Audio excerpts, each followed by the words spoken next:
1. Chapter 1. Differences. The Difference Engine. In William Gibson and Bruce Sterling's novel The Difference Engine, the year is 1855, the place is England, and the information age has arrived a century and a bit ahead of schedule. One Charles Babbage's attempts to develop a mechanical computer, instead of petering out in an expensive failure, have triumphantly succeeded. The Industrial Radical Party, headed by Lord Byron, forges an alliance between bourgeois commerce and scientific savantry. Ruthlessly repressing Luddite insurgency, it applies the phenomenal powers of steam-driven cybernetic engines to a convulsive transformation of society, automating factories, extending surveillance, and perfecting weapons in a global consolidation of imperial power. Across this digitalist Victorian landscape bizarre intrigues unwind, as nefarious clackers, the adepts of the new mechanical computing, governmental security forces, and criminal subversives all pursue a secret accidentally discovered by Babbage's co-inventor, Lady Ada Byron, Queen of Engines, while attempting to meet her gambling debts, the secret of self-conscious artificial intelligence. Meanwhile, societal catastrophes pile up around the conspirators, ecological disasters, Gulf War-style carnage in the Crimea, mass unemployment and dispossession all converge on chaos, yet the alliance of science and capital seems irresistible, even as it drives towards unthinkable transformations in the fate of the human species. What interests me in the steampunk fantasy, at once historical novel and science fiction, yet so manifestly about neither past nor future, but rather a defamiliarized portrait of our own verge of the 21st century present, is one little detail, tangential to the main. 2. Plot, a mere corner of the canvas. For in the world of the Difference Engine, Karl Marx is alive and well. His employment by the New York Daily Tribune, for whom the actual Marx worked during the 1850s as a foreign correspondent in the biggest information industry of his day, has clearly resulted in migration to the United States, a visit yielding momentous consequence. 4. In a North America racked by regional separatism and civil war, revolutionaries have seized the means of information and production of the largest city of the New World. 2. And the Manhattan communards now provide a nucleus for an international ferment of dissidents which, combining re-emerged Luddites, renegade clackers, anarcho-feminists, Blakeian situationist artists, and immiserated proletarians, boils beneath the surface of the bourgeois universe, waiting for the next calamity to burst into revolt.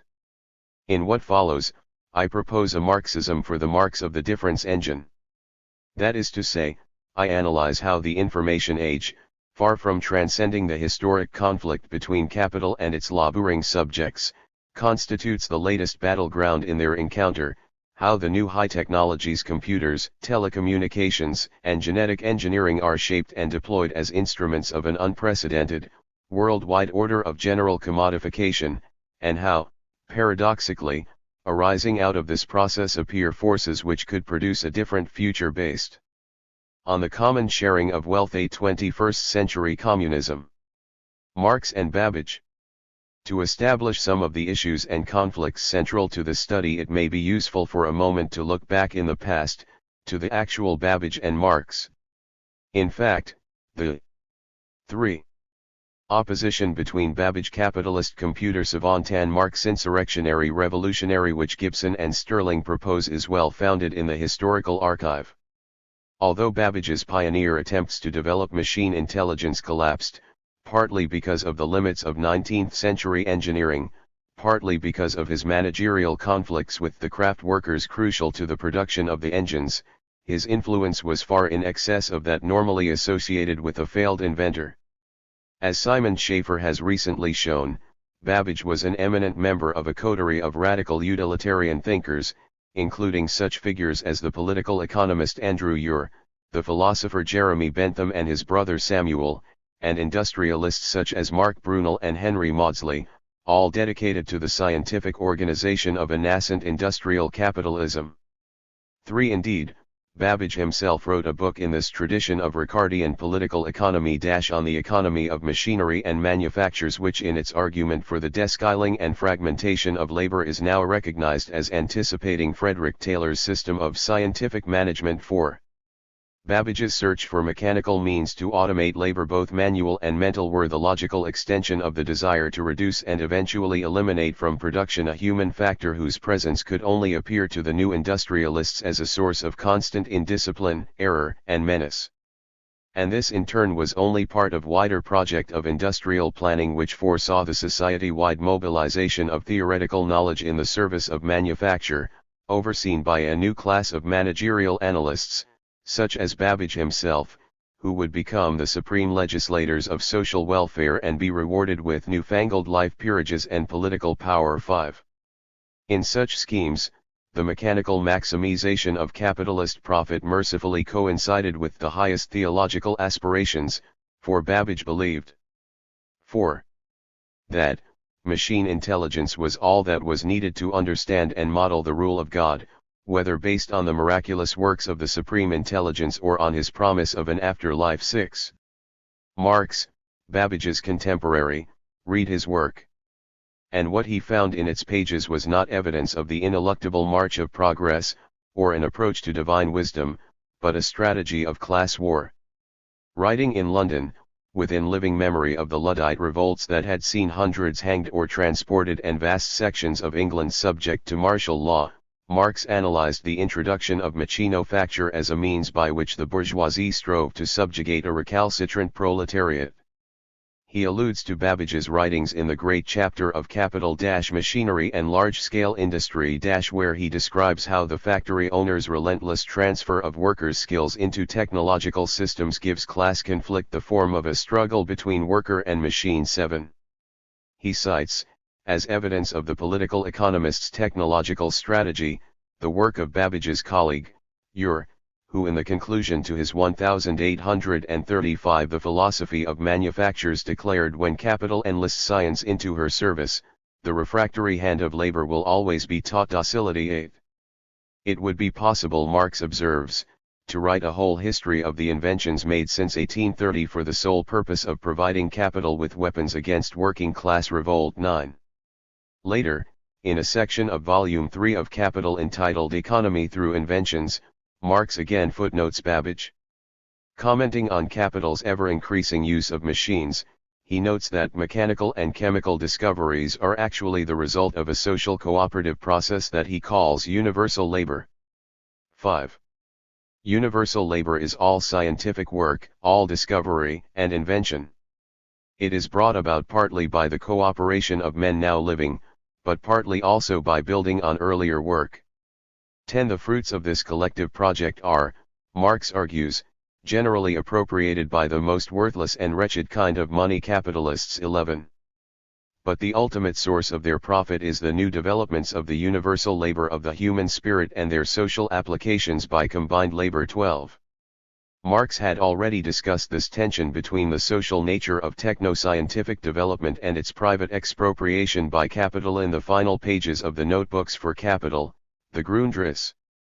Here, he again makes passing reference to Babbage as, in some of the most volcanically brilliant of all Marx's writing, he foretells the future technological trajectory of capitalism. 13. At a certain point, Marx predicts, capital's drive to dominate living labor through machinery will mean that the creation of real wealth comes to depend less on labor time and on the amount of labor employed than on the general state of science and on the progress of technology. 14. The key factor in production will become the social knowledge necessary for techno-scientific innovation, general intellect. 15. Marx points in particular to two technological systems whose full development will mark the era of general intellect - automatic machinery, which, he predicts, will all but eliminate workers from the factory floor, and the global networks of transport and consolidation binding together the world market. With these innovations, Marx says, capital will appear to attain an unassailable pinnacle of techno-scientific power. However, and this is the whole point of Marx's analysis, inside this bourgeois dream lie the seeds of 6. A bourgeois nightmare. For by setting in motion the powers of scientific knowledge and social cooperation, capital undermines the basis of its own rule. Automation, by massively reducing the need for labor, will subvert the wage relations, the basic institution of capitalist society. and the profoundly social qualities of the new techno-scientific systems so dependent for their invention and operation on forms of collective, communicative, cooperation will overflow the parameters of private property. The more techno-science is applied to production, the less sustainable will become the attachment of income to labor and the containment of creativity within the commodity form. In the era of general intellect, capital thus works towards its own dissolution as the form dominating production. 16. Babbage and Marx were alike prophets of today's information society. But their prophecies are radically opposed, one promising the techno-scientific consolidation of market relations, the other the dissolution of that rule. Both spoke, as befits 19th-century men of science, in tones of confident certainty. After the catastrophes and surprises of the 20th century, such teleological certainty should no longer be available to anyone. Nevertheless, the predictions of both Babbage and Marx are alive and well today, present as vectors of struggle, antagonistic potentialities meeting in a collision that I term the contest for general intellect. But surely this must be a joke. Are not Marx and Marxism now so thoroughly discredited, so fatally consigned to the dustbin of a history which has itself been dispatched to postmodernist on-screen trash cans, that any attempt to re-invoke their memory can only be an exercise in speculative dreaming or historical nostalgia? Since Marxism, assailed from all quarters, is generally deemed to have died the death of 1,000 cuts, it is important, at the very outset, to take difference with this prevailing view. 7. Deaths of Marxism. The neoliberal critique.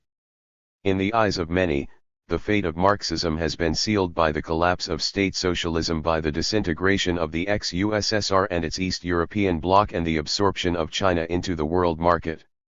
Unfolding through a progression of scenes intensifying economic crisis, the people in the streets, confrontation with security forces, bloody repression, or flight of demoralized leaders which seemed in every respect to fulfill the revolutionary anticipations of the left, only with the diabolic twist that it all culminated not in the collapse of capital but in the fall of socialism. These events have shattered the long-flagging confidence of Marxist militants and intellectuals everywhere. In the many jubilant post-mortems conducted by neoliberal intellectuals over the corpse of Marxism, a wide variety of reasons have been invoked for its demise: the inherent imperfectibility of humanity, the innate superiority of markets over state planning, the inevitable transformation of revolutionary aspiration into despotic tyranny, and so on. Not the least important of these is the alleged incapacity of Marxism to comprehend the information revolution. Many analysts suggest that the evident failure of the Soviet regime to deal successfully with new techno-scientific conditions of production, computerization, telecommunication, mass media is traceable to intrinsic flaws and anachronisms in the legacy of Marxian theory. This argument is, for example, fundamental to that most pompous of neoliberal self-congratulations, the end of history announced by Francis Fukuyama, for whom the innate superiority of liberal capitalism in developing the mechanism of modern technoscience determines its role as the summum bonum of human development. 17. 8. Fukuyama's work has, however, provoked the emergence of a surprising champion of Marx. In a scathing critique of the end of history thesis, Jacques Derrida has recently questioned the fashionable assumption that the end of state socialism has exorcised the revolutionary specter which has haunted capital for so long. 18. Reviving the recognition long-standing in some quarters that Marxism is not a monolithic body of thought but comprises a multiplicity of intertwined and indeed radically contradictory strands, Derrida challenges any belief that the Bolshevik tradition exhausts this legacy. He further argues that, rather than Marxism being rendered obsolete by the information age, it is only in the light of certain informational developments, globalization, the preeminence of the media, telework, that we can see the full importance of certain themes within the texts of Marx, for example, their emphasis on the internationalization and automation of production. Marxism, Derrida insists, will manifest a continuing spectrality, an uncanny refusal to stay dead and buried, that is profoundly linked to the increasingly spectral, immaterial, virtual nature of contemporary techno-capitalism. Derrida's points are important ones, even if his insights into the multi-stranded nature of Marx's legacy are not original. Marxism is a diversity so much so that it would be possible to speak, in exemplary postmodern fashion, not so much of Marxism as of the Marxisms. This heterogeneity goes right back to the oeuvre of Marx himself. For Marx said and wrote different things at different times, not all of which are consistent, or more importantly all of which can be arranged to form different consistencies. In the historical development of Marxism, these statements have been selected, permutated, and refracted into an array of very different, and sometimes fiercely antagonistic forms. 9. The Leninist strand was only one of these. Its historical preeminence over the last century has to be seen as resulting from a mutational process inherent in the relation of communist movements to the capitalism they struggle against. For in the war between capital and anti-capital, the combatants are each constantly transforming themselves in order to answer or preempt the strategies of their opponent, spiraling in a bad infinity of reciprocal reshaping that can only be broken if one finally extinguishes the other. Inherent in this process is an evident problem, for both sides, of mirroring and introjection of becoming that which is opposed. Seen in this light, Leninism should be understood as a Marxism highly adapted, indeed, fatally over-adapted to a particular moment of capitalist development, namely that of Fordist capitalism, with its characteristic Taylorist division of labor, industrial mechanization, and emphasis on mass organization. As Karl-Heinz Roth has argued, the Leninist Party in its division of party managers from proletarian masses uncannily emulated the Taylorist division of labor. 19. The Soviet state carried this mirroring yet further in its concept of socialism as Soviets plus electrification, its embrace of scientific management, the adoption of the stopwatch, the assembly line, its gigantism of industrial factories and standardization of social life. 20. Ultimately, this led to a path of modernization and forced industrialization which under Stalin constituted nothing so much as a version hideously enlarged to Russian, rather than English, and 20th, rather than 18th century. Scale of capitalism's era of so-called primitive accumulation. 21.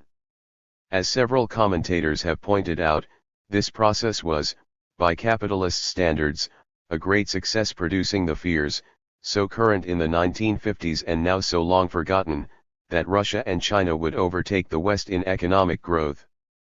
22. The other 10.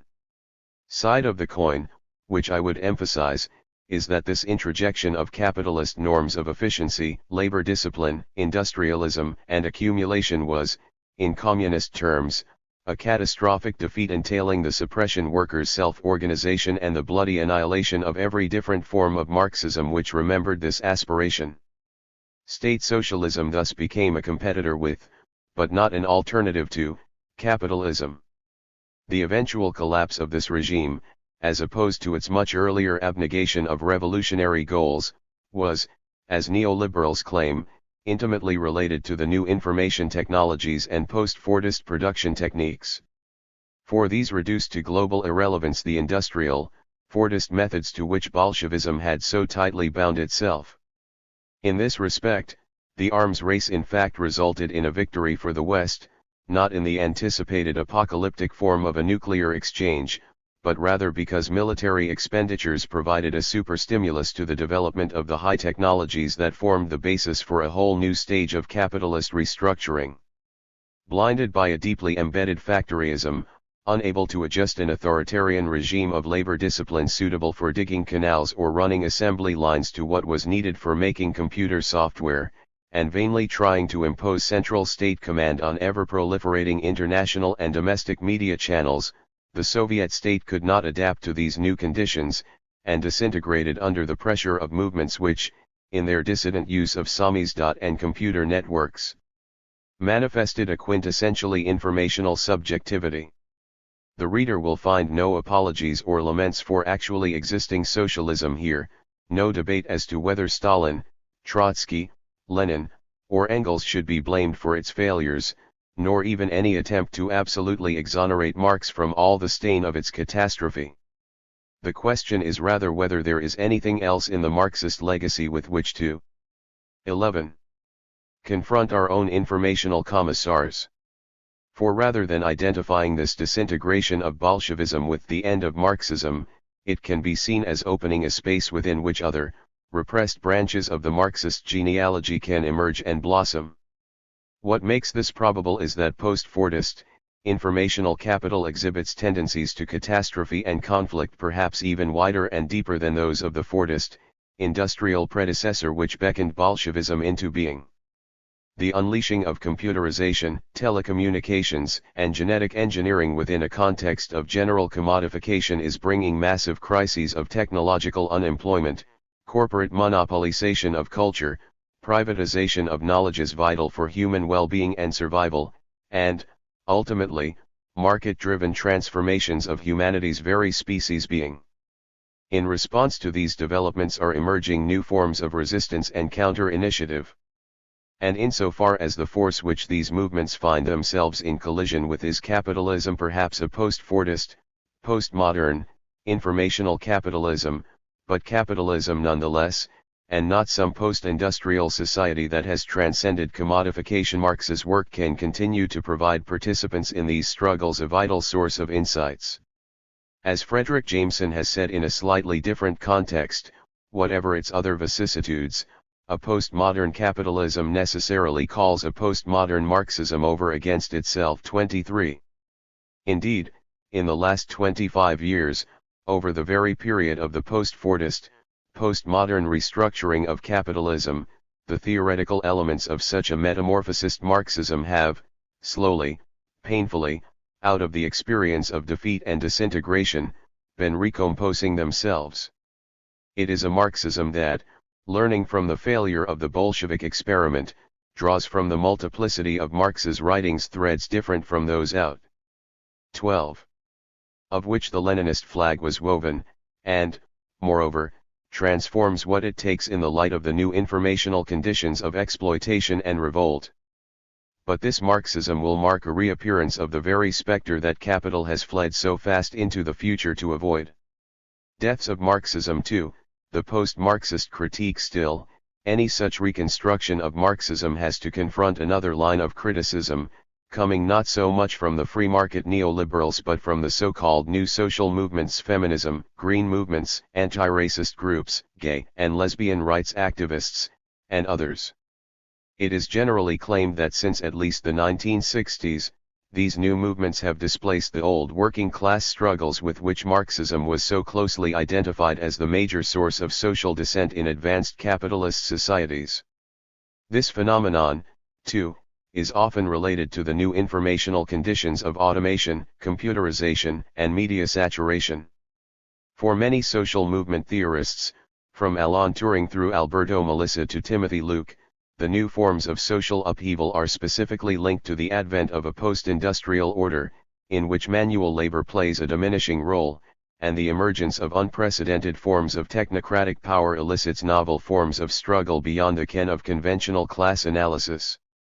24. Such anti-technocratic interpretations may not reflect the self-understanding of many feminist, anti-racist, environmental or peace activists. But what is certain is that from these movements, and their academic interpreters, has come a devastating indictment of Marxism's claims to be in forefront of social struggle. In Marxism, these critics say, people are understood reductively, solely in terms of class identity, that is, their position within an economic system of production. But this 13. View strips them of gender, race, culture, or significant relation to nature. This reductionism is reinforced by the totalizing nature of Marxist theory, its claim to map and account for the entirety of social relations. Taken together, this totalizing, reductive perspective generates a series of disastrous theoretical omissions and repressions. Blindness to patriarchy and racism, denial of cultural diversity, scientific triumphalism. From these theoretical flaws flow the often catastrophic record of actual Marxist regimes and parties in terms of sexism, ecological despoliation, and totalitarian repression. The result of this critique has been the increasing fashionability amongst the left of a post-Marxist position of the sort most famously theorized by Ecobedo Lacan and Jean Talmauf. 25. This decisively rejects the centrality Marx ascribes to issues of capital and class, now dismissed as the result of a crude, mechanistic economic determinism. In its place is proposed a new lexicon of difference and discourse. Class relations are no longer privileged, but rather seen as only one amongst a diversity of semiotically constructed identities. The extraction of surplus value is simply included within a range of dominations and oppressions: sexism, racism, homophobia, industrialism, none of which can be accorded any priority over the other.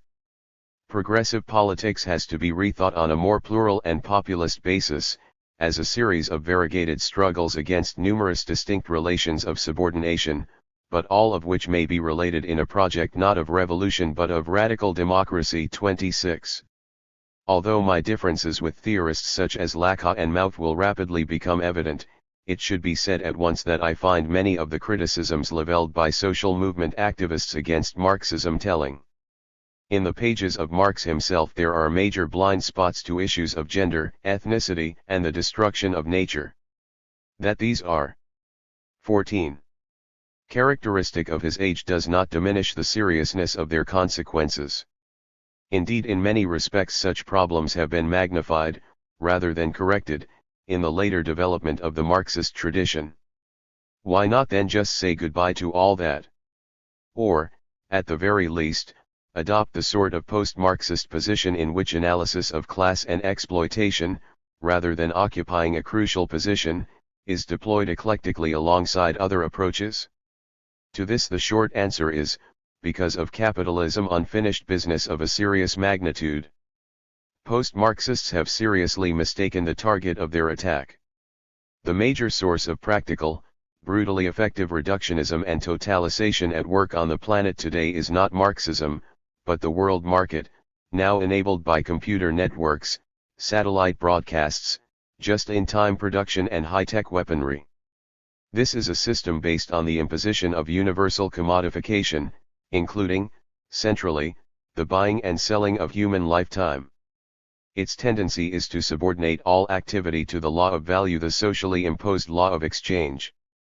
It relates a monological master narrative in which only money talks. Such a system operates by process of massive reduction. Marx called it abstraction, which perceives and processes the world solely as an array of economic factors. Under this classificatory grid, this classing of the world, human subjects figure only as so much labor power and consumption capacity, and their natural surroundings as so much raw material. This reductionism, the reductionism of capital, has today a totalizing grip on the planet unlike any other. Other dominations, too, are reductive. Sexism reduces women to objects for men, racism negates the humanity of people of color.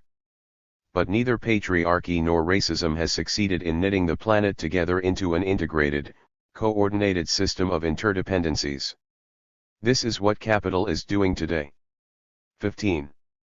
As, with the aid of new technologies, it globally maps the availability of female labor, ethno-markets, migrancy flows, human gene pools, and entire animal, plant, and insect species onto its coordinates of value. In doing so, it is subsuming every other form of oppression to its logic. Contrary to the post-Marxist belief that different kinds of domination politely arrange themselves in a non-hierarchical, pluralistic way the better not to offend anyone's political sensibilities, capitalism is a domination that really dominates.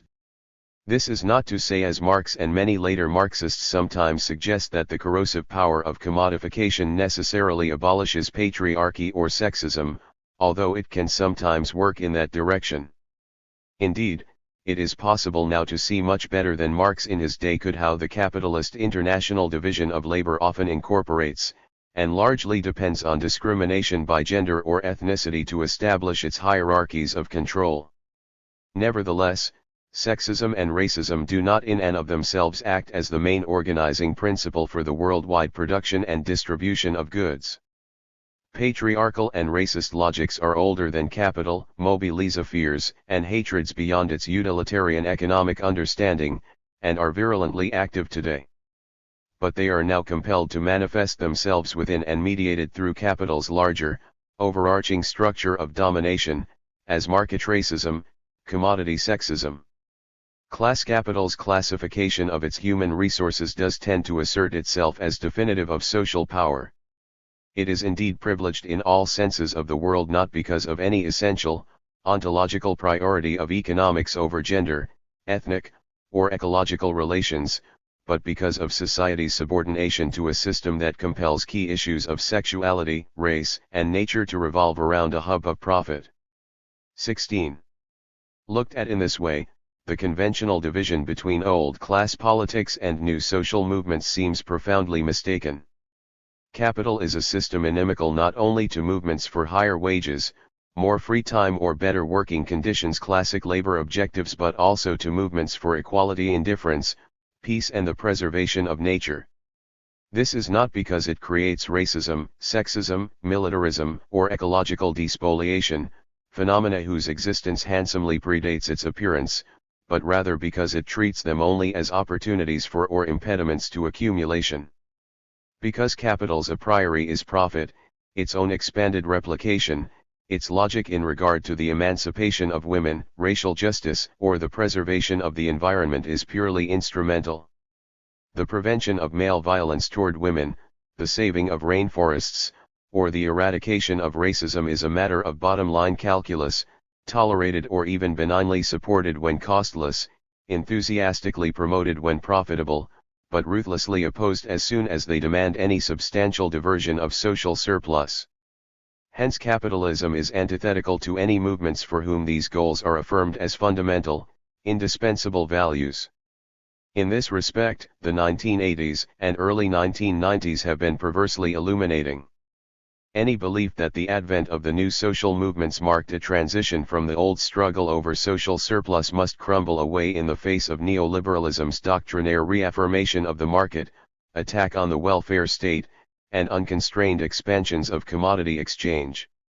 Over this period, virtually every objective of social movements, wilderness preservation, equal pay for women, funding for daycare, battered women's shelters, or AIDS education, has had to be fought for, often lost, in the teeth of governmental and corporate insistence on the primacy of austerity, restraint, cutbacks.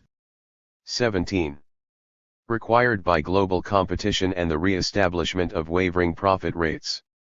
Insofar as there have been victories, cracks in the reductive logic of capital, it is usually only because movements have been prepared to challenge the overriding priorities of corporate growth in the name of other, differing visions of societal good. In a bold metaphor, John McMurtry has recently referred to this era as the cancer stage of capitalism. 27. Previously restricted by the communist threat and workers' movements, capital has now, he argues, entered into phase of uncontrolled expansion marked by global mobility and the explosion of financial speculation divorced from any productive function. This process is attacking the social institutions that maintain public health and life in a way analogous to the metastasizing encroachments of tumorous cells on a human body. Capital, McMurtry says, is engaged in a systematic subversion of the social immune system. 28. Environmental despoliation, unemployment, the redistribution of income from poor to rich and the dismantling of public forms of life provision are the symptoms of a malignancy which diverts more and more social resources to fuel its own growth. Indicative of the classic pattern of cancer mutation and spread are the synergistic effects of money capital's cumulative destruction of the planet's basic conditions of life, air, sunlight, water, soil, and biodiversity, its increasingly aggressive invasions and assaults on social infrastructures and self-protective systems of life sustenance and circulation, its systemic intolerance of bearing the costs of maintaining social and environmental carrying and defense capacities, and its rapidly escalating, autonomous self-multiplication that is no longer subordinated to any requirement of life organization. 29. 18. McMurtry remarks that the essential problem of such a cancerous form of growth is that the host body's immune system does not effectively recognize or respond to the cancer's challenge and advance. 30. In the case of capitalism, this occurs because the surveillance and communication systems of host social bodies across the world, i.e. their mass communication and education systems, are themselves subordinate to transnational capital, and largely reject and refuse to disseminate messages that identify the source of the disease. The academic fashionability of post-Marxism is an aspect of this failure of recognition and response. In its refusal to acknowledge the full depth of capitalism's subsumption of the planet, and in its dismissal of the very political and intellectual tradition that has consistently applied itself to this issue, it is part of a problem of globally life-threatening dimensions. But a reinvented Marxism, one that learns from the new social movements without foregoing its focus on the contradictions specific to capitalism, could be part of the solution. Back to the laboratory. This book aims to assist such a reinvention. I imagine it as a laboratory investigation, disintering seemingly long-dead strands of theoretical DNA coiled within Marx's texts, and exposing them to new mutations. This metaphor of course betrays the influence of biotechnological science fiction movies such as Jurassic Park or Alien Resurrection. But the storyline made familiar by these films has, I think, to be significantly altered. Hollywood's reanimation fantasies tell of inhuman terrors brought back from the past, or from extraterrestrial origins. To grasp the situation of late capitalism, however. 19. We must imagine a planet, our planet, on which the dinosaurs, obvious metaphorical figures for the gigantic, alienated powers of global corporations and financial institutions, have lived on well beyond their appointed time of extinction. The hominid population has by some catastrophic evolutionary detour, in terms of our trope, the failure of early socialisms, been diverted from attaining its full development. It now endures a stunted and terrorist existence, scurrying around the feet of these monsters. The emergence of a truly human form of life, free from chaotic violence and arbitrary predation, becomes conceivable only by genetic experimentation aimed at reviving certain near-extinguished lines of species being or, to translate again from the biological to the political, by rediscovering the possibility of a collective, communist transformation of society. In attempting to recover some of theoretical cell matter for such a transformation, this book proceeds as follows. The second chapter reviews the work of the heirs of Babbage, today's information revolutionaries. Looking at a line of social theorists that runs from Daniel Bell to Nicholas Negroponte, it shows how these thinkers conceive of informatics as a high technological fix for the conflicts and crises of capitalism and how their theories have developed in an antagonistic dialogue with the specter of Marxism. The third chapter turns to the Marxist reply to such theories.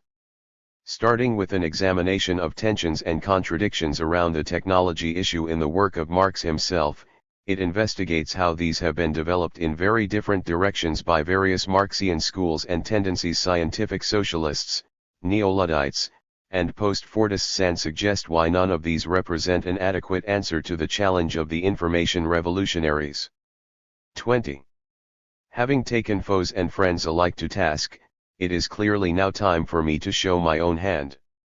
Chapter 4 therefore introduces the perspective which has substantially shaped my thinking on these issues, that of autonomist Marxism.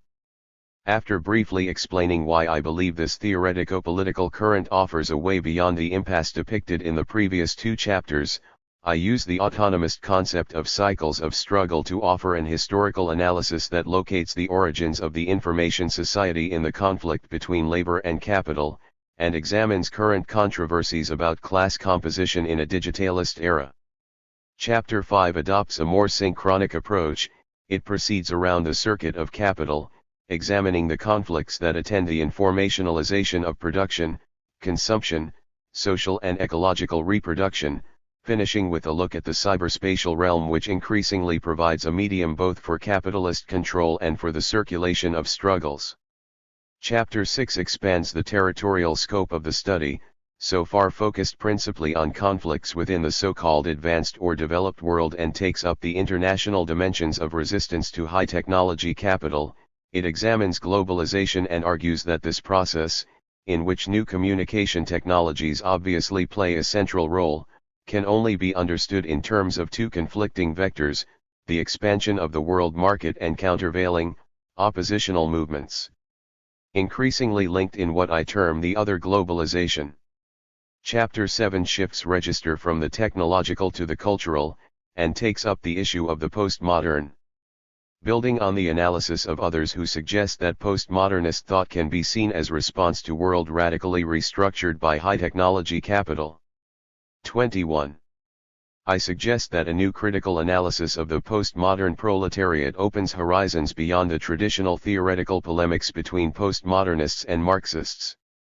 Chapter 8 raises the issue of how computers and other information technologies might play a part in the constitution of a post-capitalist society. Here I consciously break with many other autonomist analysts who have often, and justly, been reticent about utopian speculations and make some futuristic proposals of my own about the possible form of an information age communism. Finally, Chapter 9 returns to Marx's category of general intellect. It examines more closely his formulation of this concept in the Grundrisse, and then turns to recent reworkings of it by intellectual activists associated with the French journal Futur and Terreur. Drawing on their work, I review the overall dynamic of conflict in high-technology capitalism. I then turn to look at the situation of universities, which, along all other forms of educational and knowledge-transmitting institutions, are being rapidly transformed by the capital's information revolution, and conclude by assessing the possibilities for academics, such as myself, to intervene in the contest for general intellect. 22. Chapter 2. Revolutions. 2 revolutions. On the eve of the 21st century, the only revolution spoken of in advanced capitalism is the information revolution. Few other ideas have proven so compelling for people attempting to comprehend incessant and accelerating technological change in their daily lives. Indeed, along with a number of synonymous or associated terms, post-industrialism, super-industrialism, the technotronic society, the wired society, the control revolution, high-technology society, the second industrial divide, post-Fordism, the globalization of technology, the phrase information revolution has come to profoundly define contemporary anxieties and hopes about the future. 4. According to the theorists of this revolution, the techno-scientific knowledge crystal leased in computers, telecommunications, and biotechnologies is now unleashing an ongoing and irresistible transformation of civilization, dramatic in its consequences, unavoidably traumatic in the short term, but opening onto horizons nothing short of utopian. The development and content of the doctrine of information revolution have already been given extensive critical analysis. But I want here to relate it to a different body of revolutionary theory, one whose star has fallen, even as that of the information revolution has risen, Marxism. Marxists have shared information revolutionaries' belief in the profound social consequences of techno-scientific change. But they have differed from them in relating the dominative and liberatory potential of machines to the struggle between labor and capital, and to another kind of revolution, communist revolution. No propositions could today appear more fatally archaic. In the age of cyberspace, Lenin lies. 27. In ruins. And many would say that the inverse trajectories of Marxism and the information revolution, one ascending as the other declines, are causally connected. Marxism, information revolutionaries claim, was unfit for the information age, doomed by allegiance to a labor theory of value in an era of intelligent machines, by a base/superstructure model of society blind to the significance of symbolic data, by a despotic statism that tried in vain to repress irresistibly proliferating channels of communications, and by a concept of revolution made obsolete by technological progress. But if information revolutionaries have polemicized against Marxism, they have also themselves claimed many characteristically Marxist themes, notions of progress, of materialism, of liberation and, of course, of revolution itself. This common vocabulary in part goes back to the Enlightenment heritage that the insurrectionary Marx shared with technocratic utopians such as Babbage and Saint-Simon, men whose schemes for a perfected industrialism overseen by scientific experts are the forerunners of information society theory. 2. But it also has a more recent basis. Some of today's most prominent information revolutionaries are themselves one-time Marxists, apostates who have drawn heavily on their former beliefs even while developing a new creed. This chapter therefore examines the information revolutionaries' hostile annexation of Marxism, showing how they turn Marx against Marx in pursuit of a technologically altered world where communism is neither possible nor necessary. From the end of ideology to post-industrialism, although it is only recently that the idea of information revolution has become widely current, it is the immediate descendant of a concept of the late 1960s post. 28. Industrial society. But to understand the relation of both these theories to Marxism, it is necessary to look yet further back and glimpse behind the shoulder of post-industrialism the shape of a yet earlier concept, that of the end of ideology 3. In the late 1950s and early 1960s, a number of intellectuals, surveying the apparently calm and prosperous conditions of North American and European industrial societies, suggested that these had reached a plateau of more or less permanent stabilization. Post-war affluence, the institutionalization of collective bargaining, and the welfare state had banished the class conflicts of an earlier era from the scene.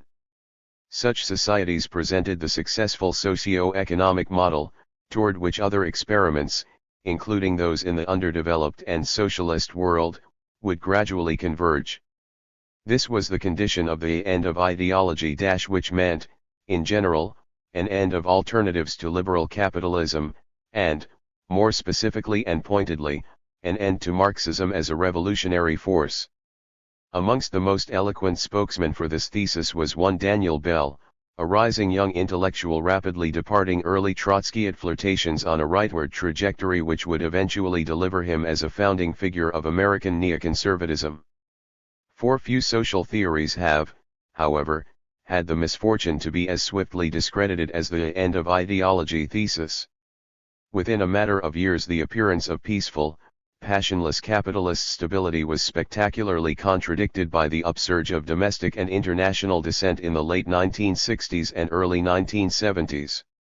Industrial society, the unsurpassable pinnacle of modernity, prosperity, and technological advance, went into paroxysm, its military machine stalled in the jungles of Vietnam, its urban ghettos burning through successive summers, its huge automobile factories paralyzed by labor conflict, its 29.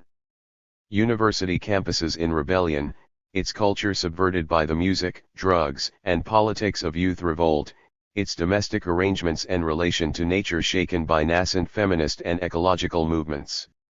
Bell's second coming as a prophet of post-industrialism can be understood as a reaction to these events.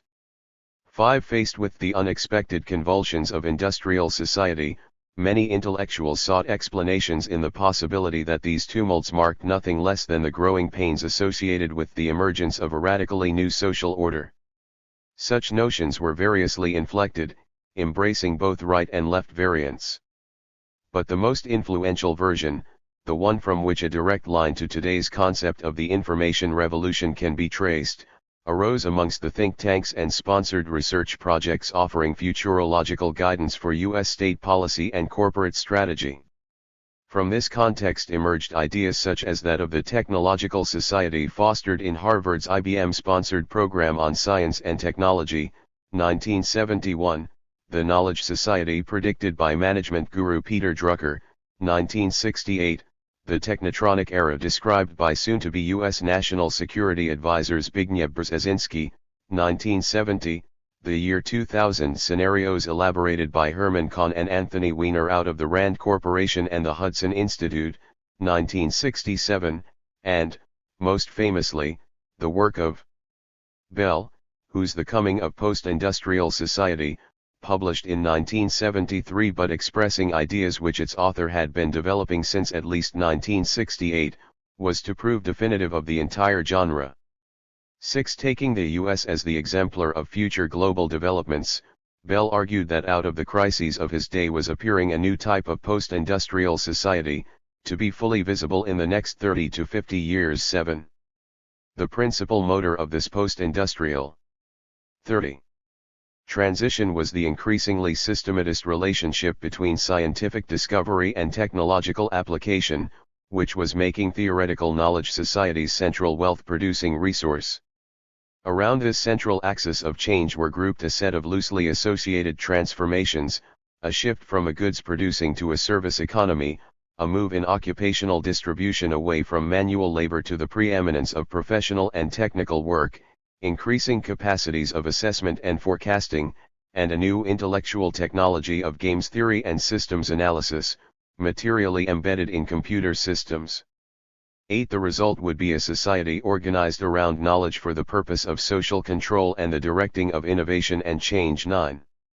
The most important agents in this post-industrial society would be scientists, engineers, and administrators, a new knowledge class lodged primarily within government and academia, bearers of the rationalist skills and virtues required by increasing organizational and technological complexity. 10. Bell argued that the endeavors of this new class could create an epoch of rationalist integration and prosperity which, while not without its own problems, would finally escape from the material want, economic crisis and class conflict of the industrial era. As he advanced this new position, Bell had firmly in mind the adversarial presence of Marx. For although the upheavals of the late 60s challenged socialist parties and governments as well as capitalist ones, they were undeniably shot through with the spirit of the very revolutionary tradition that the end of ideology thesis had pronounced defunct. Marx was present in the support for Vietnamese and Cuban guerrillas, in the theories of the New Left, and in the slogans of workers and students in Paris, Turin, and Detroit. The 31. Coming of post-industrial society in fact opens with the image of Marx in the British Museum, hearing in every faint sound of riot or each creaking downturn of the business cycle the rumblings of revolution and the abrupt transformation of society. 11. Saluting Marx's work, Bell situates his own efforts in the same tradition of social forecasting and then launches into a sustained attack on Marxist claims that capitalist societies must violently succumb to their internal contradictions. 12. This rebuttal proceeds not by a simple rejection of Marx, but by an ingenious recuperation. 13. Bell proposes that there are actually two contradictory schemas in Marx's analysis of capitalism. The first, best known, is the revolutionary prediction of sharpening class contradictions, market anarchy, and deepening crisis contained in Volume 1 of Capital.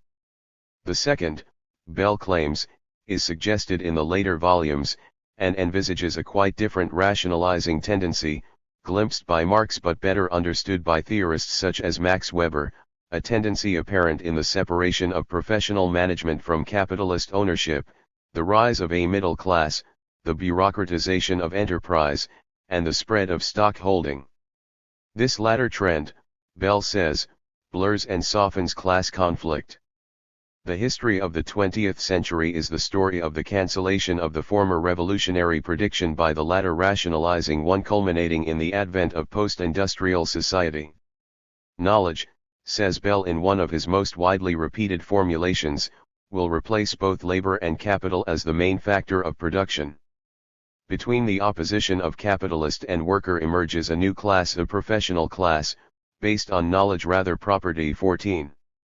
The rise of this new class follows a quasi-Marxian logic that relates the emergence of new historical subjects to new forces of production, but effectively negates 32. Its revolutionary force. 15. Capital will be transformed by technical and administrative experts, abandoning fixation with profit, becoming more socially responsible, and giving moral issues equal priority with balance sheets. 16. Labor too will be transfigured. Technological development will raise living standards, automate manual toil and thereby liquidate Marx's subject of history, the immiserated industrial proletariat.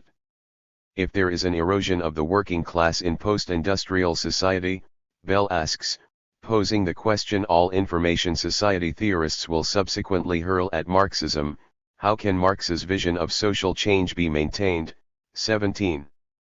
Ultimately, in an ambivalence that persists throughout information society theory, Bell equivocates as to whether this regime of scientific expertise peacefully transcends capitalism or simply elevates it to a new level of stability and organization. 18. He toys with the idea that the knowledge class will become a new ruling class, only to regretfully retreat from this suggestion. But in any case its appearance is sufficient to nullify Marx's prediction of war between capital and labor, smoothing the sharp edges of bipolar class antagonism so as to make the idea of communist revolution a quaint anachronism. The post-industrial prophecy thus projects into an imminent future the very conditions of stabilization which the end of ideology thesis had mistakenly declared already achieved. As Krishan Kumar has pointed out, Bell and his colleagues, faced by the revelation that contemporary society was not in fact fully pacified, responded by proposing an extra stage to the march of progress. 19. With the suitable application of expertise and technology, the lingering problems would be cleared up once and for all around the year 2000. 33. Often, Bell speaks of this outcome with oracular certainty. Yet this tone is at odds with another more urgent and combative element in his writings: condemnation, polemic, warning. Rational progress embodied in the technocratic state and its knowledge elite is under siege by the irrational protest by the New Left, student revolt, affirmative action groups, and an adversary culture. 20. Only if the pilotage of society is entrusted to the cotters of technical experts, scientists, engineers, and administrators will chaos be avoided, and the dawning era safely ushered in. No mere extrapolation from predetermined trends, but a determined assertion of what those trends will be. Post-industrial futurology foresees the future it intends to make. From post-industrialism to the information society in the late 1960s and early 70s, such post-industrial theory enjoyed wide popularity amongst academics, government experts, and corporate managers. Nowhere was it more avidly received than in Japan. There, translated texts by North American futurists were reworked by authors such as Tadao Umseo, Kenichi Koyama, Yujiro Hayashi, and Yonji Masuda to produce the concepts of Yohoka Sheikai or Yoho Sheikai Informational Society or Information Society. 21. According to Tesamura Suzuki's study of Japanese information society theory, Yoho Sheikai gave particular emphasis to computers' potential for changing industrial production methods by introducing unprecedented levels of automation and of integration between office, factory, and consumer. 22. At the same time, the content of production was envisaged as becoming more information intensive, in the sense that 34. Innovation, planning, design, and marketing would represent an integral and increasing share in the value of goods and services. In the work of futurists such as Masuda, these transformations were linked to an idealistic vision of an emergent society in which increased availability of information and free time resulted in declining materialism, improved self-actualization, voluntary civic participation, enhanced global and ecological consciousness, and, ultimately, a revival of spirituality. In short, Computopia. 23. But this concept of extensive computerization also entered the domain of public policy, sponsored by the powerful Ministry of International Trade and Industry, as a hard-headed development strategy aimed at overcoming shortages in labor and natural resources, securing international markets and remedying the widespread social disaffection of the 1960s. The creation of an information society became a centerpiece of Japanese economic planning. In North America and Europe, interest in these ideas was accelerated by economic recession, whose first tremors had appeared in the late 60s. Bell and his colleagues had assumed an uninterrupted continuation of post-war rates of economic growth. But by the mid-1970s this prediction was abruptly confounded as social disorder was met by austerity, recession, and economic crisis. However, as the West's leaders searched for solutions to social economic malaise, their eyes turned to the Japanese miracle only to discover Yoho Sheikai as a strategy for computerization, robotization, workplace reorganization and systematic softening of the economy. Under this guise, post-industrialism earned a new lease of life.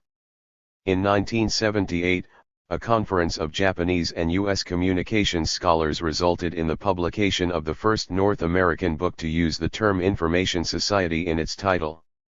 24. 35. At the same time, related ideas were independently gaining currency on both sides of the Atlantic. In 1977, The U.S. government's Office of Telecommunication published Mark Port's influential study of the information economy, which suggested that an increasing portion of GNP depended on information activity and a growing proportion of jobs on information work. 25. In Europe, a broadly similar effect was produced by the publication in 1978 of a French governmental report on computerization, L'informatisation de la société, by Simon Nora and Alain Mink. 26. This argued that the convergence of computers and telecommunications, which they termed telematics, would alter the entire nervous system of social organization. 27. In the light of this transformation, national well-being depended on the fostering of domestically based high-technology industries, and the computerization of the operations of government. Thus by the late 1970s, the information revolution was emerging as a central category in government and corporate planning. In 1979, Bell recast his original post-industrial thesis in the new, fashionable terms, emphasizing the importance of computer and telecommunication networks and speaking of an information explosion constituted by a set of reciprocal relations between the expansion of science, the hitching of that science to a new technology, and the growing demand for news, entertainments, and instrumental knowledge, all in the context of rapidly increasing population, more literate and more educated, living in a vastly enlarged world that is now tied together, almost in real time, by cable, telephone, and international satellite, whose inhabitants are made aware of each other by the vivid pictorial imagery of television. And that has at its disposal large data banks of computerized information. 28. 36. This statement was simultaneous with and succeeded by a spate of similar academic studies, by best-selling popularizations such as Alvin Toffler's The Third Wave and John Naisbitt's Megatrends, by a burgeoning business literature devoted to managing in the information age, and by journalistic coverage of the type which made the Microcomputer Times Person of the Year for 1982. 29. All of this translated theories of the information revolution into a popular idiom of the 1980s. These theories revamped the post-industrial vision of epochal transition, giving it glossier sheen, leaner design, and enhanced computing power. Post-industrialism had primarily defined the new era in terms of its departure from the crises of industrialism. Information society theory gives this shift a more substantial content. Industry is succeeded by information. The borderline between eras is that dividing mechanical from digital machines, steel mills from silicon chips, railroads from communication networks. Post-industrialist technocracy, moreover, had worn the mark of an attachment to governmental bureaucracy. Information revolution, more attuned to the climate of Thatcherism and Reaganism, dispenses with this. Technocracy is replaced by high-tech, organization men by intelligent machines, experts by expert systems, intelligentsia by artificial intelligences, mainframes by microcomputers, pyramidal hierarchies by distributed systems, central office by cyberspace. 30. In this form, the idea of an information revolution, a revolution simultaneously inevitable and desirable, became a crucial intellectual and rhetorical component in a project of high-technology restructuring pursued collaboratively by state and corporate sectors throughout the advanced capitalist world. 31. For corporations, the image of an approaching information age provided a slogan to accompany the robotizing of factories. 37. Automating of offices, selling of cable television, and marketing of microcomputers, new media, and online services. For government, the approach of the information society was invoked to justify public subsidization of corporate high-technology research, the forging of academic business partnerships, the deregulation of phone companies, and the privatization of telecommunications and other information utilities in the public domain. Those who propounded its doctrine, political leaders, corporate executives, state bureaucrats, research scientists, academic theorists, journalistic popularizers, did not merely describe the future. They prescribed it.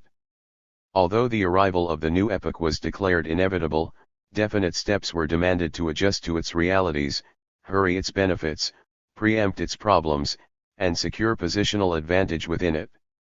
These included massive investment in new machines, vast restructurings of work and unemployment, the stimulation of new markets, the inculcation of unfamiliar leisure habits and cultural forms, the reorganization of research, education, and training, the treatment of technophobia and the crushing of Luddism. The proffered choice was adaptation or obsolescence. And insofar as such exhortation did indeed result in a deepening social commitment to, and dependence on, information technologies, it secured for itself the virtuous circularity of self-fulfilling prophecy generating the reality it predicted. 32 Revolutionary doctrine theories of the information revolution are not all the same. At each stage in the unfolding of the doctrine, advocates of the most recent version urge the novelty of their position and distance it from the preceding one. There are also substantial differences within each generation of the argument, as well as significant variations of tone between its various academic, popular and official registers. 33 Nonetheless, the principal claims of the 38 information revolutionaries can be summarized in 7 points of revolutionary doctrine. 34-1. The world is in the midst of a transition to a new stage of civilization, a transition comparable to the earlier shift from agrarian to industrial society. In this transition, computers and telecommunications play a role equivalent to the steam engine and railroad in the 19th century. Underlying this idea is a powerful technological determinism. Masuda writes, when epoch-making technological innovation occurs, changes take place in the existing society and a new society emerges. The steam engine precipitated the Industrial Revolution, bringing about the changes that lead to a new economic and political system. The information epoch resulting from computer communication technology will bring about a societal transformation just as great or even greater than the Industrial Revolution. 35 Other accounts acknowledge that the effects of technology on society are not immediate, nor the interaction entirely unidirectional. But the overall tenor of the argument is usually that machines are the real makers of social change.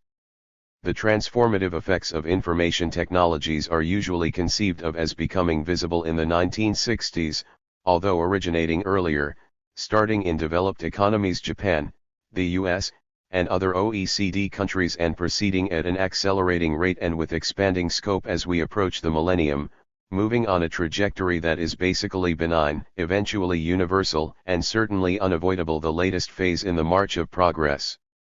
2. The crucial resource of the new society is techno-scientific knowledge. While technological innovation is understood to have always been the critical factor in societal 39. Transformation, the distinguishing mark of the current epoch is generally held to be the direct harnessing of scientific research to this process. Whereas previously scientific discovery and technological application proceeded with relative independence and only sporadic intersection, now the pure knowledge of science can no longer be sharply distinguished from its practical realization in technology. Science and technology are so institutionally integrated as to fuse in a single operation, which Bell designated by the phrase research and development and is more recently signified as technoscience. 36.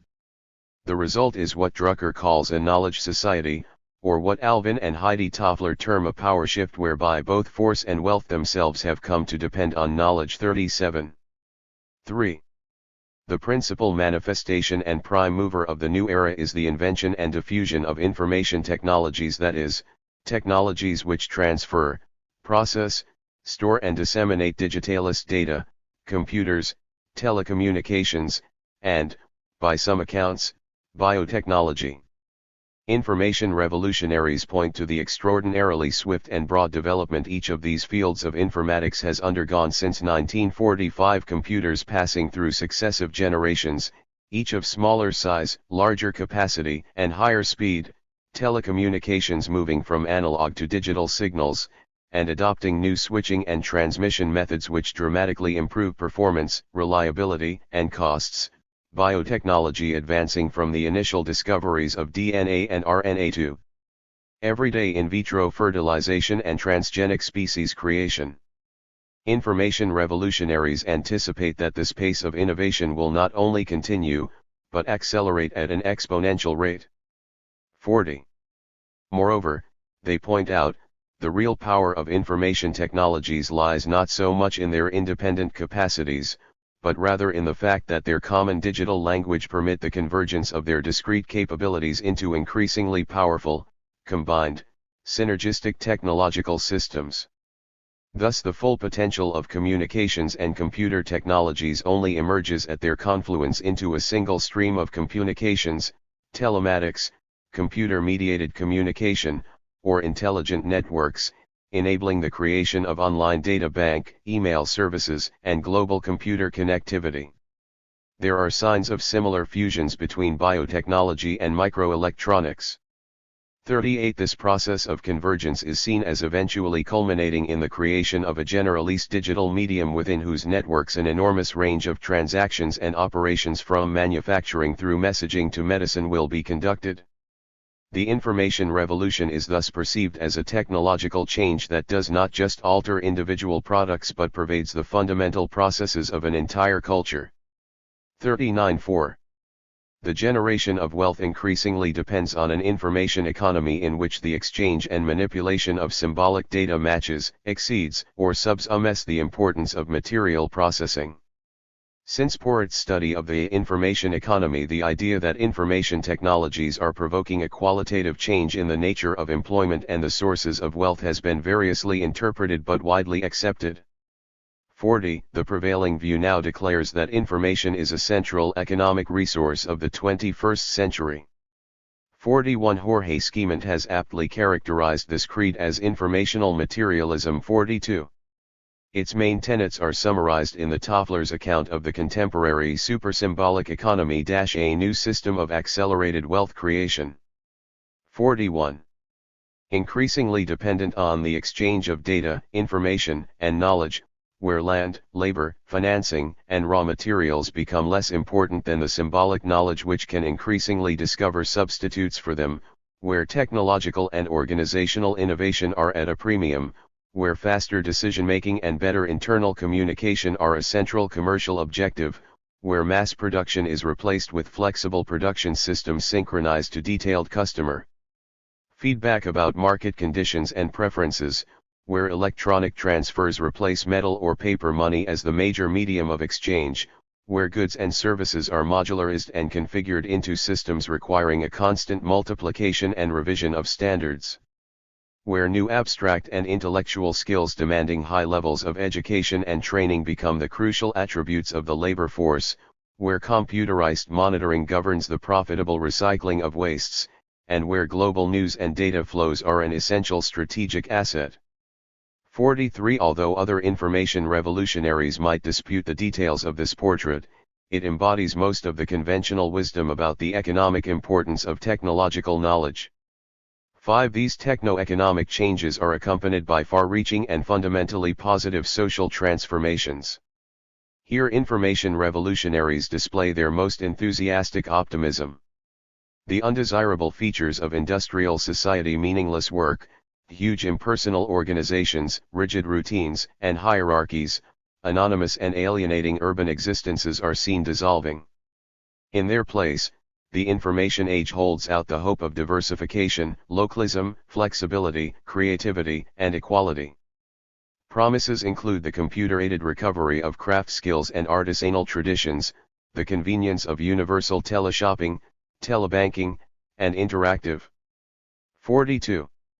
Entertainment, the assistance of expert systems for education, healthcare, psychotherapy, and home security, the revivification of domestic life in an electronic cottage, the participatory democracy of electronic town halls, and an historically unprecedented diffusion every sort of knowledge, all information in all places at all times. A brilliant culture of individual and collective self-actualization is seen arising from the matrix of the networks. This is not to say that information revolutionaries deny potential problems. Technological unemployment, intrusive surveillance, electronic crime, and future shock are all duly acknowledged. But they are represented as problems of adjustment, temporary setbacks, or avoidable hazards on what remains in essence an ascending path.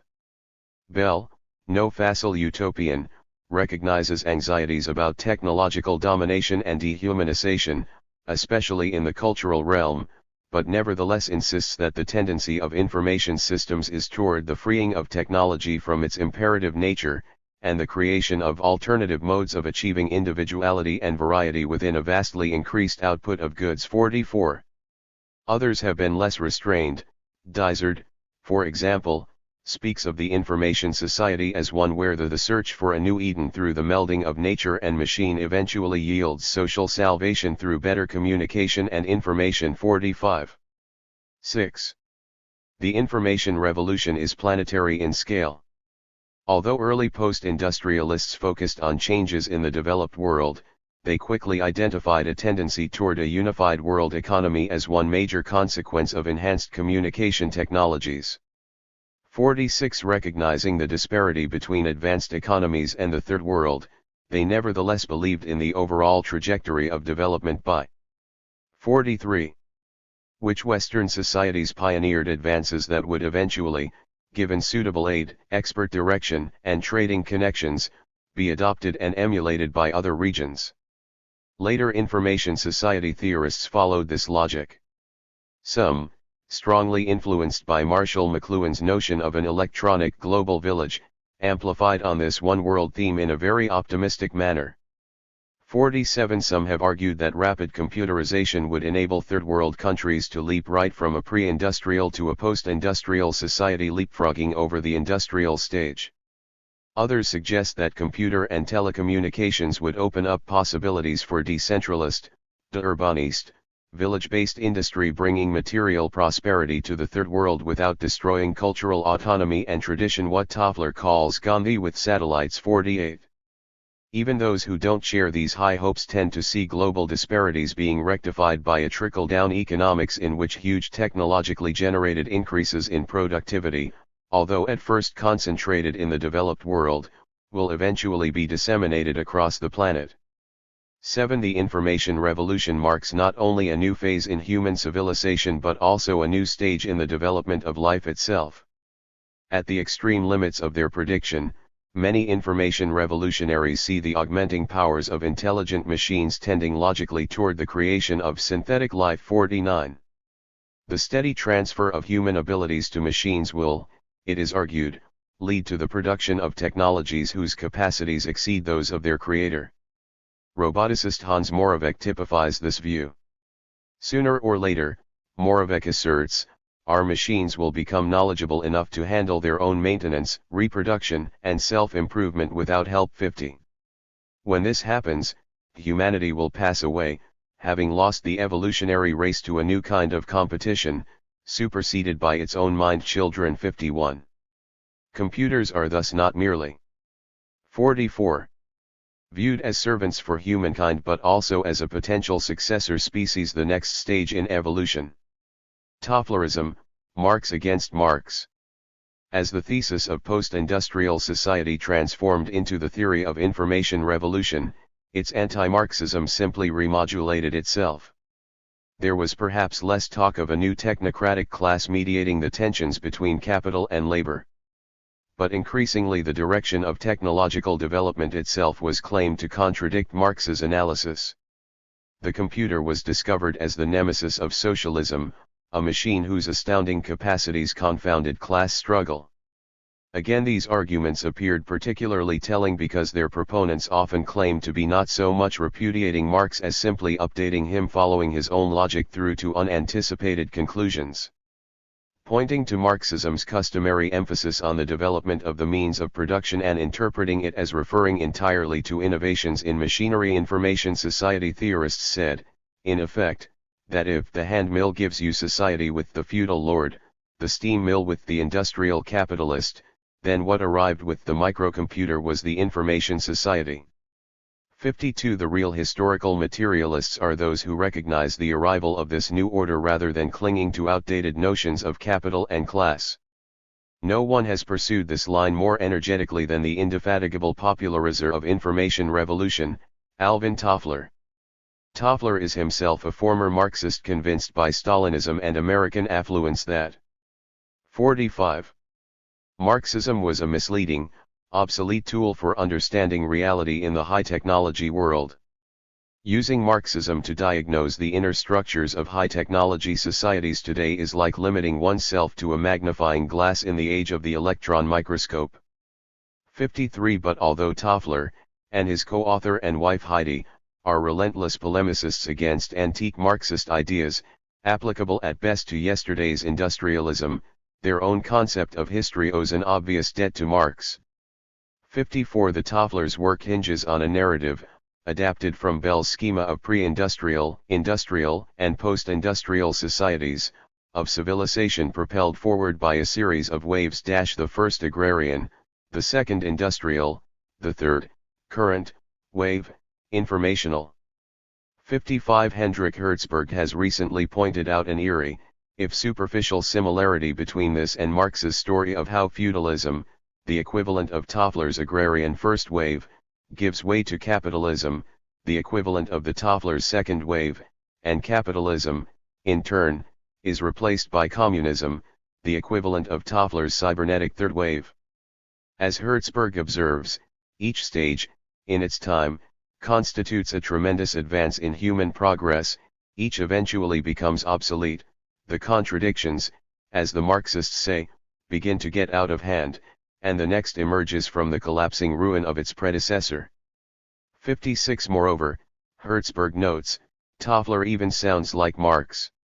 The first sentence of his most recent book, Creating a New Civilization, reads: A new civilization is emerging in our lives, and blind men everywhere are trying to suppress it, an obvious plagiarism of the famous opening of the Communist Manifesto, a spectre is haunting Europe. The spectre 46 of communism.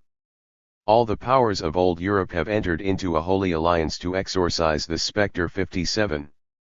The crucial difference is, of course, that in Toffler's account the advent of the new civilization has nothing to do with class war, and everything to do with computers. Exploitation of labor, alienation, dehumanizing mechanization, centralization and concentration of wealth, immiseration, all are characteristics, not of capitalism per se, but rather of the fading second wave of industrial civilization, a civilization to whose premises Marxism is itself profoundly tied. The advent of the information-driven third wave will overcome such ills. Struggle against capital is irrelevant, because everything once, and so deceptively, signified by the red flag, the classless society, non-alienated work, the dissolution of property will be achieved simply by the operation of the technology which capital is itself so frenetically developing. Archaeo-Marxists who nurse dreams of revolution drawn from the yellow pages of yesterday's political tracts are left standing as we speed into a new historical zone. 58. The inability of Marxism to respond to the realities of the new era is, the Tofflers argue, deeply inscribed in its theoretical tenets. Forged in reaction against the Hegelian idealist philosophy, Marx's materialism is predicated on an opposition between the physical, sensuous world of objects, the site of production, and the ethereal, abstract realm of ideas. This binary contrast underpins Marx's notorious base/superstructure metaphor, by which information, art, culture, law, theories, and other intangible products of the mind were merely part of a superstructure which hovered, as it were, over the 47. Economic base of society. While there was, admittedly, a certain feedback between the two, it was the base that determined the superstructure, rather than the reverse. 59. Such dualism renders Marxism inherently blind to the productive power of data exchange, symbolic manipulation, and the expansion of knowledge, the very activities central to the modern economy. For Marxists, hardware was always more important than software. Now, however, the computer revolution teaches us that the opposite is true.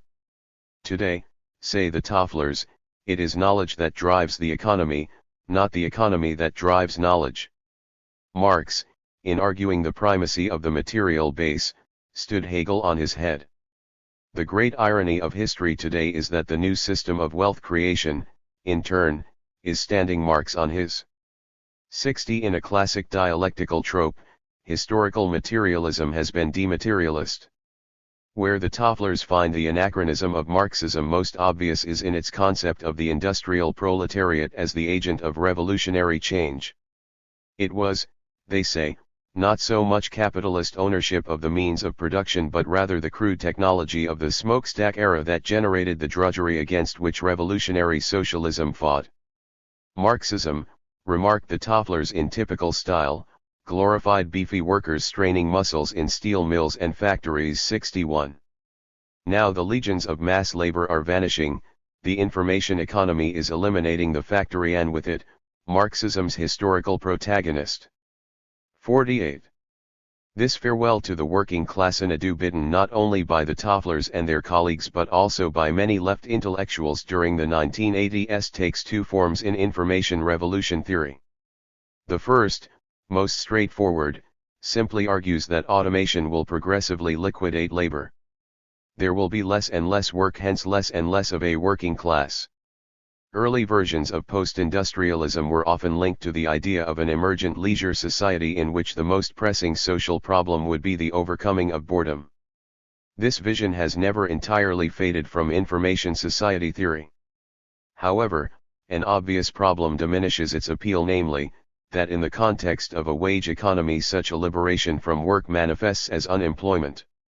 Anxious to refute any idea that they merely aim to replace the tedium of the assembly line with misery of the welfare queue, information revolutionaries like the Tofflers have in fact often tended not to focus on the labor-saving consequences of automation, and instead pursue a quite different argument. In this second version, work, instead of being terminated, is transformed. Emphasis falls not on the quantitative reduction of labor but on its qualitative improvement. Automation, it is conceded, will eliminate jobs, primarily in manufacturing. But this will be compensated for by new work, appearing in high-technology, information-intensive industries. However, the new jobs will be different from the ones they replace, they will be better jobs. Here information society theory elaborates an argument first influentially stated by the sociologist Robert Blauner during the 1960s in a critique of Marx's theory of alienation, namely, that advanced technology reverses the inhuman, estranging effects of industrial machinery on workers. 62. 49. Computers, it is claimed, are fundamentally different from earlier forms of mechanization. Transmuting manual drudgery into mental labor, manipulating symbols rather than objects, informatics not only frees workers from routine drudgery but also places a new premium on critical and diagnostic capacities, cooperative problem solving and the reintegration of previously fragmented tasks. These potentials tend to reverse the Taylorist simplification and fragmentation of work. It either permits, in the weak form of the argument, or, in its more determinist version, requires dissolution of traditional hierarchies and command structures, and the introduction of new dimensions of autonomy and job satisfaction. Thus a crucial part of Toffler's description of the third-wave production depends on the intellect and skills of the workforce. Industrial workers owned few of the tools of production.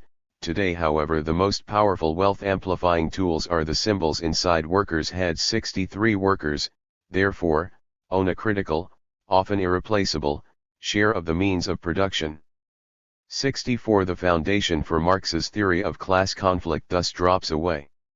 The consequence of the high-technology, post-Taylorist workplace is the evaporation not only of the hostility, but even of the distinction, between management and labor. In its place emerges a shared ethos of participation and professionalism, reinforced by profit-sharing, stock options, and workplace quality circles. While there will still be work, there will be no working class, because class as a collective identity based on adversarial relations of production will have been dissolved. At some points the Tofflers go even further, and suggests that the third wave will transform not only work, but also property. This is often represented as a necessary consequence of the economic peculiarities of information-intensive goods and services. 50. Because information is not exhausted by use, can be reproduced easily and cheaply, and often multiplies in value the more widely it is distributed, such goods and services are supposedly immune from ownership or commodification. Since information constitutes the central resource of the new age, these property-transcendent features herald the advent of an increasingly sharing, cooperative, equalitarian society. According to the Tofflers, Marxists have an obsession with ownership that is anachronistic in an era of info-property -- non-material, non-tangible, and potentially infinite. 65. In the unfolding of this transformation, revolutionary overthrow of the ruling class is crudely beside the point. What will occur is rather a gentle auto-dissolution of ownership. At this point there is an interesting bifurcation in the work of information revolutionaries. Some theorists, at some moments, look to a future beyond capitalism. This perspective is exemplified by the early work of Toffler, and by the computopia prophecies of Japan's most famous futurist, Masuda. It sees information technology bringing a gradual, spontaneous, and non-antagonistic relaxation of capitalist relations with corporate ownership eventually assumed by technologically participatory workers and citizens, and the abundance of information-generated resources dissolving commodity exchange. What results is nothing less than an electronically created classless society. Other information revolutionaries, or sometimes the same theorists at other moments, look only to a better capitalism. This is the view implicit in all the governmental and corporate descriptions of the information society. It is also the perspective of Toffler's more recent work, clearly adapted to the free market climate of the 1980s and 90s. In this perspective, information technologies still produce incredible economic and societal benefits. But these result mainly from an improved position in an 51. Ever more intensely competitive market society. Electronics yield, not post-capitalism, but new investment possibilities, more efficient management techniques, better marketing opportunities, faster, swifter, more efficient commodification. 66. Yet despite their apparent divergence, both the beyond capital and the better capital versions of the information revolution can be seen pointing in the same direction. To a future in which the capitalist development of technology leads to social salvation, whether through the perfection of the market or its transcendence. And in practice, information revolutionaries straddle both positions without apparent embarrassment. Masuda, who writes about the dissolution of the commodity form even while serving the ministries of the world's most dynamic capitalist power, speaks of his computopia not only as a classless society but also as the fulfillment of Adam Smith's vision in The Wealth of Nations of a universal opulent society. 67. Toffler hopped with ease from talking about post-capitalism to advising ultra-right-wing free marketeer, Newt Gingrich. Indeed, in many moments of information society theory both visions merge in the synthesis of a capital without contradictions, conflict, or competition. In a typically nebulous but heartfelt panegyric, William Halal asserts that the relentless advance of technology has become the driving force for social change, and celebrates the emergence of a high-tech/high-touch business organization that unites enterprise and democracy. Rising like a phoenix from the ashes of a dying epoch, the resulting new capitalism will be so transformed that it is really no longer capitalism at all, because it is governed democratically to serve a full range of human goals rather than profit alone, yet it is still free enterprise. 68. 52. Both the beyond capitalism and the better capitalism version of the information revolution see high technology reshaping society, and both see this as a good thing. Their shared technological determinism means that the radical possibilities announced by the visionaries of the beyond capital school are conceived of as a direct, linear consequence of the innovation directed by the pragmatists of the better capitalism tendency. For this reason the positions are complementary rather than antagonistic. The one is the perfect idealist counterpoint to the utilitarianism of the other. In both cases the prognosis is the same: more technology. And in both cases, what is decisively off the agenda of the future is Marx's concept of revolution as class struggle. The end of history, déjà vu. The ultimate vindication of this information age anti-Marxism was of course the end of actually existing socialism. In the 1970s, some post-industrialists had prophesied a certain convergence of capitalist and socialist systems as each resigned ideological attachment to notions of either the free market or world revolution in favor of a common resort to technocratic planning. But in the 1980s, the era of the Second Cold War, this argument gave way to a more aggressive line. Totalitarianism was the inevitable outcome of Marxism, but computers and telecommunications were technologies of freedom with an intrinsic antipathy to such statism. 69 In arguments strongly marked by the influence of Friedrich Hayek, it was widely argued that the creation of a knowledge economy was inherently related to the play of the open market. 70 High technology innovation depended on levels of enterprise and initiative antithetical to rigid state control. Moreover, application 53 of such innovation would produce a complex and accelerated economy, dependent on data flows elusive of centralized control. Any regime that attempted to restrict these flows would inevitably fall victim to the populist technological empowerment brought by the multiplication of microcomputers, video and fax systems. It would seem hard to imagine a more convincing vindication of such arguments than the ignominious disintegration of the Soviet bloc in 1989.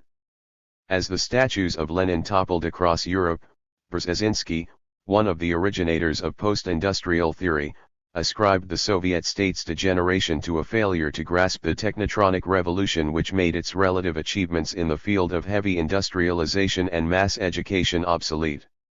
71 Kenichi Ami, theorist of business in a borderless world, enunciated a common verdict when he declared that information never respected the Berlin Wall. In an age of instant information, a wired-for-pictures world, any government that cannot offer Western-style choices of material goods, services, and travel will arouse the enmity of its citizens. 72 The Tofflers, of course, knew how to truly twist the knife in the wounds of old comrades. Declaring that the central failure of the great socialist experiment of the 20th century lay in its obsolete ideas about knowledge, they observed that Marx himself had given the classic definition of a revolutionary moment. It came, he said, when the social relations of production, meaning the nature of ownership and control, prevent further development of the means of 54. Production, roughly speaking, the technology. That formula perfectly described the socialist world crisis. Just as feudal social relations once hindered industrial development, now socialist social relations made it all but impossible for socialist countries to take advantage of the new wealth creation system based on computers, communication, and, above all, on open information.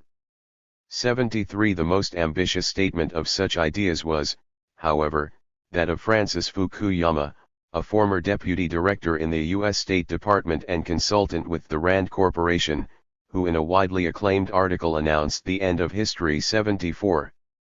This, he hastened to point out, did not mean a cessation of empirical events, but rather that such events could no longer be understood as a single, coherent evolutionary process which would culminate when mankind had achieved a form of society that satisfied its deepest and most fundamental longings. 75.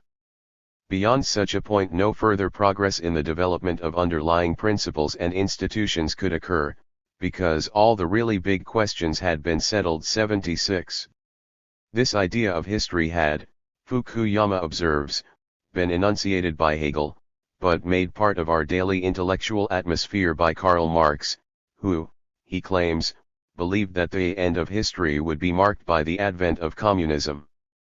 Now, in the aftermath of the collapse of the USSR, it was clear that, on the contrary, the end of history was achieved by the triumph of capitalist liberal democracy. Fukuyama is not a conventional information society theorist. But he shares with these theorists a teleological faith in technological progress. He finds the mechanism which explains the directionality and coherence of history in the logic of modern science. 77. This, he claims, would seem to dictate a universal evolution in the direction of 55. Capitalism. 78. Because the unfolding of applied science makes possible the limitless accumulation of wealth to satisfy ever-expanding human desires, and also confers inestimable military advantages, it dictates homogenization toward the form of society best able to reap its benefits. This form is capitalist democracy, whose competitive enterprise, decentralist market decisions and work ethic favors technological innovation. This superiority had seemed in doubt when the centrally planned economies of USSR and China were able to rival the capitalist bloc in industrial production. But the inevitability of evolution in the direction of decentralist decision-making and markets became apparent with the transition to a post-industrial order placing a premium on invention and information. One might say in fact that it was in the highly complex and dynamic post-industrial economic world that Marxism-Leninism as an economic system met its Waterloo.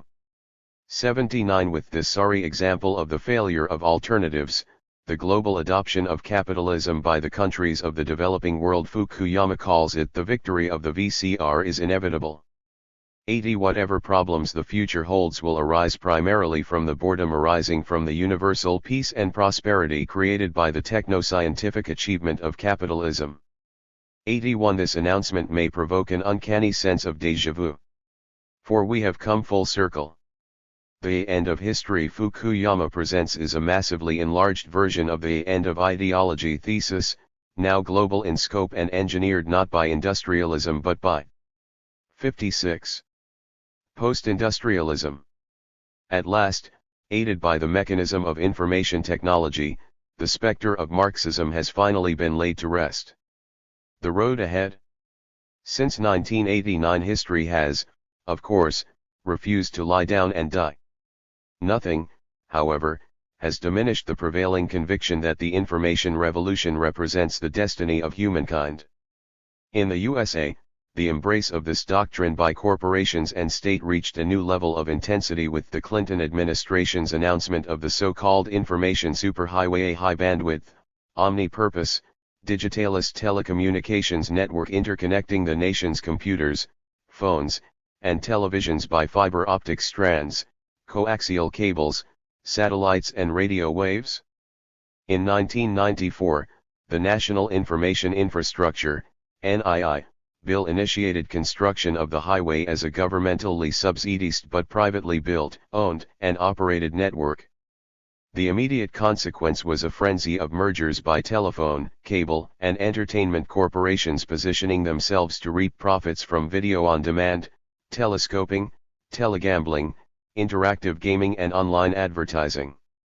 As many commentators have pointed out, the highway image with its connotations of linear movement, physical transportation, and material solidity seems hopelessly inadequate to convey the multidirectional, telecommunicational, virtual interactions of cyberspace.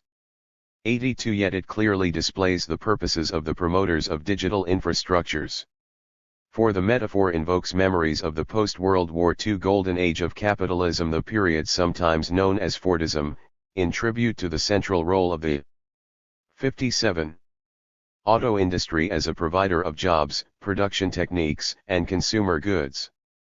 83 In this era, road building was an essential component in the reordering of social life that integrated assembly line labor, mass consumption of manufactured goods, suburban housing, and privatized mobility in an industrial regime that sustained 3 decades of extraordinary prosperity. The rhetoric of the highway serves to summon up remembrances of this boom period, while, of course, conveniently forgetting about negative effects of automobile-centered growth such as pollution, congestion, alienated labor, and community destruction. By analogy, it defines information technologies, computers and telecommunications as the 21st century successors of the 20th century automobiles and roads, the leading technologies in what is hoped to be a new cycle of capitalist growth. In this context, the formulas of information society theorists have spouted in an unquenchable flow from the mouths of governmental and corporate leaders of all complexions. U.S. Democratic Vice President Al Gore has made a stock in trade of promising a cornucopia of possibilities for virtual education, democratization, and self-improvement. In a speech on the national information infrastructure to the Television Academy at the University of California in Los Angeles in 1994, a speech stirringly subtitled Information Conduits, providers, appliances, and consumers. Gore expanded on the highway metaphor by noting that if cars had advanced as rapidly as computer chips, a Rolls-Royce would today go a million miles an hour, cost 25 cents and be 1 millimeter in length. 84 Such a rate of development, Gore declared, amounted to a world revolution. Rhetorically brushing away any hint of conflicting interests from his picture of the cybernetic future, Gore went on to unblushingly promise business a compliant regulatory climate, in which the state would facilitate but not encroach on commercial. 58. Opportunities of cyberspace, and simultaneously to guarantee citizens open access to the networks. Declaring that the economic future of the USA depended on its ability to grasp the opportunities of the digital age, he contrasted the innovation and entrepreneurship of capitalism with the dire example of the ex-USSR, a country that used to put armed guards in front of copiers. And declared his hope that America, born in revolution, can lead the way in this new, peaceful world revolution based on digital technology, and exhorted his audience not to predict the future but to make firm the arrangements for its arrival. Gore's technophilia was, however, matched by that of his political rival, Newt Gingrich, Republican Speaker in the House of Representatives. An aficionado of the works of the Tofflers, for whose latest book he wrote an introduction, Gingrich synthesized futurist revolutionary rhetoric with the most reactionary of right-wing politics, rhapsodizing freely on the need to wire every child into cyberspace while simultaneously slashing at the welfare programs. Gingrich's Progress and Freedom Foundation hosts major conferences on the confluence of capitalism with the information age. 85 In 1994 it published a document, Cyberspace and the American Dream, a Magna Carta for the Knowledge Age, co-authored by information age luminaries such as Toffler, George Gilder, and Esther Dyson. 86 Beginning with a grandiloquent declaration that the central event of the 20th century is the overthrow of matter. The powers of mind are everywhere ascendant over the brute force of things. The document is built around a Toffleresque contrast between the Second Industrial Age and the Third Informational Age, now elaborated with reflections about cyberspace as a bioelectronic frontier, a land of knowledge whose exploration can be civilization's truest, highest calling. 59. After ruminating on the nature of freedom and the essence of community and rejoicing in the power of cyber-communications to liberate us all from smokestack barons and bureaucrats from the past, the Magna Carta finally gets down to brass tacks with some policy recommendations. These are remarkably to the point: strong intellectual property rights to protect private ownership of information, a highway infrastructure to be owned by an unregulated private monopoly, tax breaks for information-oriented companies, and the widespread dismantling of federal government regulations. 87 These proposals for the consolidation of information age capitalism are far from airy dreaming.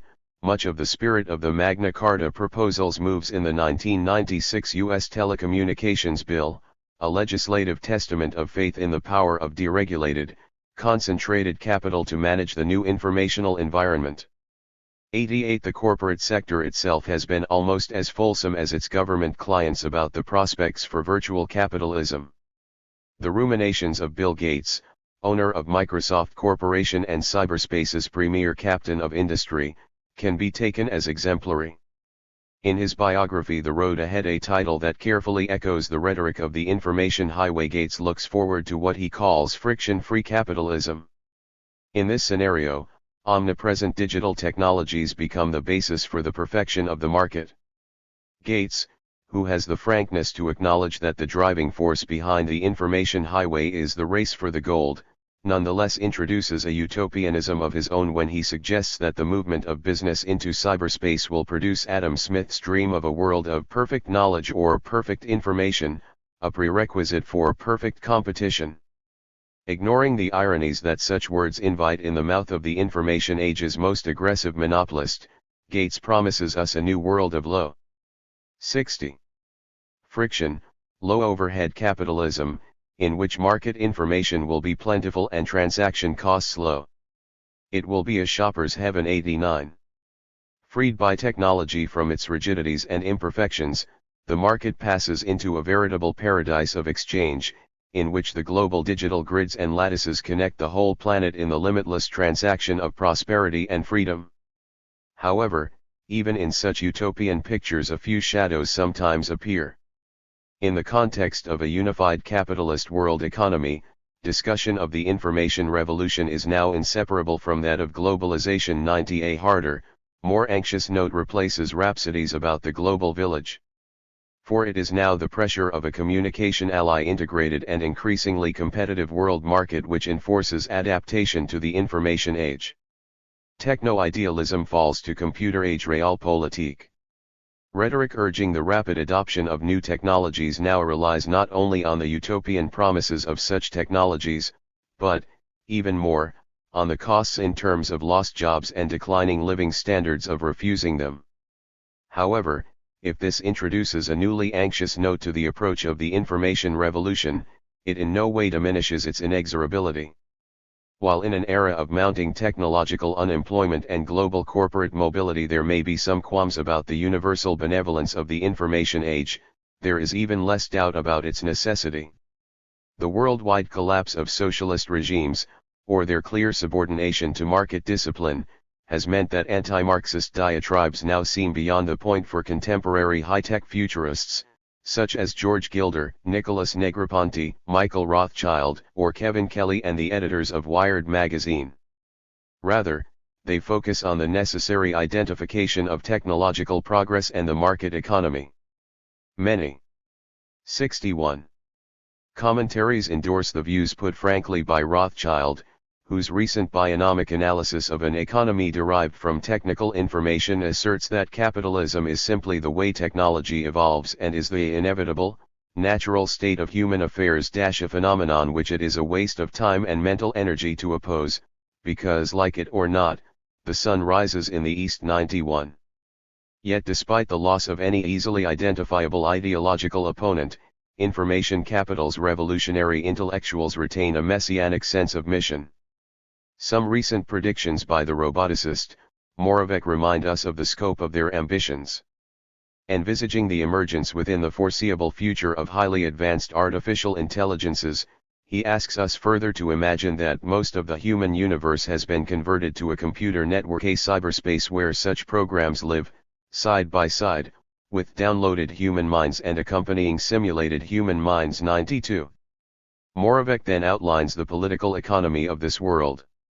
The cyberspatial entities will all make their living in something of a free market way, trading the products of their labor for the essentials of life in the network's memory space and computing time. Some will convert undeveloped parts of the universe into cyberspace or improve the performance of existing patches, thus creating new wealth. Others will act as banks, storing and redistributing resources, buying and selling computing space, time, and information. Some entities in the cyberspace will fail to produce enough value to support their requirements for existence. These eventually shrink and disappear, or merge with other ventures. Others will succeed and grow. 93. 62. Moravec says that the closest present-day parallel to the existence of these virtual creatures would be the growth, evolution, fragmentation, and consolidation of corporations, whose options are shaped primarily by their economic performance. 94. Noting that a human would likely fare poorly in such a cyberspatial market, he looks, without regret, to the necessary conclusion our species merger with or supersession by these corporatized synthetic entities. 95. Reading such apocalyptic visions, one cannot but hear the echoes of some lines of Marx's, of which Mackenzie Wark has recently reminded us in his brilliant discussion of computerized stock markets, lines in which the young Marx speaks of the ultimate destination of capital, finally, and this goes for the capitalists too, an inhuman power rules over everything. 96. Appropriations and exorcisms. The doctrine of the information revolution, as it has unfolded over the last half-century, has proven to be much more than just futurist speculation or even sociological description. Rather, it has become an indispensable ingredient in a massive reorganization of advanced capitalist societies, centered on the introduction of new technologies. Formulated and promoted within the think tanks, policy institutes, laboratories, government offices and consultancy circuits of the most powerful and prosperous centers of the capitalist world economy, the theory of an inevitable information revolution provides the rationale for this restructuring, legitimization for social dislocation, and exhortation toward a radiant future. 63. In its development, this idea has been propelled forward by competition with another revolutionary theory that aimed to become a material force, Marxism. This was the foe that was meant to have been defeated by the end of ideology in the affluence of post-war industrial societies. It was in response to an unforeseen crisis of these societies, a crisis of international and domestic insurgencies permeated by the spirit of supposedly dead and buried Marxism, that Bell and his colleagues produced the concept of post-industrialism. Their enunciation of a new age was not merely a prediction, but a project, an effort both of prophecy and partisanship aimed at setting in motion the social and technological measures necessary to restore the stability of an order threatened by what they saw as chaotic and subversive forces. This is the idea, which has subsequently flowered into theories of the information revolution and virtual capitalism. The relation of these theories to Marxism is, however, not just one of antagonism, but of appropriation. Produced by intellectuals who were often familiar with or had actually espoused Marxist ideas, the concept of the information society derives much of its analytic force and imaginative power from a rewriting of Marxism that retains the notion of historical progress towards a classless society, but reinscribes technological advance rather than class conflict as the driving force in this transformation. It thus annexes the idea of revolution. The collapse of actually existing socialism in popular uprisings intimately linked to the capacities of new media to carry messages across the walls and curtains behind which Marxian regimes had sheltered from the world market is, in the eyes of information revolutionaries, the vindication of this project. It marks the final, technologically aided exorcism of the ghost of Marx. In what follows, however, I will 64. Argue that this exorcism has failed. But first we must see what other Marxists have made of the information revolution. 65. Chapter 3. Marxisms. Marx's machines. It is too late in the day to become intensely vexed as to what Marx really said about technology. For Marx was, like all of us, a multiple. He wrote variously about technology, making statements that cannot all be reconciled one with another, or at least, can be reconciled in very different, sometimes radically opposed, ways. In the historical development of Marxism, this heterogeneity of utterances has yielded a volume of interpretation which now weighs considerably on the brain of the living, and whose influence powerfully refracts every rereading of their source. This chapter begins, therefore, with a scan of the many representations of the machine in Marx's texts. It then moves on to see what other Marxists have made of and from these representations as they respond to the information revolution.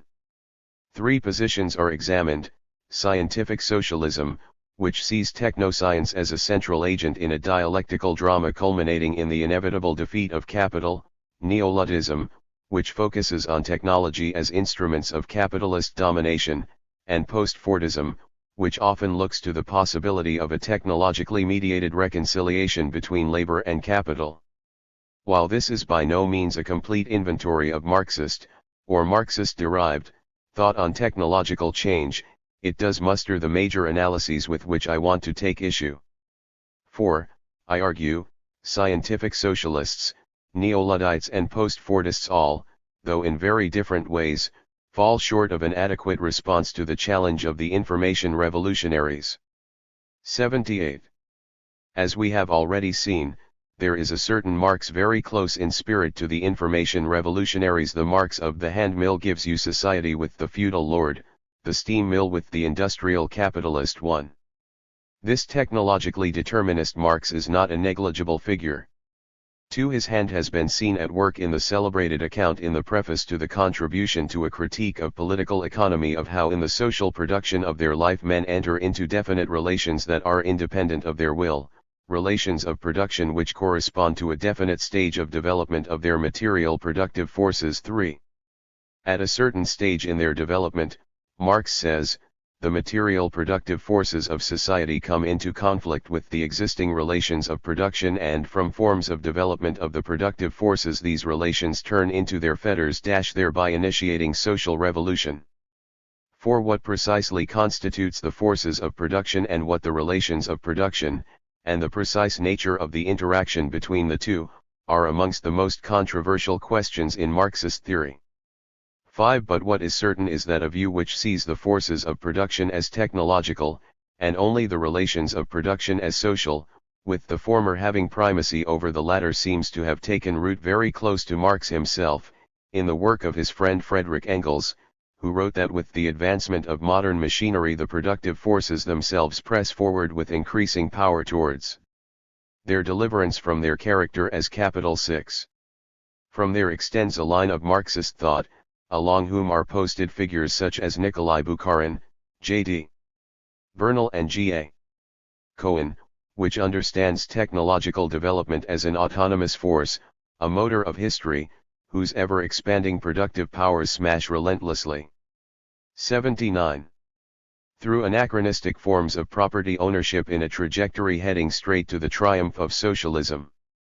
7. However, there are other passages in Marx that modify and indeed contradict this mechanistic view of history. For example, the major treatments of factory machinery in Capital tells a story in which capitalism, as it deepens its control of the workplace and society, transforms methods of production. Marx describes this process in terms of successive degrees of subsumption. 8. In formal subsumption, roughly the early stages of the Industrial Revolution, capital simply imposes the form of wage labor on pre-existing modes of artisanal production. But in the subsequent phase, real subsumption, it undertakes a wholesale reorganization of work. Science is systematically applied to industry, technological innovation becomes perpetual, exploitation focuses on a relative intensification of productivity rather than an absolute extension of hours. 9. Central to this process of subsumption is the replacement of manual methods of work by machinofacture. And the impetus for this development is, Marx says, the factory master's drive to enhance command over his labor force by deskilling craft workers and enlarging the reserve army of the unemployed. Such a narrative precisely reverses the technologically determinist account. For it is social relations capital's requirement for total control over the valorization process that shapes machines, not vice versa. From the reading of such passages flows a different line of analysis whose exponents run from George Lukács through to Harry Braverman and David Noble, who insist that machinery is only a moment in forces of production whose constitution is itself a matter of social power. 10. 80. However, even if it could be agreed that Marx posits a complex interaction between social and technological factors, indeed, complex to the point where the two categories are understood as so inseparably bound up as to make him one of the first theorists of what today are termed socio-technical systems, there would still be space for disagreement in his writing on machines. Many readers have been impressed by his nightmare portrayal of 19th-century factory masters' use of technology. Throughout his work, Marx again and again tells us how machinery confronts the worker in production as the power of capital incarnate, or at least metallized. The steam engine serves as an instrument of torture in the hands of the factory owner. In a necrotic tyranny, the dead labor of automatic machinery becomes a mechanical monster with demonic power that dominates, and pumps dry, living labor power, converting the worker into a living appendage. 11. Or, as Marx put it in a speech to the Chartists in 1856, at the same pace that mankind masters nature, man seems to become enslaved to other men. All our invention and progress seem to result in endowing material forces with intellectual life, and stultifying human life into a material force. 12. From this, and many other passages can be distilled a technophobic, dystopian, neo-Luddite Marx, a Marx who rages against the machine. Yet the production of such a Marx depends on a considerable effort of addition and selection. For there are other moments where Marx speaks not just of the infernal effects of machines, but also of their emancipatory promise. For example, in one passage of Capital he discusses how modern industry continually transforms itself by means of machinery. 81. Chemical processes and other methods, and in doing so incessantly throws masses of capital and of workers from one branch of production to another, in a way that necessitates variation of labor, fluidity of functions, and mobility of workers in all directions. 13. Under capital, Marx says, this incessant technological change is an appallingly destructive, immiserating force, which does away with all repose, all fixity and all security as far as the worker's life situation is concerned. 14. However, he argues, such relentless innovation also has a potentially positive side. By annihilating the narrow specializations that previously characterized craft production, it makes possible the recognition of variation of labor and hence of the fitness of the worker for the maximum number of different kinds of labor. 15. Modern industry thus opens the vision of an alternative communist social order in which the monstrosity of technological unemployment is replaced by the possibility of varying labor. 16. The partially developed individual, who is merely the bearer of one specialized social function, will give way to the totally developed individual, for whom the different social functions are different modes of activity he takes up in turn. 17. Citing a French worker who claimed that constantly changing trades in California made him feel less of a mollusk and more of a man, Marx recommends the development of technical, agricultural, and vocational schools, in which the children of the workers receive a certain amount of instruction in technology. 18. From such moments can be constructed another Marx, an enthusiast for the progressive possibilities of human-machine interaction. 19. Although much of Marx's writing on machines concerns factory automation, a broadly similar ambivalence informs his observations about the other great technological innovations of his age, those in the sphere of communication and transport. 20. For Marx, the 82. Telegraph, the steamship, and the railway were the inseparable concomitants to the development of factory production, instruments for the creation of the world market necessary to supply the raw materials and absorb the goods produced by industrial machinery, an extension of capital's ceaseless revolutionizing of the means of production. They were the manifestations of a relentless dynamic which chases the bourgeoisie over the whole surface of the globe, compelling it to nestle everywhere, settle everywhere, establish connections everywhere. 21. As such, the new channels of travel and communication were tendrils for the extension of a system of domination. In a passage which strikingly anticipates the conditions of contemporary globalization, Marx writes of how every development in the means of new productive forces is at the same time a weapon against the workers. All improvements in the means of communication, for example, facilitate the competition of workers in different localities and turns local competition into national. 22. Elsewhere, Marx analyzes the new means of communication as essential component in the autonomization of the world market, elevating monetary exchanges into an force whose impersonal and relentless processes appear to stand over and against any possibility of human intervention or transformation. 23. These observations, especially when linked to Marx's remarks on ideology and commodity fetishism, have provided planks for a Marxist political economy focused almost entirely on the dominative effects of capitalist media and information industries. 83. Yet at the same time, and even more emphatically than in the case of industrial machinery, Marx also saw liberatory possibilities in the 19th century communications revolution. The telegraph, fast mails, and travel broke down parochialism, localism, and narrow national interests. As such, they were potential catalysts for proletarian internationalism. Indeed, the Communist Manifesto's famous exhortation to the workers of the world is prefaced by a series of enthusiastic observations on how this ever-expanding union of workers is helped on by the improved means of communication that are created by modern industry and that place the workers of different localities in contact with one another. 24.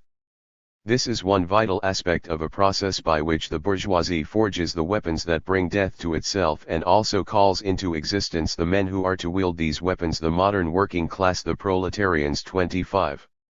In his own life, Marx was eager to take advantage of such possibilities. According to James Billington, Marx and Engels on one occasion planned to penetrate the international wire agencies in Brussels, through a leftist press agency, in order to distribute their messages more widely. 26. As Peter Waterman notes, this may not be quite enough to make Marx a hacker avant la lettre. Nevertheless, the enthusiasm for the revolutionary possibilities of mass communication so evident in his texts has resonated with theorists from Bertolt Brecht and Walter Benjamin to Hans Magnus Enzensberger onwards. 27. These synoptic observations only skim the surface of Marx's machine writings. But they are perhaps enough to establish that throughout these texts there runs an electric tension, an alternating current that oscillates between rival possibilities. At one pole, technology is an instrument of capitalist domination, a means for the intensification of exploitation and the enchaining of the world in commodity exchange. On the other, it is the 84. Basis for the freedom from want and the social intercourse that are prerequisites for a communist society. How much emphasis is given to each pole, and by what logic or narrative they are connected, is, however, a matter of huge contention. Later, like all the other interpreters, I will select my own favored points of reference, the passages where, for me, Marx's antinomies about the machine fuse at white heat into brilliant insight. But for the moment, we will see what others have made of Marx's ambiguous machines. Scientific socialism. I use the term scientific socialism to designate that form of Marxism also variously referred to as objectivist, classical or neo-orthodox Marxism, which, taking its direction from Marx and Engels' observations about the contradictions between forces and relations of production, sees history driven by scientifically predictable laws of motion toward a socialist destination.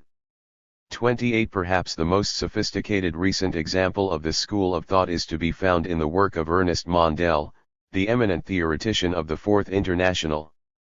Mondale's magnum opus, Late Capitalism, was first published in 1968 and translated into English in 1975. It represents a magisterial attempt to reinsert many of the societal phenomena which were at that time being claimed by post-industrial theorists to mark the definitive supersession of Marxism, cybernetics and other new technologies, the increasing importance of planning and education, and the increasingly knowledge-based nature of economic development within the framework of historical materialism. For Mondale's fundamental claim is that the societies of contemporary Europe and North America, far from having transcended the features of capitalism described by Marx, in fact exhibited them in a singularly pure form. 29. 85. Mondale argues that there have been three fundamental moments in capitalism, each one marking a dialectical expansion over the previous stage: market capitalism, monopoly capitalism, and our own phase, late capitalism.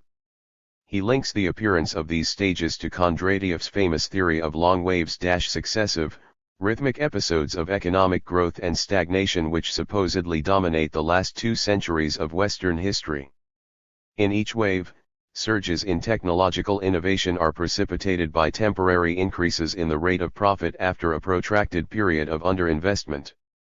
Corresponding to the 3 phases of capitalism are 3 general revolutions in technology: steam-driven machinery of the 1840s, electric and combustion motors of the 1890s, and, from the 1940s on, the third technological revolution of nuclear power and computerization.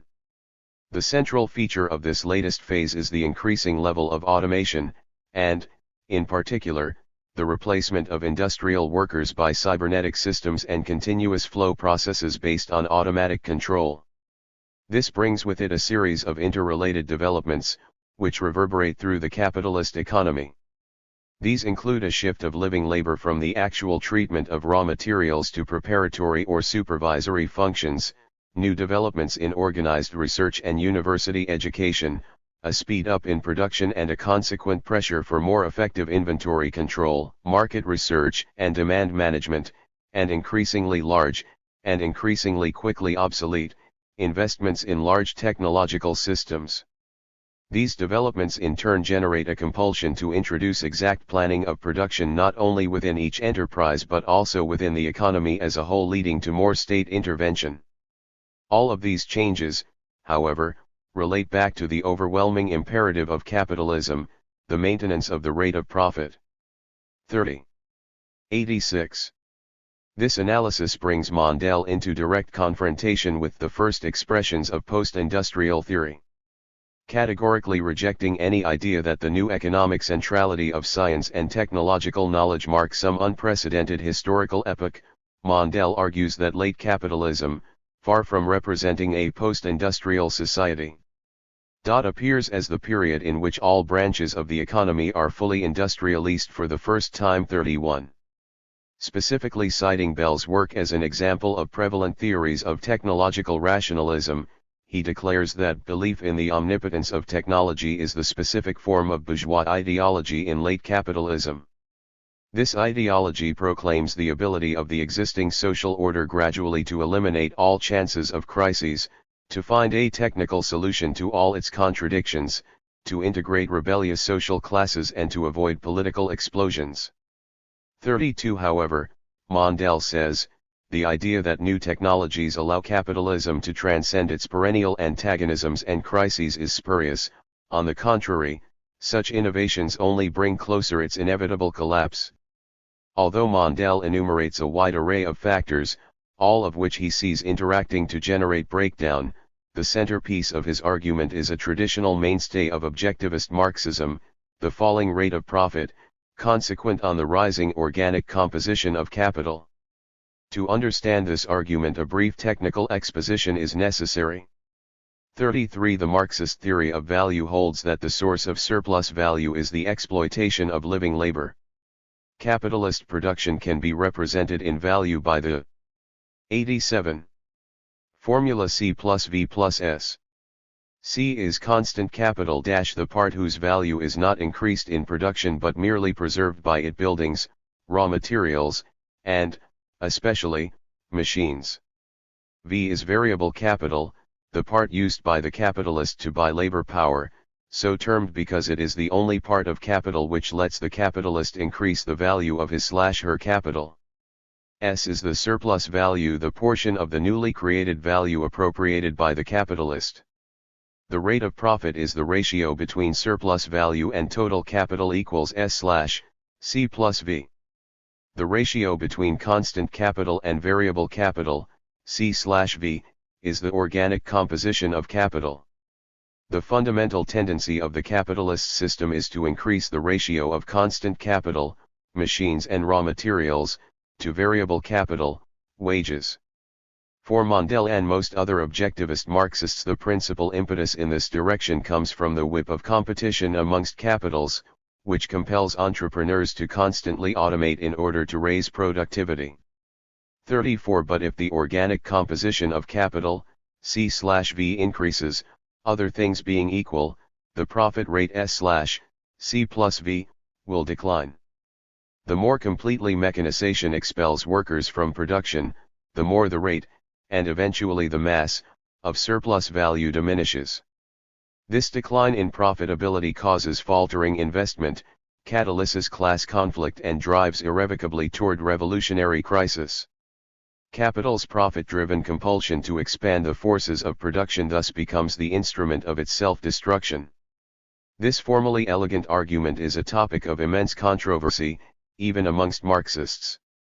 In his original account of the falling rate of profit, Marx identified certain counter-tendencies: intensified exploitation of labor, cheapening of the elements of constant capital, i.e. increased efficiency in the manufacture of machines, new sources of 88.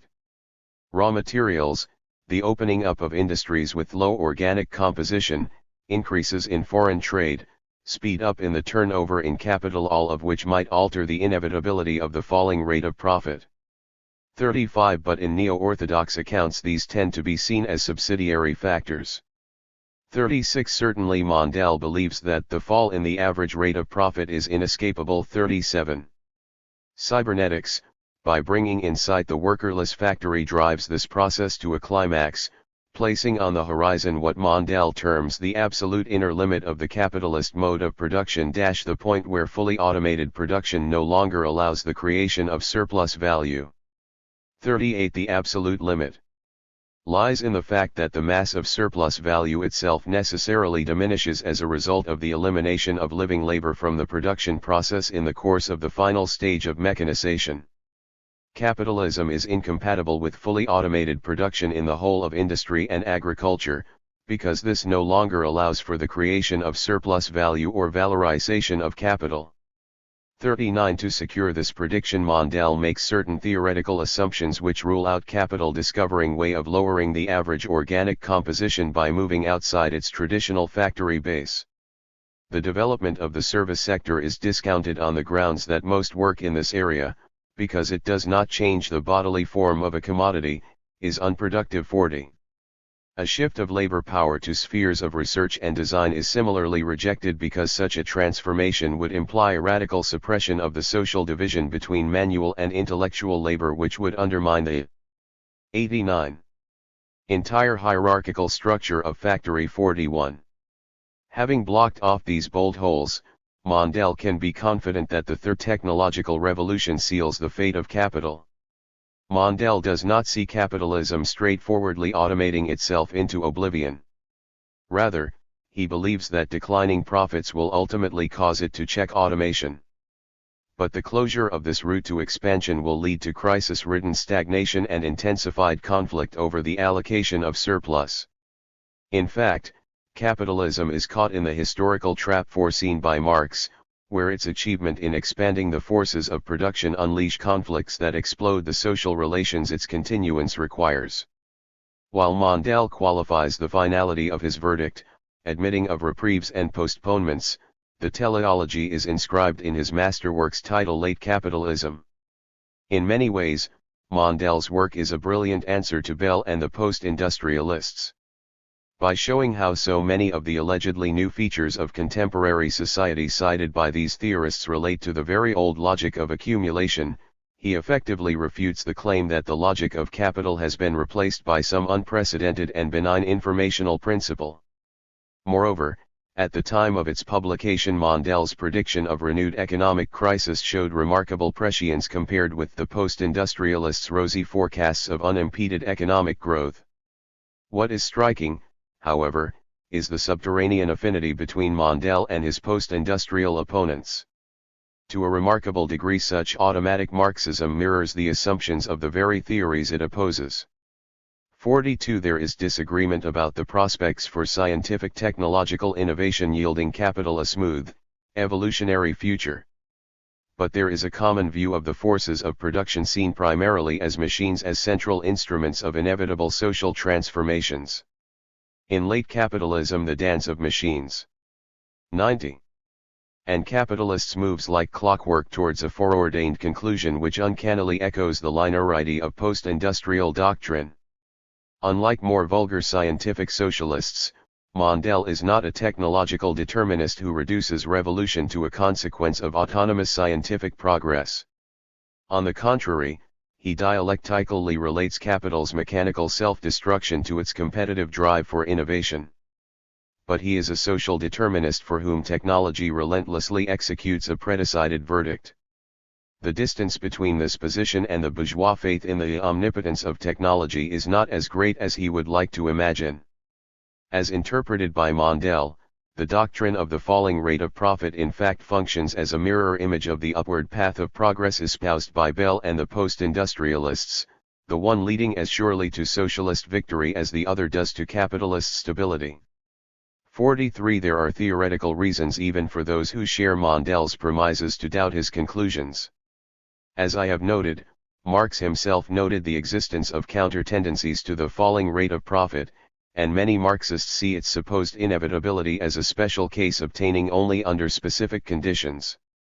44. Capitalism's deployment of new technologies certainly drives living labor out of production, through automation, but it can also enhance the counter-tendencies against the falling rate of profit by increasing the rate of exploitation, through surveillance and monitoring, cheapening machine production, robots making robots, opening new areas of exploitation with a low organic composition, tertiarization, speeding circulation, through advertising, marketing, and innovation, and integrating the world market, telecommunications. Mondale rejects such possibilities with arguments whose intricacy verges on the quasi-theological. But such possibilities seem significant enough to cast doubt on his teleological certainty. This is not to ratify the post. 91. Industrialists' dreams of unimpeded market expansion. But it is to see crisis as contingent on the outcome of series of social struggles over the scope, scale, and velocity of commodification rather than guaranteed by capital's own internal logic. What is remarkable about Mondale's account is the absence of any agency for such struggles. At the moment of crisis, of course, the working class is summoned to seize the revolutionary hour. But a striking feature in the pages of late capitalism is that this crucial protagonist, the ostensible raison d'être of the whole drama, is in fact largely invisible, far less closely analyzed than capital and its machines. When, elsewhere, Mondale does discuss the modern proletariat, it is essentially to reaffirm the verity of Marx's description of the industrial worker, dismiss the significance of the manipulations of the mass media, and assert the guarantee of revolutionary commitment given by the basic structural stability of the proletarian condition. 45. In such objectivist analysis there is little sense of labor as a living subject, animated by needs and desires, little sense that this subject might change, altering in complexity and capacity in ways at least as dynamic as that of the dead labor embodied in machines, or that capitalist development might itself be crucially shaped by its efforts to harness and contain the energies of this collective subject.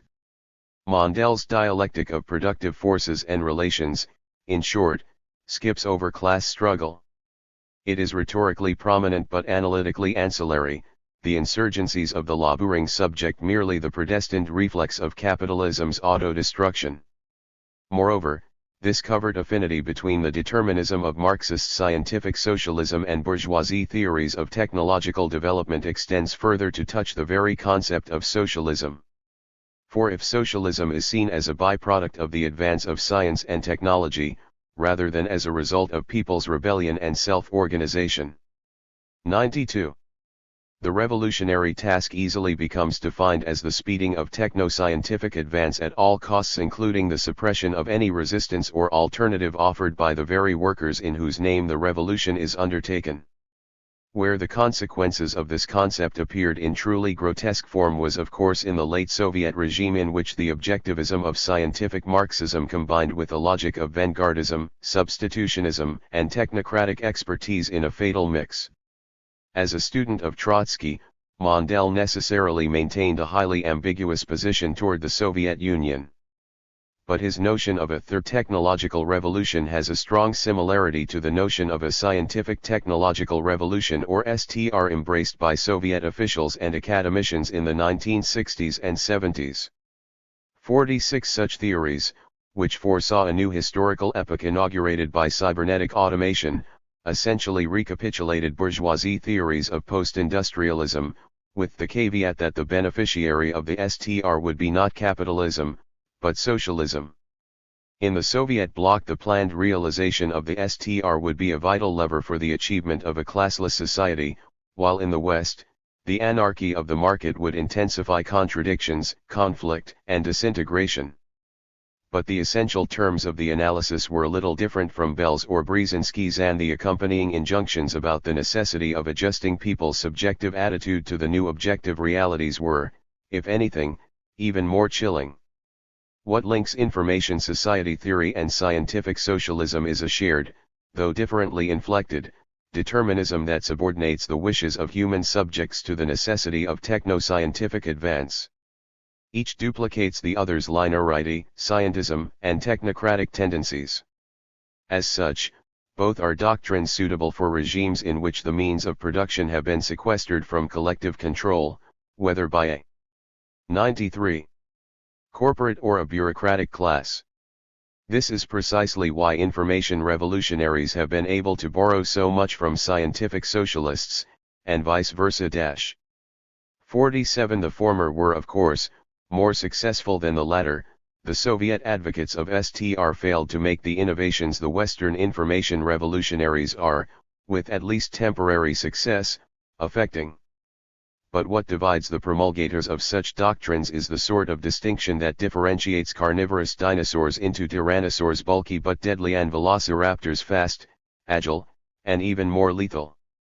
With the demise of the Bolshevik experiment, all the teleological certainties of scientific socialism have been thrown up in the air. The one thing that is sure, however, is the irrelevance to future struggles of a Marxism convinced of predestined triumph, fixated with the industrial factory, and carrying internally the seeds of the very dominative logic against which it contends. Technology as domination. From the late 1960s, in the very period post-industrial theory, emerged attitudes amongst many European and North American Marxists toward technoscience moved in a direction notably different from that of scientific socialism. Confronting assembly lines, napalm manufacturers, and nuclear power plants, growing numbers of theoreticians and activists rediscovered the dark, nightmarish aspects of Marx's writings on technology. Seen through the window of such writings, emergent technologies of automation and communication seemed more likely to strengthen capital than undermine it. The new forces of production appeared not as agencies automatically and autonomously bursting apart the old relations of production, but rather as themselves implacably shaped by those relations, designed and deployed at the behest of a ruling class to whose purposes they were almost entirely instrumental. 94. The groundwork for such an understanding had in fact previously been laid by the Frankfurt School. As is well known, the basic contention of the critical theory developed by Max Horkheimer, Theodor Adorno, Herbert Marcuse is that technological rationality, once a powerful lever for humanity's liberation from want and superstition, has now itself become oppressive. In the dialectic of the Enlightenment, means have usurped ends, the domination of nature has become the domination of man, and the forces of production have turned to forces of destruction. 48. Enabled by its techno-scientific powers both to generate endless desires and also to fulfill them, capital exercises a control so comprehensive as to produce Marcuse's one-dimensional man, a subject incapable of thinking, or even perceiving, beyond the limits of the system. 49. Although the best work of the Frankfurt School and their colleagues predated the enunciation of post-industrial theory, their critique of science and technology both anticipated the developments Bell and his colleagues so enthusiastically embraced, and colored an entire line of post-war neo-Marxist response to computers and telecommunications.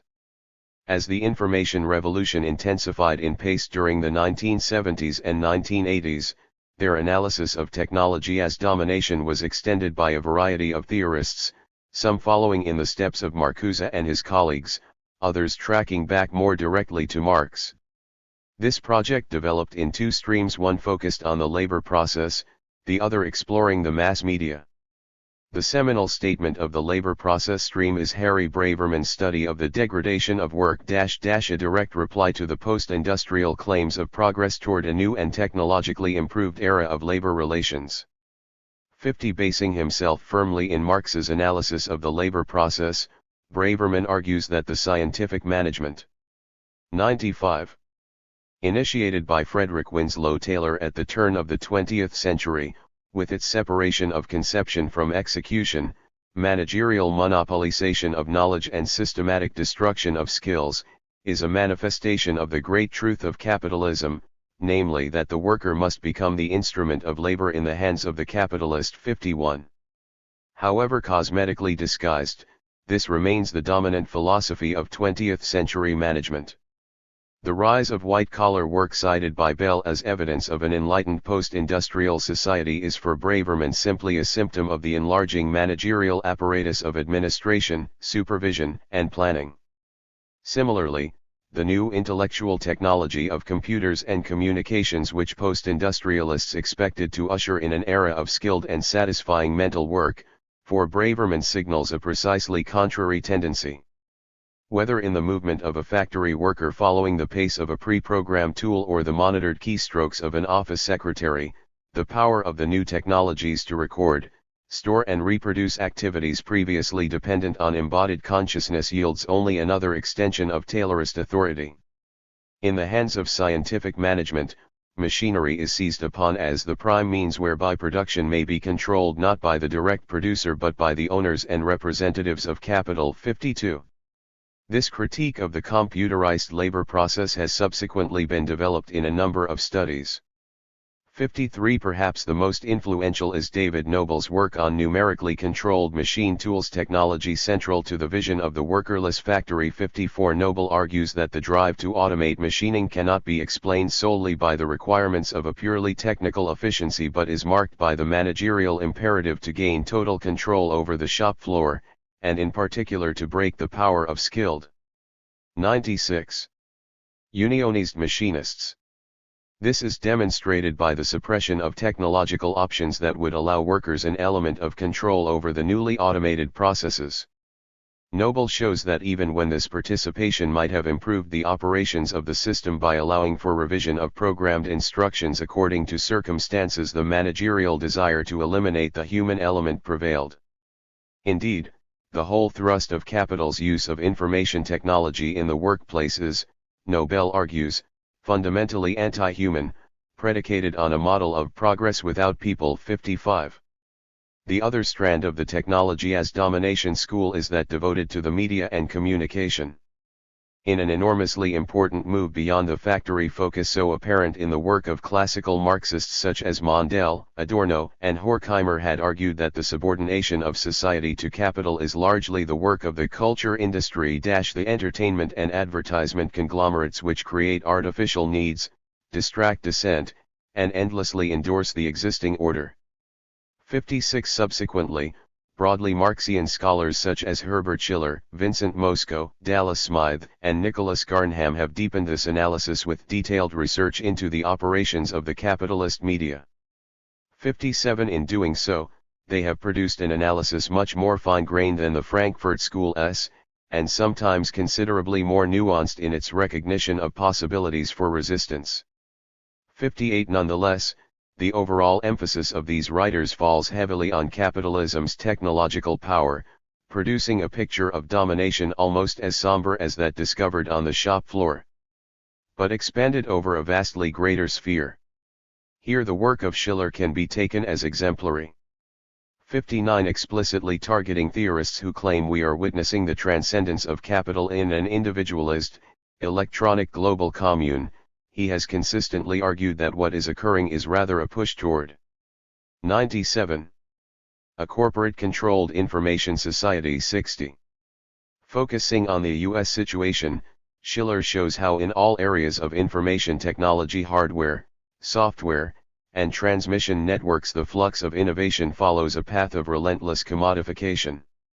The new satellites, fiber optics, and computer networks are deployed to create a media explosion whose apparent pluralism is belied by the near total absorption of thousands of newspapers, magazines, radio stations, TV channels and cable systems into a few giant media combines. From ownership flows ideological control. Implicitly following the classic Marxist logic by which economic base must determine ideational superstructure, Schiller insists that corporate domination of communications industries yields a prodigious power over the formation of popular consciousness. While information society theorists claim that a proliferation of technologies and channels democratizes and diversifies opinion formation, Schiller argues that the giant media corporations generate, filter and refine the flows of imagery, news, and entertainment to exclude anything that might subvert the interest of owners or advertisers and to systematically intensify the commodification of social relations. The consequence, says Schiller, echoing Marcuse, is a national discourse that is increasingly one-dimensional. 61. Although he allows for contradictions produced by conflict within and amongst media industries or between such industries and other sectors of capital, the overwhelming weight of his analysis points to the systematic envelopment of human consciousness by corporate speech. 62. And since information technologies are seen as a central instrument in this envelopment, the assessment of them is comprehensively negative. 98. It is not a question of either or. Good technology or bad technology use. It is solely a matter of developing and using the new communication technology for holding on to the economic benefits derived from a world system of power. Insistence on the potential and positive features of the current communication instrumentation is disingenuous at best. 63. Mind management in the cultural sphere becomes thus the corollary of deskyling and in the workplace. 64. These two streams of technology as domination analysis, one focused on the labor process and the other on the media, are melded by Frank Webster and Kevin Robbins in their relentlessly bleak account of cybernetic capitalism. 65. This makes explicit the connection of Taylorism with media management. Taylorism, Webster and Robbins point out, was in its original formulation not only a doctrine of shop floor control but also an overall social philosophy which pursued increasing productivity as the key to future prosperity, harmony, and progress. 66. The deployment of information technology represents the realization of this second phase of generalist or social Taylorism, extending capitalist control of knowledge and information beyond the factory to society as a whole. 67. Confronting this prospect, Webster and Robbins articulate the deep foreboding characteristic of so much contemporary Marxian analysis of technology. This is what we foresee in the future, a society in which corporate capital, using the most advanced forms of IT that have been designed to suit its requirements and constantly talking about the imperatives and promises of a technological revolution, extends and consolidates its hold in 99. Society, strengthening its control over employees, and shedding significant numbers, while intruding further into the everyday lives of consumers, both groups of whom it observes, analyses and schemes about what changes might be to the company's advantage and perceived as inevitable by those likely to suffer from restructuring or desirable by those able to pay the going rate. Behind, often in front, and almost always in collusion with this centralist corporate capital, is arraigned a disciplinary state, equipped with the latest surveillance technologies, able to contain dissent from those minorities unwilling to accede to the market's control or unable, through unemployment and or poverty, to participate in its technologies of abundance. 68. The changes presented by information revolutionaries as liberatory thus signify something quite opposite: greater reach for the visible hand of managerial control, now exercised through an arsenal of devices for broadcasting, monitoring and surveillance to allow the observation and shaping of social subjects as both workers and customers. Although scientific socialists, like Mondale, had always condemned the uses to which capital puts technology, this critique of the technology as domination cut much deeper. For scientific socialists, machines are neutral, although capital's deployment of them is objectionable. For technology as domination theorists, however, this apparent neutrality is a lie. Technologies embody social choices made by those with power over their construction. Political intentions are present not only at the level of use, but of 100. Research and construction not merely in what is done with machines, but in how they are designed, and, indeed, in whether potential innovations are realized at all or suppressed.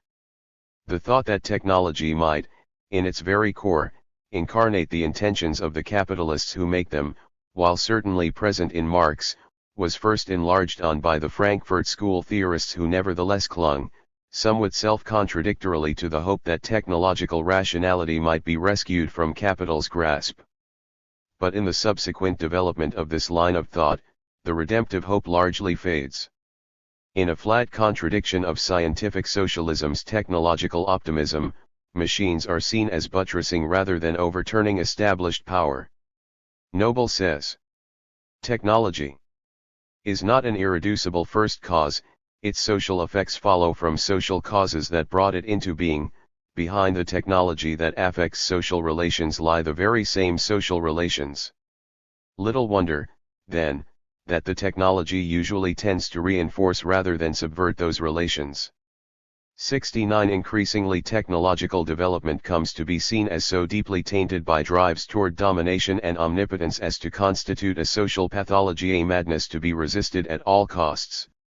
70. From such a position, it is natural that many technology as domination theorists look for inspiration to the machine wreckers of the first industrial revolution, the Luddites. For Noble, Webster and Robbins. The pejorative use of this epithet by information revolutionaries slanders the real nature of a movement which represented a coherent protest against destructive industrialization advanced under the banner of technological necessity. And, just as in the first industrial revolution capital accumulated itself through 101 popular immiseration, so the computerized second industrial revolution will expand corporate wealth and control by massive dislocation, descaling, and unemployment. What is required to confront this prospect is a revival of the resistant spirit of General Ludd, a neo-Luddism for the information age. 71 Thus for Noble, the essence of technology question today is that there is a war on, but only one side is armed. 72. Notions of technological transcendence peddled by information society theorists are no more than legitimations for the corporate assault on workers. Given capital's control of research and innovation, the immediate possibility of shaping and humanizing the approaching wave of technological change is minimal.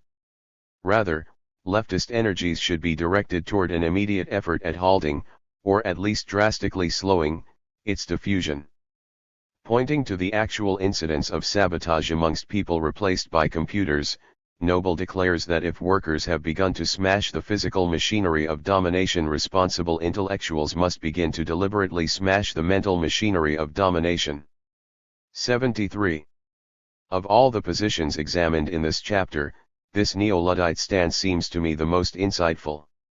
It is the one that most fully confronts the ambition of the Information Society project, not as a foreordained ascent of civilization, but as a strategy of societal power. This theoretical perspective is backed with concrete studies of the shaping of new technologies to capitalist ends, both in the workplace and beyond it. And the consequent call for resistance has an integrity lacking in the obeisances paid by scientific socialists and social democrats alike to capitalist progress. However, such analysis also has serious and ultimately self-defeating limitations. At root, this is because the technology as domination school overestimate capital's capacity. 102. To command living labor with dead labor. It restores the human subject whom objective Marxism banishes, but it introduces this subject primarily as victim. In this respect, the reproach often leveled against Braverman's labor process analysis that it sees workers only as the passive objects of capitalist designs, and ignores the consequences of their counter-strategies and resistances is justified. So too are the criticisms made of media analysts who acknowledge audiences only as the cultural dupes of advertisers. On both fronts, capitalism's intentions and its capacities are too easily equated, a conflation which Stuart Ewan has rightly criticized for its belief in the self-generating potency of technology and domination. 74.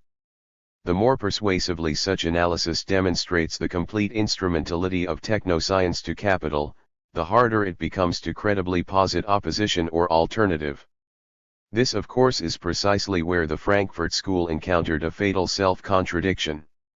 For if technological dominance was in fact as total as Adorno or Horkheimer suggested, it became difficult to explain even the basis for their own critical viewpoint, let alone how it could possibly mobilize a political action. Critical theory relentlessly painted itself into a corner, where hope could only be sustained at the price of heroic inconsistency. This dilemma is repeated by many later theorists, in whose portrait of techno-capitalism revolutionary possibility gives way to dystopian nightmares of indoctrination, surveillance, and robotization.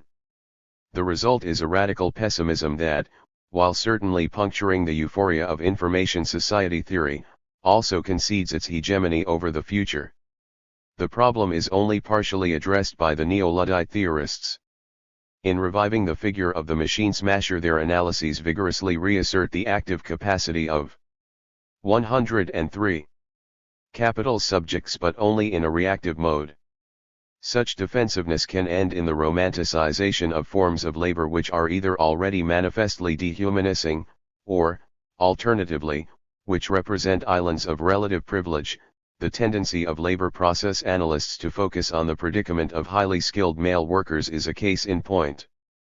Further, it can take little account of the possibility particularly apparent in the field of media and communication technologies that capital's laboring subjects may find real use values, perhaps even subversive ones, for the new technologies. Ultimately, this position suffers the deficiencies of all oppositional theories that conceive struggle only as resistance, and not as counter-initiative.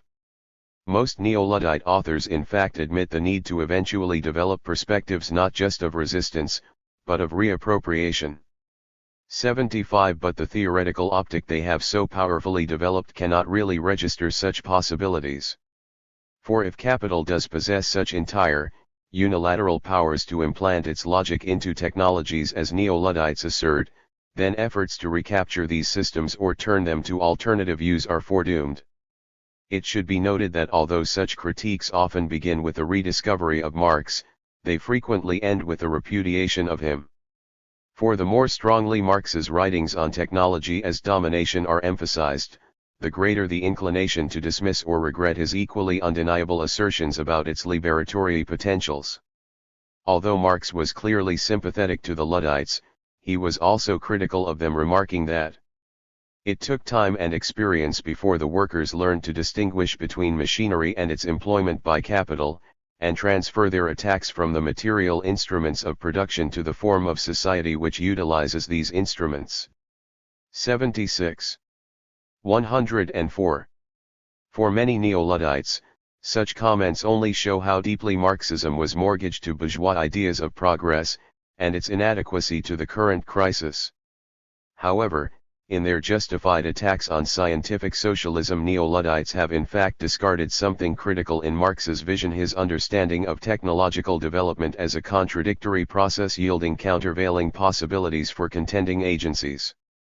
To affirm and extend this latter strand, we need theory which, without reverting to the automatism of scientific socialism, can find in technological knowledge empowerment not just for capital, but for those who fight against it. Post-Fordism, New Times. The discovery of such a perspective has, however, been complicated by the emergence of yet another line of Marxian analysis, one moving in an almost diametrically opposite direction from neo-Luddism. If this line also leads eventually to a departure from Marxism, it takes its exit by an opposite door, one marked not by despair at the oppressive power of capital's new technologies but by enchantment with their liberatory potentials. And if this tendency marks a return to a positive Marxian attitude towards technology, it is one very different from the revolutionary teleology of scientific socialism. For what it looks forward to is not the inevitable victory of socialism, but the technological reconciliation of workers with capital. Much of this analysis has marched under the banner of post-Fordism. This is a phrase that has entered a diversity of theoretical positions. Not all analysis that uses the term shares the spirit of compromise that I discuss here. For example, the work of David Harvey and several of the radical geographers who have followed in his footsteps is very 105. Different in tone. 77. My remarks here should therefore not be taken as a total rejection of the concept. Indeed, later in this work I sometimes post Fordism as a convenient label to designate recent changes in the way capitalism operates. Nevertheless, here I want to focus on the way in which a certain version of post-Fordism has become widely associated with a perspective that brings neo-Marxian analysis surprisingly close to that of liberal academics, management consultants, and, indeed, to the positions of the information society theorists. To understand this process, it is necessary to look at one of the roots of the post-Fordist idea, in the work of the French Regulation School of Political Economy. In what seemed in origin a classic Marxian project, theorists such as Michel Aglietta and Alain Lippiet set out to investigate the conditions governing the surprisingly successful and ongoing reproduction of contemporary capitalist society. Capitalism, they proposed, is neither an historically invariant formation, nor one teleologically destined to collapse.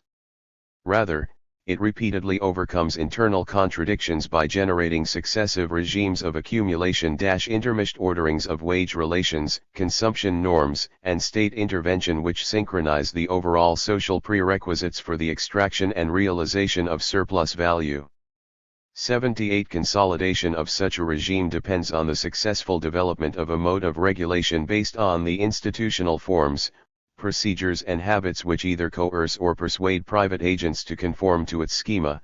79 And also, in some later versions of the theory, on its integration of a viable industrial paradigm, or technological system of production. 80 The principal application of this theoretical perspective has been to develop the category of Fordism. Fordism of course takes its name from the integration of a Taylorist. 106. Division of labor with intense mechanization pioneered in the auto plant assembly lines of Henry Ford. Inspired by Antonio Gramsci's fragmentary but suggestive essay Americanism and Fordism, regulation school theorists expanded the meaning of the term to designate the regime of accumulation characteristic of industrial capitalism during the middle period of the 20th century. 81 Fordism in this sense was a comprehensive system of social organization, coordinating factory-based assembly line production, mass markets consuming standardist manufactured goods, and Keynesian stabilization of the business cycle. Under Fordism, capital enjoyed its post-World War II golden age. But in the late 1960s and early 1970s, the regulation school argues, Fordism encountered a serious crisis. Their accounts of its causes vary in the writings of various theorists ranging through a saturation of mass markets, shop floor disaffection, the fiscal costs of the welfare state, and changing conditions of global competition. Often these factors are combined in an impeccably overdetermined account. But in any event, regulation school theorists agree that, starting about 25 years ago, capital's most successful regime of accumulation began to falter. Sliding profit rates inaugurated a period of continuing flux and uncertainty, disintegration, and restructuring in the global economy that continues to this day. If Fordism is breaking up, the obvious issue is, what will succeed it? This is the question theories of a post- or neo-Fordist regime attempt to answer. While accounts of the emergent regime vary in detail, it is generally agreed that it will centrally involve the introduction of new technologies, a change in industrial paradigm. Aglietta himself speculated that a neo-Fordist regime would replace the mechanical principle of the assembly line with computerized systems based on the informational principle. 82. His 107. View of such developments was far from rosy, while their arrival unleashed the most shameless propaganda about the liberation of man in work. They actually meant intensified workplace deskyling and, at the level of society as a whole, a strong totalitarian tendency. 83. Some theorists drawing on his work retain this skeptical orientation. But others have elaborated the idea of post-Fordism far more optimistically. Here the regulation school's Marxism intersects in a remarkable way with indeed anti-Marxist, perspectives. One of the most important of these is the work of Michael Pyor and Charles Sabel on the Second Industrial Divide. 84. Pyor and Sabel, far from being Marxists, are, if anything, Prudentist in their orientation, fascinated by the prospects of escaping the alienation of modern capitalism by return to small-scale, cooperative, artisanal production. 85 For these theorists, the disintegration of Fordism amounts to a moment equivalent in importance to the first industrial revolution. On the other side of this divide lie bright prospects. Information technologies possess a reprogrammability that gives them a plasticity unknown to dedicated industrial machinery. This, Pyor and Sabel argue, will allow the restoration to the workplace of the judgment, learning and variety lost to Taylorism. New computerized systems of flexible specialization can both respond to the disaggregation of standardist Fordist mass consumption into more fluid, niched, and customized markets, and at the same time supersede the deadening routine of Fordist mass production. 86 The monotony of the industrial assembly line will give way to versatile high-tech craft work that requires the willing engagement of the operator's knowledge and attention and places a premium on cooperation between management and worker. The result, Pyor and Sabel claim, will be to dissolve the alienation and antagonism of the 108 capitalist workplace and lay the basis for a new, artisanal, computerized post-Fordist yeoman democracy. 87. By the mid-1980s, the production of such optimistic post-Fordist prophecies had become a veritable academic industry. The concept of a new regime of accumulation was variously married with theories of flexible specialization, Japanese management, or Swedish humanist workplaces to generate a series of predictive models of labor/capital cooperation in the new epoch. 88 With their promise of a new era pivotally shaped by computers and telecommunications, these versions of post-Fordism triggered memories amongst both critics and supporters of post-industrialism and information society theory. Indeed, for its proponents on the left, one of the attractions of the concept was undoubtedly that it represented a rejoinder to such theories. It seemed to offer a way of talking about computers that did not pretend capitalism had ceased to exist, yet did not box itself into the relentless pessimism of theories of technology as domination. 89 Yet in doing so, it often replicated the most problematic aspects of post-industrial theory. 4. As Pelez and Holloway point out in their scathing attack on theories of post-Fordism, in many of these accounts the complexity of Aglietta's original analysis of the crisis of Fordism is simplified into a blunt technological determinism whereby it is the sheer force of new technologies that produces the new era. 90 A more sophisticated version of the argument strongly advanced by Lippietz, a founder and foremost popularizer of regulation school theory, is that the crisis of Fordism opens the way to a variety of alternative accumulation regimes. Some of these would be better for workers than others. One could have either neo-Fordist regimes in which informatics duplicate and intensify traditional patterns of exploitation, or truly post-Fordist 109 systems, which take advantage of the new technological opportunities for reskilling and responsibility. For Lippietz, the pursuit of this latter path, the search for a way out of the crisis based on responsible involvement, in which workers gain higher security, higher pay, and/or shorter hours in return for their cooperation in post-Taylorist high-technology systems, represents the dream of a New Deal for the 21st century. 91. However, many critics have suggested that such dreams of a high-tech New Deal rest on a very uncritical acceptance of management propaganda about new production systems. Post-Fordist analysis, they charge, de-emphasizes the way flexible specialization segments the workforce between a core of permanent skilled workers and a periphery of casualist and temporary employees. 92 It also often glosses over how, even within this core, the new post-Taylorist work organization, with its autonomous work teams, peer policing, and internalist competition, have been developed as an attack on trades union strength. 93 Moreover, its customary contrasts between dirty assembly lines and clean computers ignores the reality of stress, repetitive strain injuries, eye strain, and electronic sweatshops. To this I would add that many theorists of post-Fordism are remarkably silent about the way automation and global communication have been deployed to swell the reserve army of the unemployed, in a way that ferociously undercuts the strength of movements struggling for improved conditions of work and life.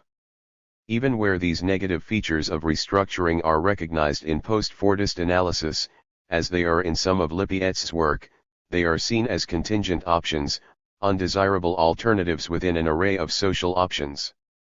What is not confronted is the possibility identified by neo-Luddite analysts, namely that these destructive outcomes might not be subsidiary to capital's logic, but rather 110. Central to it that post-Fordist restructuring might be a project predicated on discipline through austerity as a prerequisite for future profit. In this view, the weakening of resistance, on the shop floor and in society at large, is a central purpose in the corporate deployment of new technologies, and the chances of negotiating a new deal around their use are thus probably illusory. This tendency to downplay the darker side of capitalist restructuring is even more apparent when post-Fordism has entered discussions on media and popular culture. Just as in the labor process debate the post-Fordist cachet often marked a shift away from pessimism about the degradation of work toward post-Taylorist optimism, so in the field of culture it has been associated with the rejection of somber theories of mind management in favor of an effervescent enthusiasm for popular culture. A salient example is the concept of new times proposed in the British journal Marxism Today by a cluster of authors including Stuart Hall, Dick Hebdige, Robin Murray, and John Urey. 94 In the New Times analysis, the switch from standardist mass consumption to flexible specialization is seen as bringing with it an intensified attention to advertising, design, fashion, media and market information. This generates a postmodern ambience of sliding signifiers, simulacra, and spectacle, a culture whose volatility and recombinancy both reflects and contributes to the fluidity of post-Fordist production systems. 95 However, in marked contrast to theorists such as Schiller, New Times analysts do not view this explosion of media and imagery with suspicion or alarm. Rather, the new scope of consumer choice, including the proliferation of media channels and the energetic experimentation of post-Fordist commercial culture, with its gender-bending advertisements, socially conscious products, global eclecticism, and self-conscious. 111. Embrace of feminism and multiculturalism, are seen as opening an exciting space replete with possibilities for the forms of life championed in various identity politics. Hall speaks of the disintegration of Fordism catalyzing a revolution of the subject, and creating an expansion in the positionalities and identities available to ordinary people. 96. Exhorting the left to adapt to the pluralizing, decentralizing, and variegating aspect of the new cultural regime, he cites Marx's famous lines about the dynamic effects of the constant revolutionizing of production, in which all fixed, fast-frozen relationships are swept away. All that is solid melts away. In the eyes of critics such as A. Shivanandan, however, what has melted away in the enthusiasm for post-Fordism is the solidity of Marxist commitments. 97 Even more moderate critics voiced concerns that the designer socialism of Hall and his colleagues expressed the limited perspectives of a fraction of left intelligentsia favored by the growth of new cultural industries, and that their enthusiasm for new times was achieved only at the expense of forgetting about old enemies. 98. And indeed, the new times celebrations of post-Fordism's cultural vivacity seem remarkably indifferent to the appearance in Thatcherite Britain of new exclusions and stratification, at least as pernicious as the massified divisions of Fordism. Eloquent about the improved choices post-Fordism brings to consumers, it was very silent on the street-level bricolage left for those destitute by the degradation of the welfare state. When this is taken together with an evident distaste for the militancies of miners' strikes or anti-poll tax riots, a politics hovering vaguely on the left of a Labour Party marching rapidly to the right, and a theoretical rapprochement with specifically post-Marxist theorists, it is difficult not to think that the New Times analysis made the title of Marxism Today into a very postmodern irony. 112. Distaste for such positions has led many Marxists to entirely reject the categories of Fordism and post-Fordist as a mystification of capital's perennial, and ugly, features. This may be to throw the baby out with the bathwater. The argument that capital entered a phase of drastic restructuring in the early 1970s is a compelling one. In recognizing this shift, theorists who use the category of post-Fordism have often been more alert to important changes in work, culture, and politics than their more orthodox Marxist critics. They could even be said to have rediscovered a sense of the dynamic, tumultuous, and experimental nature of capitalist development that was salient in Marx's own writings, but is often forgotten by those who insist that capital is always the same old thing. 99 However, to agree with the post-Fordists that capitalism is undergoing a period of rapid change is not to assent to their analysis of the cause, course, or consequence of this transformation. As Julie Graham has pointed out, embedded within the theoretical apparatus of the regulation school is a deep tendency to downplay the conflict at the heart of capitalist society. 100 For their analysis takes as its focus and point of entry the requirements for capital's successful organization of society, not the contestation of its rule. 101 Its research agenda is built around capitalist growth, not class struggle. One such study is divorced from scientific socialists' teleology of inevitable breakdown. It tacitly enters onto the same ground as non- or anti-Marxist theories of economic development, so that Marxism becomes another theory of capitalist growth, focusing primarily on those social processes that promote capital accumulation and excluding those that do not. 102. The result, as Graham notes, is a vision that is premised on the vitality and uncontested hegemony of capital's reproduction, but obscures the weaknesses and instabilities of that 113. process, and hides the failures and unevenness that make non-capitalist alternatives an existing and future option. 103.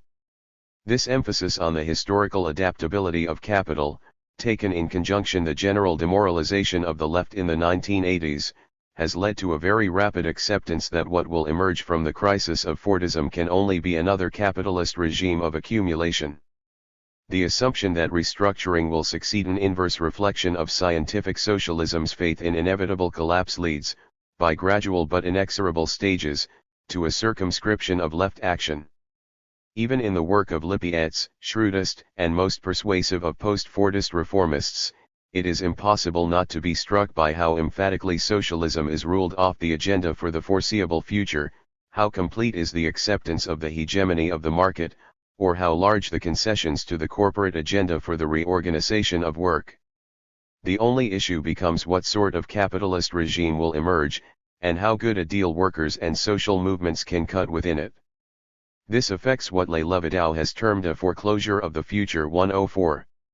By implicitly accepting the success of capital's restructuring, it directs attention away from forms of action which might challenge that completion. It shuts the door on strategies where workers' knowledge of new production systems yield, not partnership with management, but new ways to challenge managerial command, and new ways in which emergent media networks are made to circulate struggles rather than commodities. In doing so, it represses radical potentialities in favor of reformist hopes. 105. This is done in the name of realism. But given the enormous offensive capacity the new technologies allow global business, the expectation that capital will negotiate any reformist compromise unless faced with a serious challenge to its overall control of society is itself utterly utopian. For Lippietz, the 114. task is to find a way out of the crisis. But the Marxist project has never been to help capitalism find a way out of crisis. It has been to find a way of capitalism. This is precisely the possibility that much post-Fordist writing abdicates. Condition terminal. In this chapter we have seen how various schools of Marxism have responded in radically contrasting ways to the information revolution. This diversity of response arises from the complexity of Marx's own writings on technology. The amplification and extension of different aspects of these texts has given rise to very different perspectives on the relation of machines to social change. Scientific socialism has conceived of a teleological interaction of forces and relations of production, leading to the eventual collapse of capital. Technology as domination theorists, on the other hand, see machinery as consolidating and deepening capitalist power, and post-Fordists have often found in new technologies the promise of a humanization of work which would transcend the traditional patterns of exploitation. All these accounts suffer major defects as a reply to the anti-Marxist challenge of the information revolutionaries. In a way that uncannily mirrors the logic of their opponents, scientific socialism effectively liquidates human agency, and substitutes for it an inexorable, and ultimately sinister, technological automatism.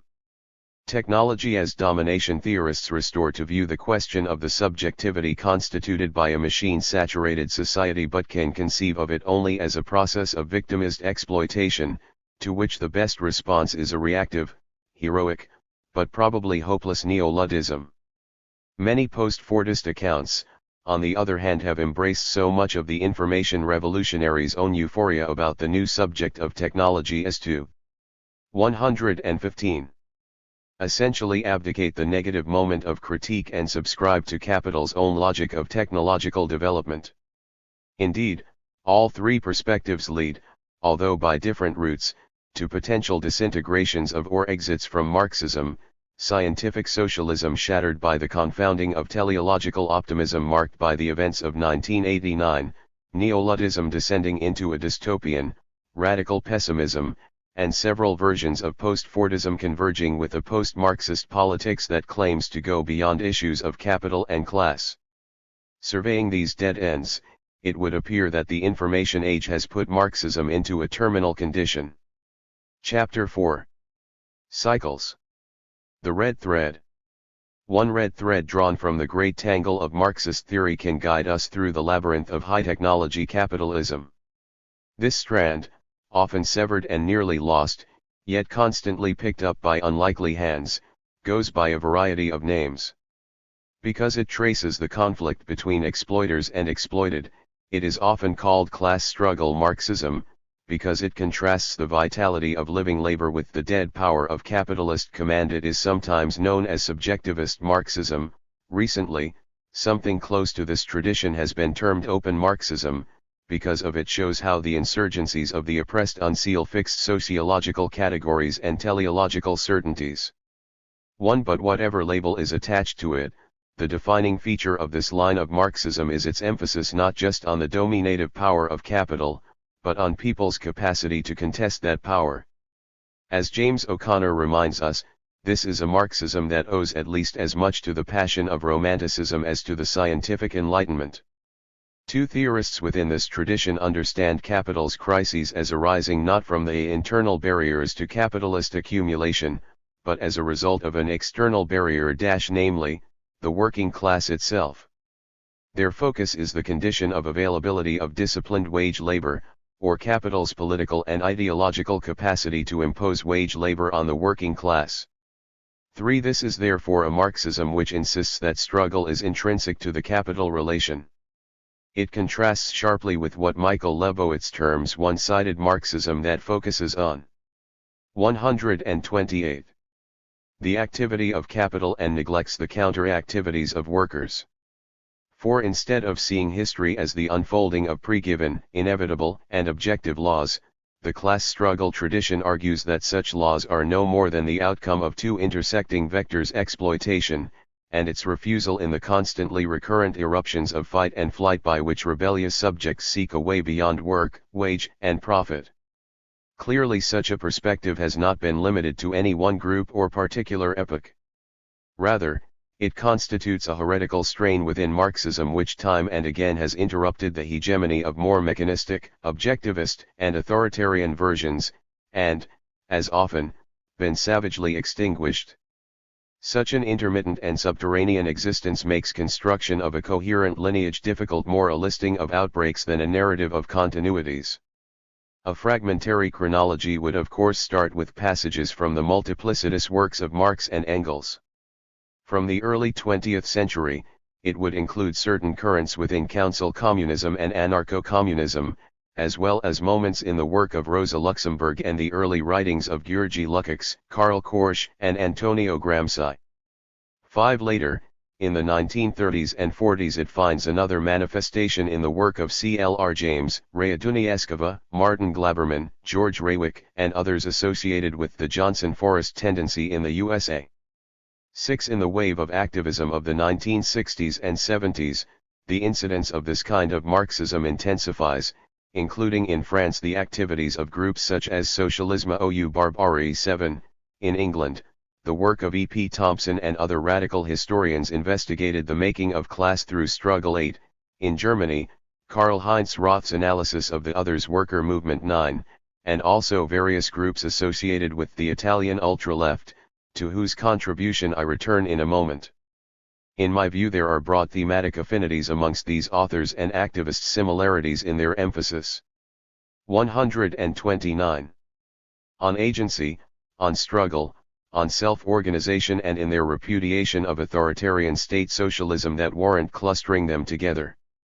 But can this lineage yield much that is new or even relevant to the analysis of high-technology capitalism?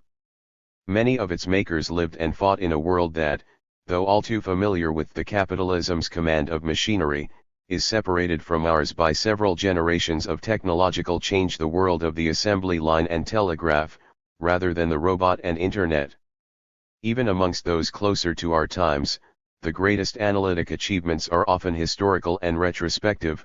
Thompson's account of the factory system or James' discussion of the slave plantation, while provocative in their insights about the intertwining of technology, work, and power, do not speak directly to a world saturated with computers, telecommunications, and biotechnologies. 10. Moreover, it might be said, while there are some studies of working class battles over digital machines and electronic media from a class struggle position, these have usually not offered any theoretical perspectives beyond the neo-Luddism discussed in the previous chapter. 11. I would argue, however, that there is a branch of this tradition whose currency and inventiveness on issues of high technology struggle escapes such objections, the branch often called autonomist Marxism. 12. As described by its main English-language archivist and chronicler, Harry Cleaver, autonomist Marxism has a genealogy that is deep and wide, stretching out to touch several of the figures I have already mentioned. 13. But of particular centrality is a cluster of theorists associated with the autonomia movement of Italian workers, students, and feminists of the 1960s and 70s, including Raniero Panzieri, Mario Tronti, Sergio Bologna, Romano Alquati, Maria Rosa Dalla Costa, François Berardi, and Antonio Negri. 14. In the late 1970s, autonomia was destroyed in one of the most ferocious yet least known episodes of political repression in the recent history of metropolitan capital. The work of this group of intellectual activists was violently interrupted by exile and imprisonment. Their brand of Marxism, anathema to neoliberals, Eurocommunists and Social Democrats alike, came to constitute a largely clandestine tradition. 15. Yet over the political winter of the 1980s and 90s it has continued to develop, undergoing new mutations and making fresh international connections. 16. At a moment when all the accepted verities of the left are in confusion, heresy can make a regenerative contribution.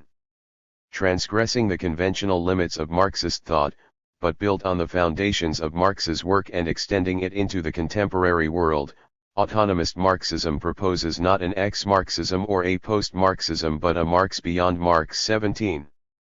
To pit autonomist Marxism against information revolutionaries is no arbitrary juxtaposition. Groups within the orbit of autonomia were among the first to analyze the post-industrial restructuring of capital as a weapon aimed against social dissent. Since that time certain autonomist theorists, most notably Negri, have devoted increasing attention to the vast new informational apparatus of contemporary capitalism. What makes their perspective peculiarly notable is that it grasps the new forms of knowledge and communication not only as instruments of capitalist domination, but also as potential resources of anti-capitalist struggle. While autonomists are by no means alone in raising these possibilities, the inventiveness and scope of their analysis has been massively overlooked. I therefore read autonomist Marxism, and it is worth emphasizing that this is indeed a reading of the autonomists' work, just as theirs is an active, inventive reading of Marx, as 131. A subversive counter-interpretation of the information revolution, contributing to the reconstruction of a 21st-century communism capable of confronting computerized capitalism with a radically alternative vision of community and communication. This chapter outlines some basic autonomist concepts, and then suggests how they open a way to understand the information revolution as a moment in an ongoing cycle of struggles. The perspective of autonomy. At the heart of autonomist analysis lies Marx's familiar analysis of the relation between labor and capital, a relation of exploitation in which workers, separated from the means of production, are compelled to sell the living labor power from which the capitalist extracts surplus value. In elaborating this account, however, most Western Marxisms have tended to emphasize only the dominant and inexorable logic of capital, to a degree such that its accumulative logic, unfolding according to ineluctable, even if finally self-destructive, laws, figures as the unilateral force shaping the contemporary world. The autonomists' rediscovery, startling enough that Yves Molière terms it a Copernican inversion in post-war Marxism, was that Marx's analysis affirms the power, not of capital, but of the creative human energy Marx called labor the living, form-giving flame constitutive of society. 18. As Tronti put it, we too have worked with a concept that puts capitalist development first, and workers second. This is a mistake. And now we have to turn the problem on its head, reverse the polarity, and start again from the beginning, and that beginning is the class struggle of the working class. 19. 132. Far from being a passive object of capitalist designs, it is in fact the worker who is the active subject of production, the wellspring of the skills, innovation, and Cupertino on which capital depends. 20. Capital attempts to incorporate labor as an object, a component in its cycle of value extraction, so much labor power. But this inclusion is always partial, never fully achieved. Laboring subjects resist capital's reduction. Labor is for capital always a problematic other that must constantly be controlled and subdued, and that as persistently circumvents or challenges this command. Insofar as workers, rather than being organized by capital, struggle against it, they constitute the working class. This distinction between labor power and working class was originally Marx's. 21. But by reviving it, the autonomists opened a way beyond the sterility of much subsequent Marxist class analysis. For by saying that the working class is defined by its struggle against capital, they shrugged off elaborate taxonomies circumscribing the real workers as some, usually diminishing, fraction of collective labor manual, industrial, or blue-collar. 22. Rather, they opened a perspective which could see tendencies to incorporation within capital, as labor power, and independence from capital, as working class, as opposite polarities or contending potentialities that permeate the entirety of capital's labor force, understood in its broadest scope. In this view, working class struggles are the insurgencies of subjects capital classes only as human resources against that categorization what Cleaver has recently termed struggles to cease being defined as either a class or as a working class. 23. To analyze such struggles autonomists use the concept of class composition. 24. As Cleaver points out, this is a striking instance of their inversion of classical Marxist. 133. Categories. 25. Marx had referred to the way technological change results in a change in the composition of the collective laborer. 26. But his original account of the organic composition of capital focused on the power of capital to direct production through the accumulation of machines. In autonomist theory, however, this emphasis is reversed. The analysis of class composition is aimed at assessing the capacity of living labor to wrest control away from capital. 27. It starts from workers' struggles, how they arise, how they are connected or divided, their relation or lack of relation to official workers' organizations, and their capacity to subvert capitalist command.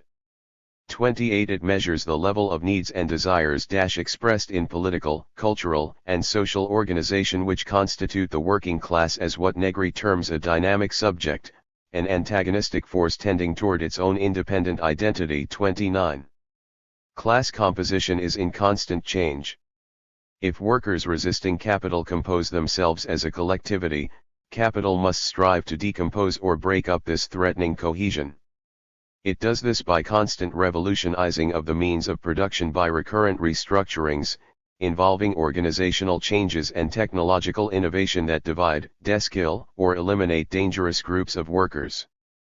But since capital is a system that depends on its power to organize labor through the wage, it cannot entirely destroy its antagonist.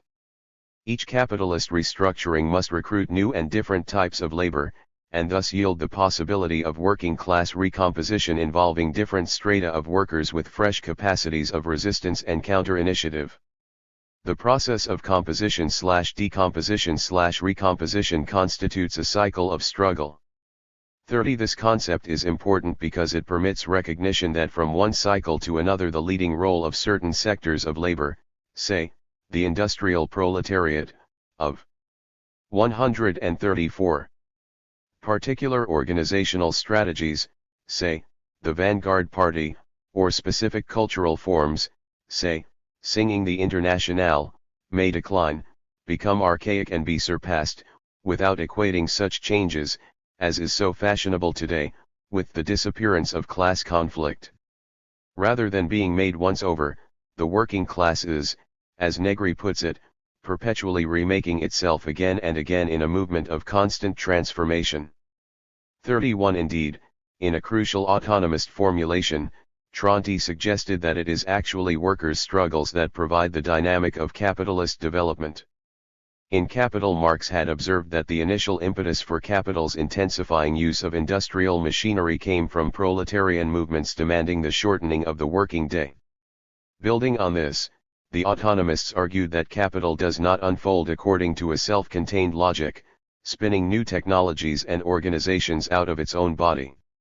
Rather, it is driven by the need to forestall, co-opt and defeat the other that is simultaneously indispensable and inimical to its existence, fleeing forward into the future in what Tronti termed successive attempts of the capitalist class to emancipate itself from the working class. 32.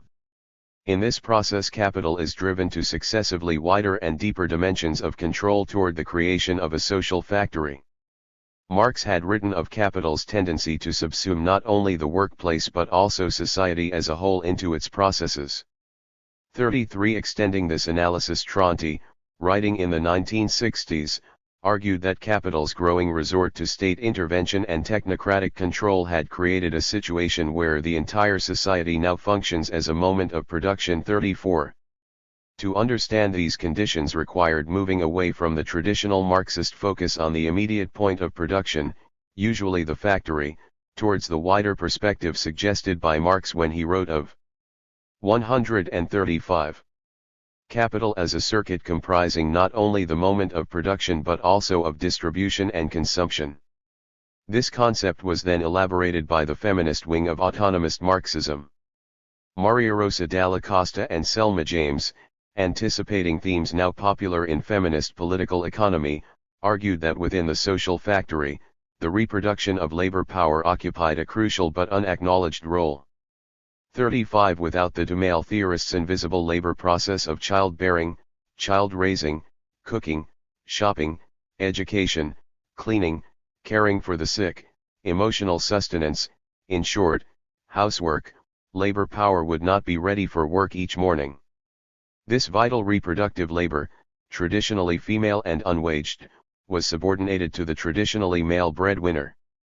36. Thus the wage, mediated by patriarchal authority, commanded and disguised unpaid labor time not only in the workplace but also outside it. Other autonomist theorists applied broadly analogous analysis to the situation of other unwaged groups, e.g. students, or, in an international context, peasants within the social factory. In developing this analysis, Dalla Costa, James, and other autonomists emphasized that the potential unification of workers produced by the universalising logic of capital has to be understood as cross-cut by a contrary tendency, which Marx recognized, but did not analyze so deeply, namely capital's drive to divide workers along lines of nationality, gender, and race. As James puts it in Capital's Hands, the division of labor is first and foremost the division of laborers, on an international scale. 37. This systemic organization of difference as division was imperative for capital, precisely in order to forestall the unified class movement Marx predicted. 38. Therefore anti-capitalist movements, rather than simply mobilizing a unity pre-given by the structure of production, faced the far more 136.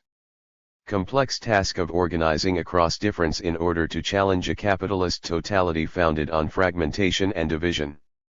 By extending the analysis of class composition to include reproductive as well as productive labor, and unwaged as well as waged work, autonomists opened up Marxism to radically new theoretical and organizational horizons. 4. Unlike the Frankfurt School theorists, they did not find the scope of the social factory grounds for despair. If capitalist production now requires an entire network of social relations, these constitute so many more points where its operations can be ruptured. However, autonomists recognized that all of these involved different subjects, factory workers, students, housewives, with specific demands and organizational forms. No longer was the undermining of capitalism the operation of Marx's singular mole, the industrial proletariat, but rather of what Sergio Bologna termed a tribe of moles. 39. The autonomy of autonomist Marxism thus came to affirm both labor's fundamental otherness from capital, and also the recognition of variety within labor. This in turn leads away from vanguardist, centralist organization, directed from above, toward lateral, polycentric concept of anti-capitalist alliances in diversity, connecting a plurality of agencies in a circulation of struggles. Autonomist Marxism thus sees class conflict moving in what Tronti termed a spiraling double helix 40. Working class composition and capitalist restructuring chase each other over ever-widening and more complex expanses of social territory. As long as capital retains the initiative, it can actually harness the momentum of struggle as a motor of development, using workers' revolts to propel its growth and drive it to successively more sophisticated technical and organizational levels.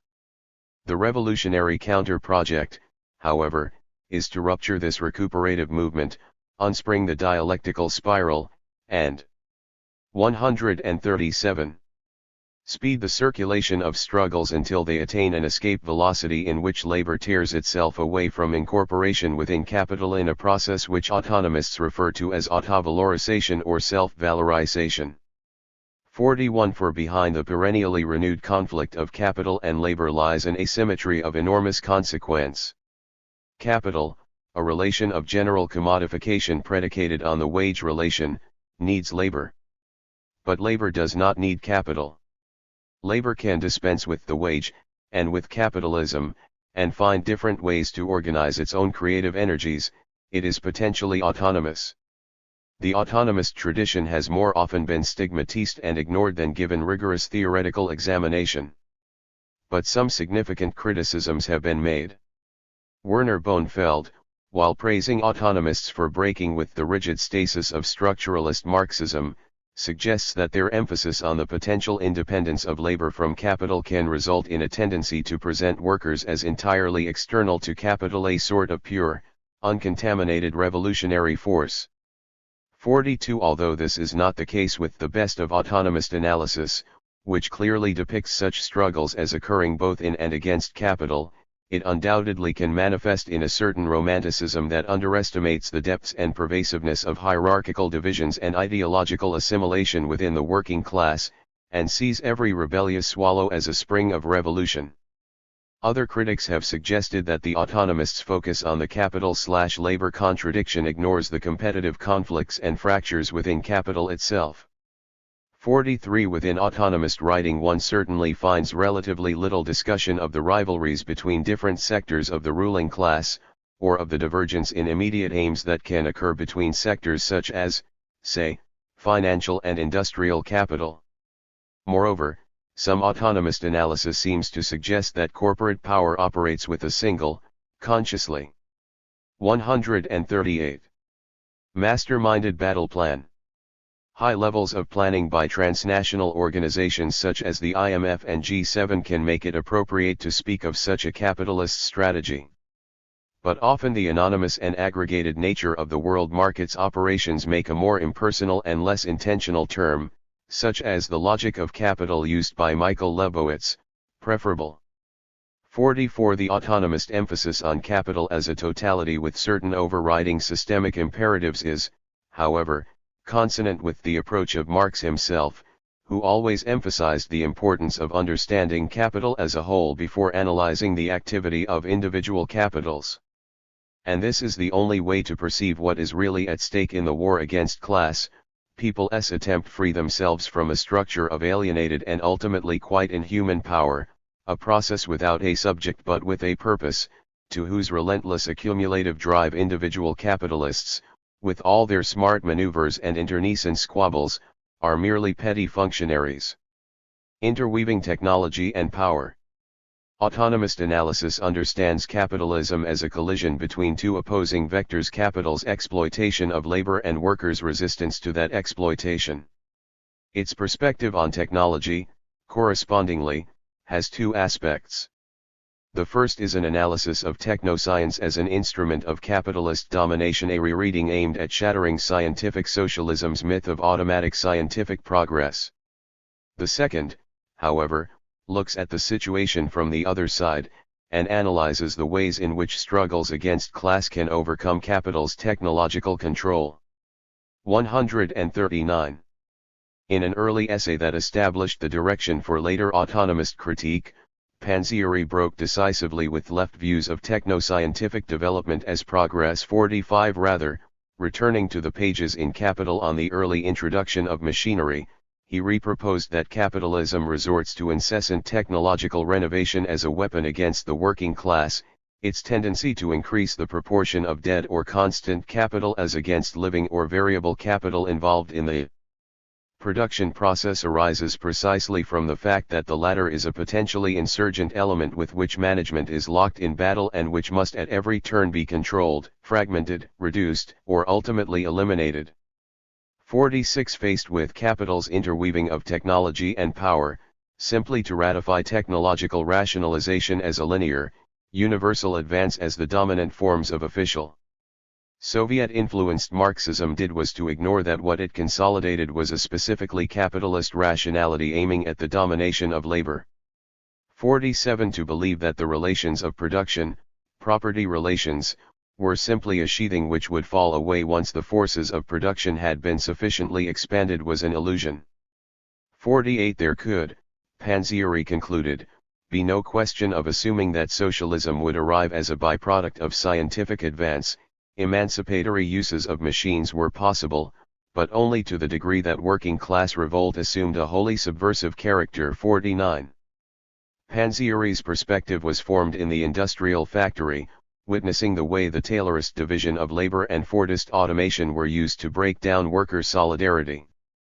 But his analysis of technology as capitalist weaponry has subsequently been applied to situations not only of waged but unwaged labor. Thus, for example, Harry Cleaver has analyzed the so-called Green Revolution as capitalist counter-revolutionary. 140. Strategy. 50 In the context of widespread communist insurgency in Asia, Cleaver argues, the sponsorship by U.S. development agencies of new plant stocks and agricultural techniques was aimed primarily at breaking down the traditional village structures. This had a twofold aim: to eliminate the communities within which guerrillas moved like fish in the sea, and to allow the creation of an industrial proletariat, fed off the countryside, a prerequisite for capitalist modernization. Agricultural technology served as the civil side to counter-insurgency warfare. However, autonomists also emphasize that waged and unwaged workers are not just passive victims of technological change, but active agents who persistently contest capital's attempts at control. This contestation can take two forms. 51 The first is sheer refusal.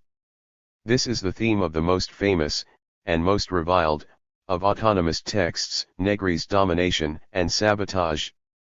52 Writing in the context of the Italian industrial struggles of 70s in the giant Fiat plants and elsewhere, Negri proposes that, confronting the introduction of huge systems of semi-automated technological control, there could be no question of accepting the necessity of modernization, as official trades unions insisted.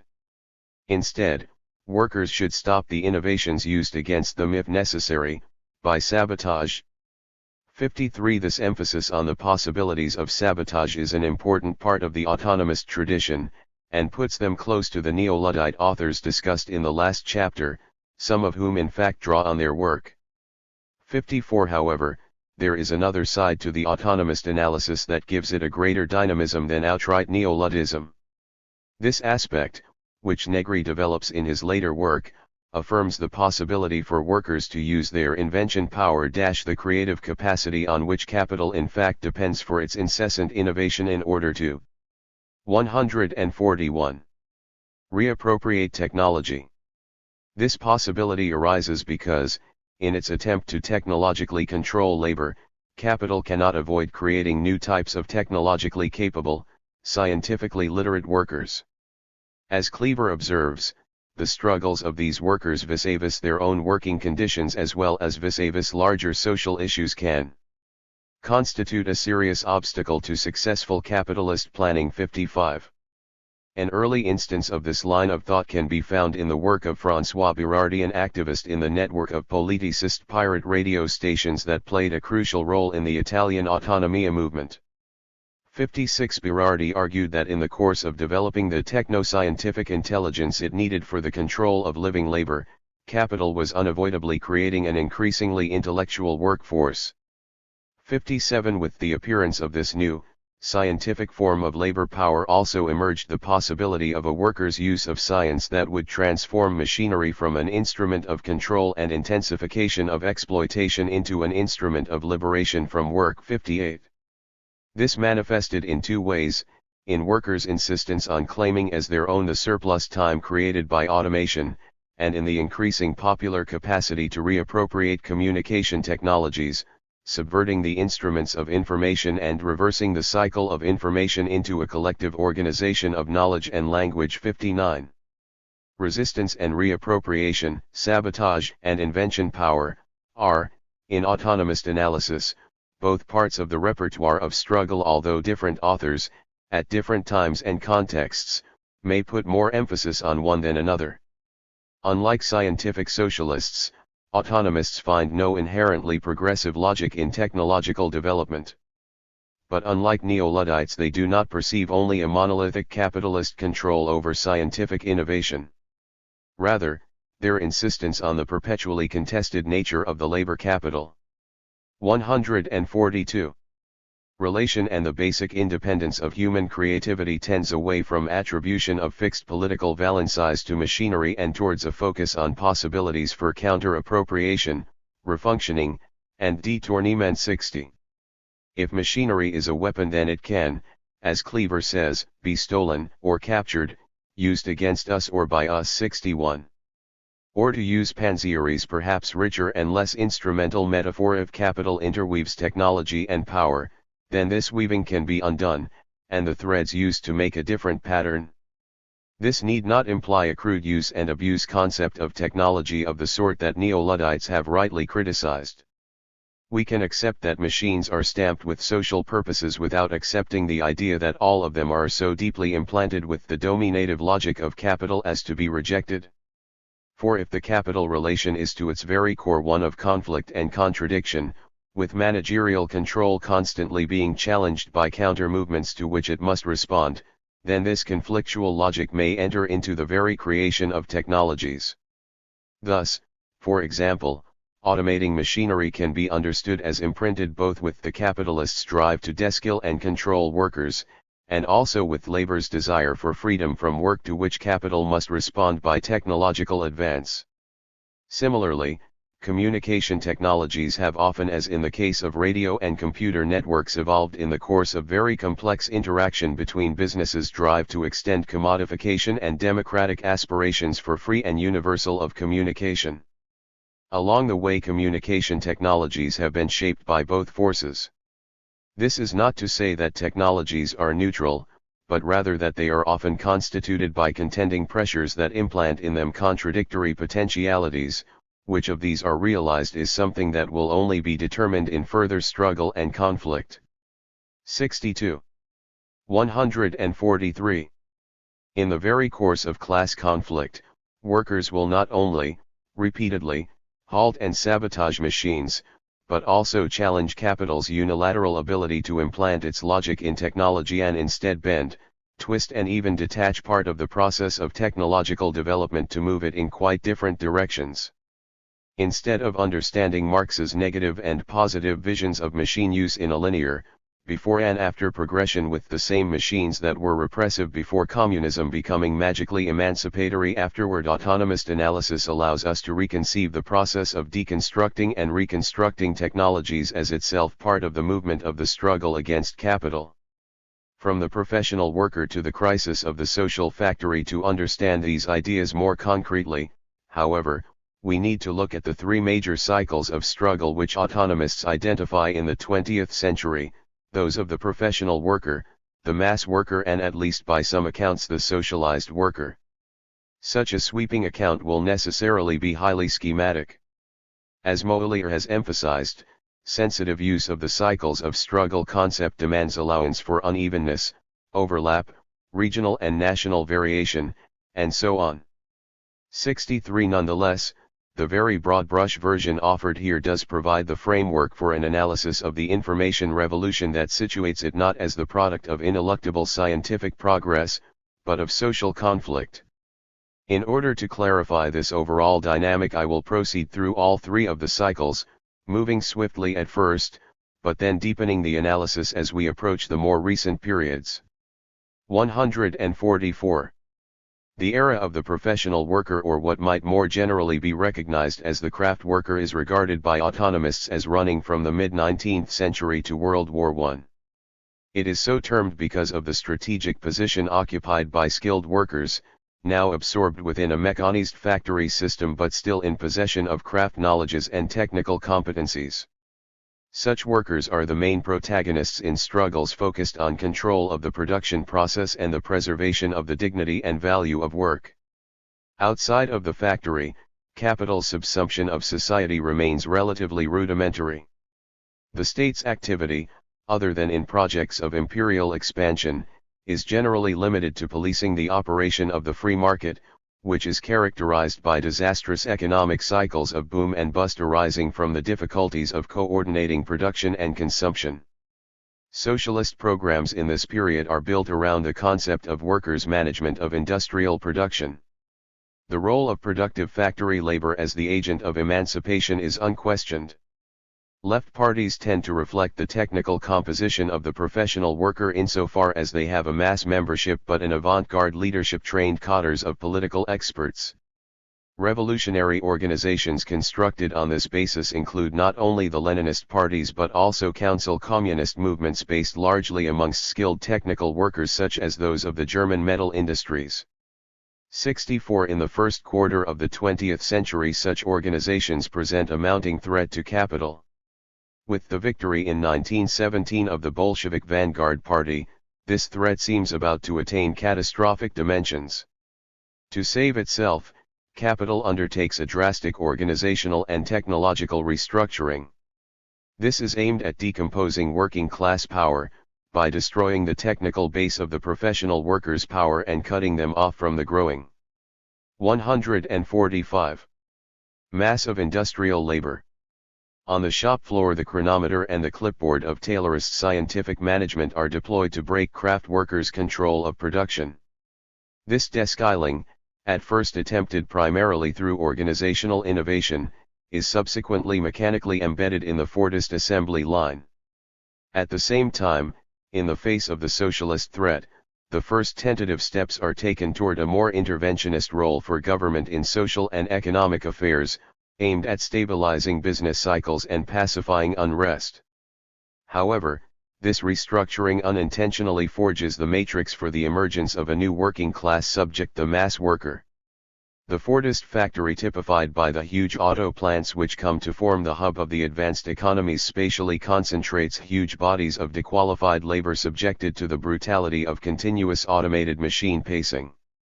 In doing so, it creates the conditions for an unprecedented form of class solidarity. With craft skills increasingly eroded by Taylorism, the mass worker fights not to uphold the dignity of a trade, but to make capital pay for lives vanishing meaninglessly down the assembly line. No longer able to control production, he can still stop it. The vulnerability of the assembly line to interruption and sabotage, and the cost to management of idling the increasingly expensive accumulation of fixed capital provide the points of attack. In a cycle of struggle that finds its paradigmatic North American moments in the 1937 Flint sit-down strikes, the mass worker finds increasingly effective ways of converting the mechanized factory into a bastion of resistance. To contain this new working class strength, capital is forced to further innovation. Here the productivity deal, in which management maintains shop floor control by negotiating with trades unions regular pay raises tied to increases in output, becomes a 146 crucial factor. Although initially only grudgingly conceded, this arrangement was eventually assimilated by business as a way of harnessing working class strength to accumulation. The link between productivity and pay served to both propel technological innovation and pacify worker resistance. Alongside this institutionalization of industrial relations emerge ever more comprehensive plans of social management. Again, as a result of working-class struggle, the factory wage is increasingly supplemented by a social wage of state-controlled payments and amenities, welfare, unemployment, pensions, health insurance, and medical, educational, and recreational facilities. And again, capital recuperates these concessions within a new structure of accumulation, as a means to forestall social discontent and guarantee the markets for the volume of commodities pouring off the mechanized lines. 65 Out of this complex interaction of opposition and incorporation there gradually comes into being what the autonomists know as the planner state, in which government supports capitalist activity through Keynesian economics and welfare programs.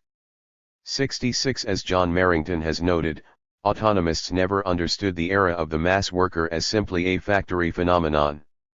67 Rather, they saw it as the moment of emergence of the social factory.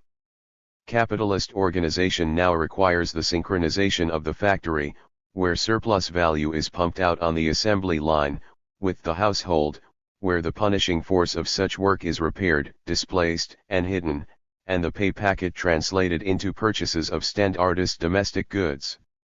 The gendered division of labor and the pairing the male mass worker whose life is to be slowly obliterated on the assembly line with the female housewife, whose lot is to tend the wounds, take the abuse, do the shopping and raise the next generation of labor power in the isolation of the home.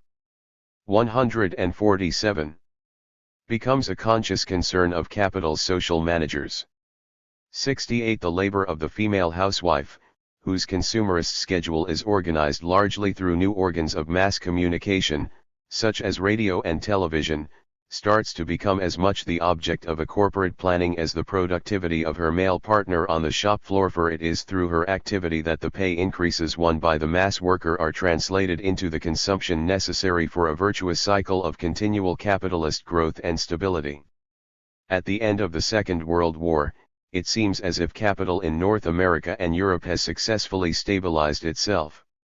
The threatening presence of the mass worker is contained in management union deals, subjected to an increasing weight of mechanical control, and kept ready for work by female reproductive labor in the home.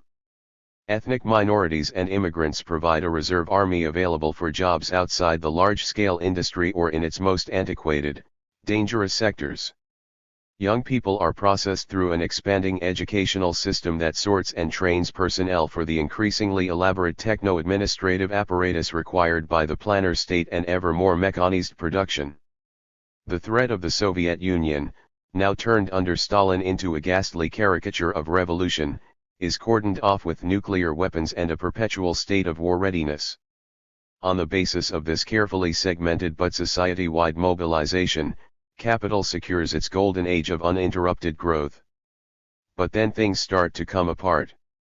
In the inhuman conditions of the assembly line factory, the productivity deal always rested on a razor-thin balancing of capitalist profits and worker anger. In the mid-60s the tightrope trembles.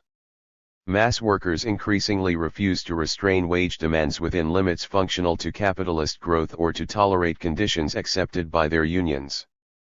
Management responds to wage pressures with attempts. 148. To intensify the pace and intensity of work, thereby precipitating further resistance. A wave of wildcat strikes, slowdowns, sabotage, and absenteeism which the autonomists christen the refusal of work sweeps across Europe and North America, concentrated initially in the crucial automobile plants, but spreading to other sectors, rendering factories from Detroit to Turin to Dagenham virtually unmanageable. 69 Even more alarming for capital, these industrial conflicts start to reverberate with problems elsewhere in the social factory. Students who have flooded the universities to escape a destiny as line workers or housewives refuse to confine their intellectual activities within the limits of the knowledge factory and burst into campus revolt. Black and immigrant communities explode against their situation as ghettoized reservoirs of cheap labor.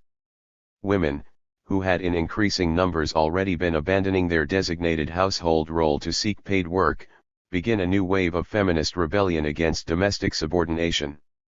All these outbreaks are in turn colored by the unexpected challenges in Vietnam and Cuba to advanced capital's global dominance, which generate powerful anti-war and international solidarity movements. Understood in the light of autonomist analysis, these diverse eruptions, while distinct, are not disconnected. Rather, they appear as a broad revolt by different sectors of labor against their allotted place in the social factory. The new social movements of the era can be understood not as a negation of working class struggle, but as its blossoming, an enormous exfoliation, diversification, and multiplication of demands, created by the revolt of previously subordinated and super-exploited sectors of labor. The swirling social ferment which results certainly involves struggles within and amongst labor, as those sectors at the bottom of the wage hierarchy, unpaid women, unemployed minorities, assert. 149. Their equality with those above them, usually white, male, unionized labor. But they also involve a destabilization of the entire capitalist organization of society as a mechanism of surplus extraction. Complex ricochet effects come into play as demands for improvement in the social wage threaten corporations with higher tax levels and diminished profits, thereby intensifying conflicts over the factory wage. Even more alarming for capital, the multiple outbreaks of dissent begin to be consciously linked with or inspired by one another, as in the interaction of students and workers that occurs briefly in Paris in 1968 and over a longer period of time in Italy, the meeting of labor and anti-racist struggles in Detroit and elsewhere, or the rekindling of feminism out of the civil rights and student movements. The result is a circulation of struggles which starts, at multiple points, to threaten the whole intricate balance of the social factory. Imposing cybernetic command. The response can only be counterattack. In a shift which is usually identified with Reaganism and Thatcherism, but whose origins the autonomists date back to the early 1970s, capital begin another drastic restructuring. 70. In the realm of government, the planner state is replaced by the crisis state, a regime of control by trauma in which it is the state that plans the crisis. 71. Keynesian guarantees are dismantled in favor of discipline by restraint, unions hamstrung by changes in labor law, monetary policies exercised to drive real wages down and unemployment up, and welfare programs brought under attack. At the same time, corporate managers take aim at the industrial centers of turbulence, decimating the factory base of the mass worker by the automation and 150. Globalization of manufacturing. Dismantling the Fordist organization of the social factory, capital launches into its post-Fordist Phase A project, which however, must be understood as a technological and political offensive aimed at decomposing social insubordination. It is in the context of this offensive restructuring that the work of the information revolutionaries can be situated. As we saw in Chapter 2, the first formulations of post-industrial theory by Bell, Drucker, Brzezinski, and Kahn, intellectuals closely affiliated to the nexus of state and corporate power in the most powerful capitalist centers, corresponds precisely to this moment. At that time, George Caffin Zeiss, writing of the apocalyptic calls for a complete change in the mode of production issuing from such theorists, observed, "They are revolutionaries because they fear something in the present mode that disintegrates capital's touch, a demand, an activity, and a refusal that has not been encompassed."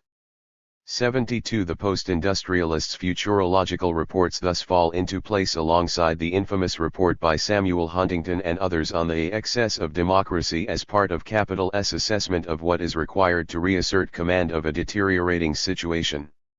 73. In the name of irresistible progress and objective prediction, the information theorists propose a program and a legitimization for a great technological deployment whose glittering sheen disguises old and cold objectives: annihilation of the bases of working class power, reduction of wages and social wages, restoration of social discipline. 151. For Collettivo strategy, a group within the orbit of autonomia, what the new informational doctrines demonstrated was a militant and revolutionary behavior on the part of capitalism. 74. Analyzing the projection by Zbigniew Brzezinski, President Carter's U.S. National Security Advisor and a founding member of the Trilateral Commission of an imminent technotronic revolution based on new technologies, new sciences, microelectronic computers, and new means of communication, it noted. This process is nothing other than a confirmation of the power of capital, as Marx asserted, to impose itself as a force which changes technology or which strikes it down and destroys it violently, thus revealing itself as the least conservative force possible. 75 In fact, Collettivo suggested, the emergence of eminent state officials such as Brzezinski from the culture of think tanks and futurological research institutes indicated that capital had gone Leninist. 76. Just as the Socialist Vanguard Party was the organized and theoretical form for seizing power, so in the same way capital tries to organize its vanguards into institutions which take the form of a party oriented not toward the destruction but rather the maintenance of power. 77. 152. The project of these informational vanguards of capital was a reorganization of production based on new models of universal communication, launching a new phase of development characterized by the creation of yeomanry-mers, humans who have become commodities, subject to manipulation through control over the flows of information. A project Collettivo referred to as the imposition of cybernetic command. 78. The military metaphor should not be taken lightly. For what occurs from the mid-1970s onward is that computer and telecommunications devices, developed since the end of World War II primarily as military instruments for the containment of international communism, are transferred for internal application as the command, control, communications, and intelligence system for the re-establishment of capitalist discipline and productivity.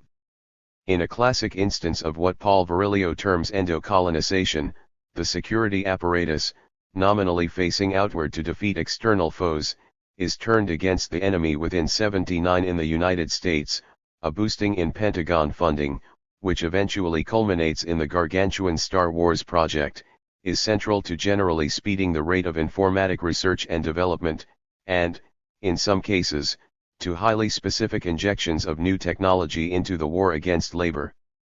The U.S. Air Force, for example, plays a central role in fostering the computerized automation systems aimed at achieving a workerless factory. 80 Electronic networking, originally developed as part of nuclear warfighting preparation, receives its first large-scale civilian application in the emergency management systems used by the Nixon administration to monitor its wage price freeze and picket line violence in a truckers' strike. 81 More generally, there is an accelerated adoption by both the corporate sector and the apparatus of government of technologies previously nurtured by 153. The military in its quest for battlefield control, microelectronics, computer-mediated communications, video recording, expert systems, artificial intelligence, robotics now adapted and diffused to provide a similar scope of overview and precision intervention in the workplace and civil society. 82 Thus the neoliberal transition from welfare state to warfare state is supported by a whole new level of intensity and sophistication in the governmental use of information technologies. 83 Mass media and new communications techniques are deployed in depth to measure, massage, poll and propagandize public opinion preparatory to policy change.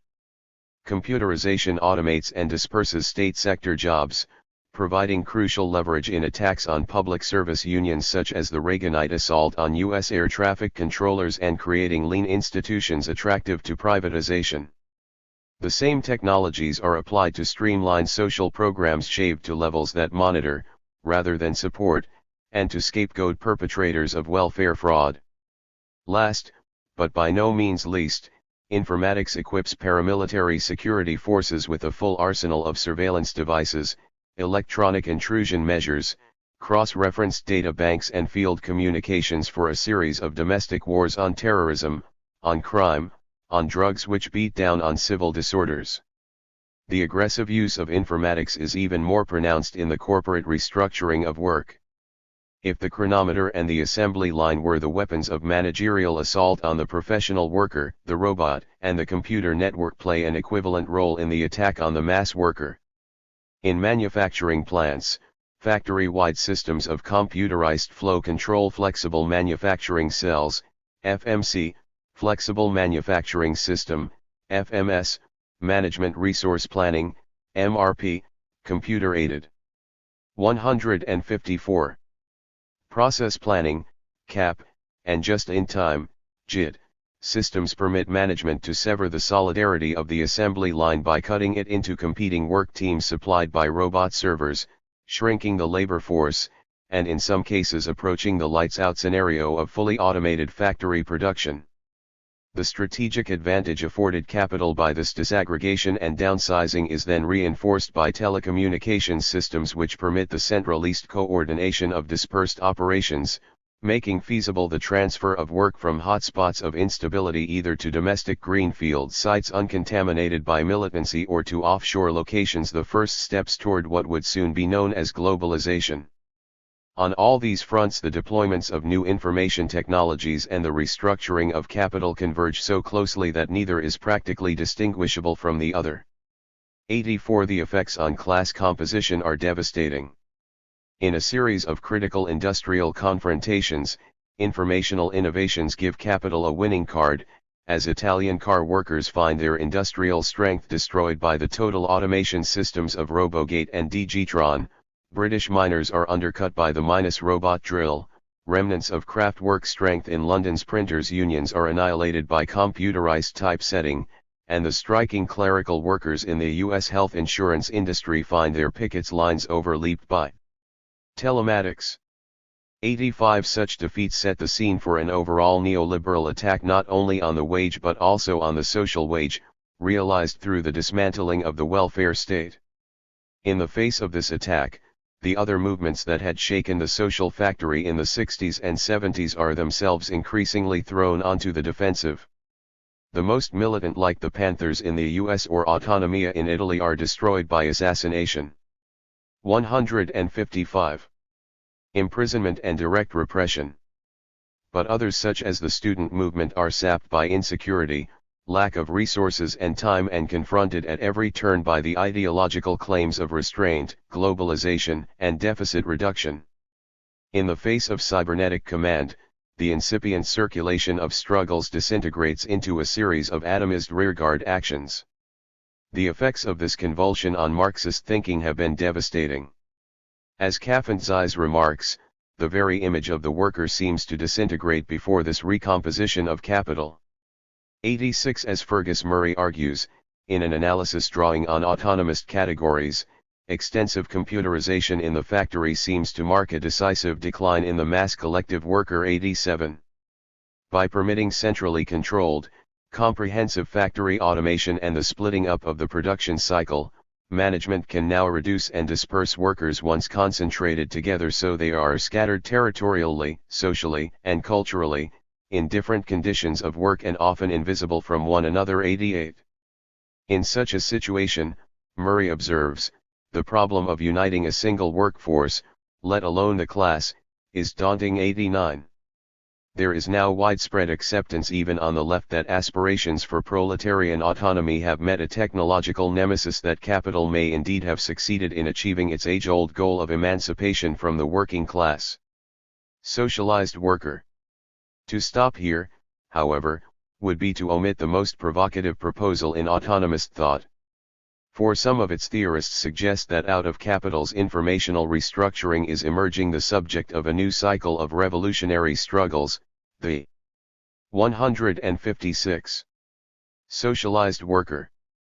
This term, first used by Romano Alquetai in his analysis of student revolt in the 1970s, has been primarily associated with the work of Negri, who describes it as an innovation in the vocabulary of class concepts attempting to express the transition from that working class massified in direct production in the factory, to the social labor power, representing the potentiality of a new working class, now extended through the entire span of production and reproduction, a conception more adequate to the wider and more searching dimensions of capitalist control over society and social labor as a whole. 90. Over 2.5 decades, from the time of Negri's involvement in the Italian struggles to his exile in France, he has progressively deepened and amplified this idea. 91. The socialized worker is, according to Negri, the subject of a productive process that has become coextensive with society itself. In the era of the professional worker, capital concentrates itself in the factory. In the era of the mass worker, the factory is made the center around which society revolves. But in the epoch of the socialized worker, the factory is, with the indispensable aid of information technologies, disseminated out into society, deterritorializing, dispersing and decentralizing its operations to constitute what some autonomists term the diffuse factory or the factory without walls. 92. Work, says Negri, abandons the factory in order to find in the social, a place adequate to the functions of concentrating productive activity and transforming it into value. 93. 157. This diffusion of work unfolds through what he terms flexibilization, tertiarization, and socialization. 94. As the traditional centers of production are automated, enterprises reorganize around flexible models based upon a small core of permanent employees surrounded by a periphery of contingent workers, part-time, temporary, and casual work, dependent subcontracting operations, black work, informal work, outwork and teleworking proliferate. Wage labor is deconcentrated, spatially and temporally dispersed throughout society, and interleaved with unpaid time in new and irregular rhythms. 95. Simultaneously, as capital reduces its industrial workforce, it seeks out new sources of labor in the so-called service or tertiary sector.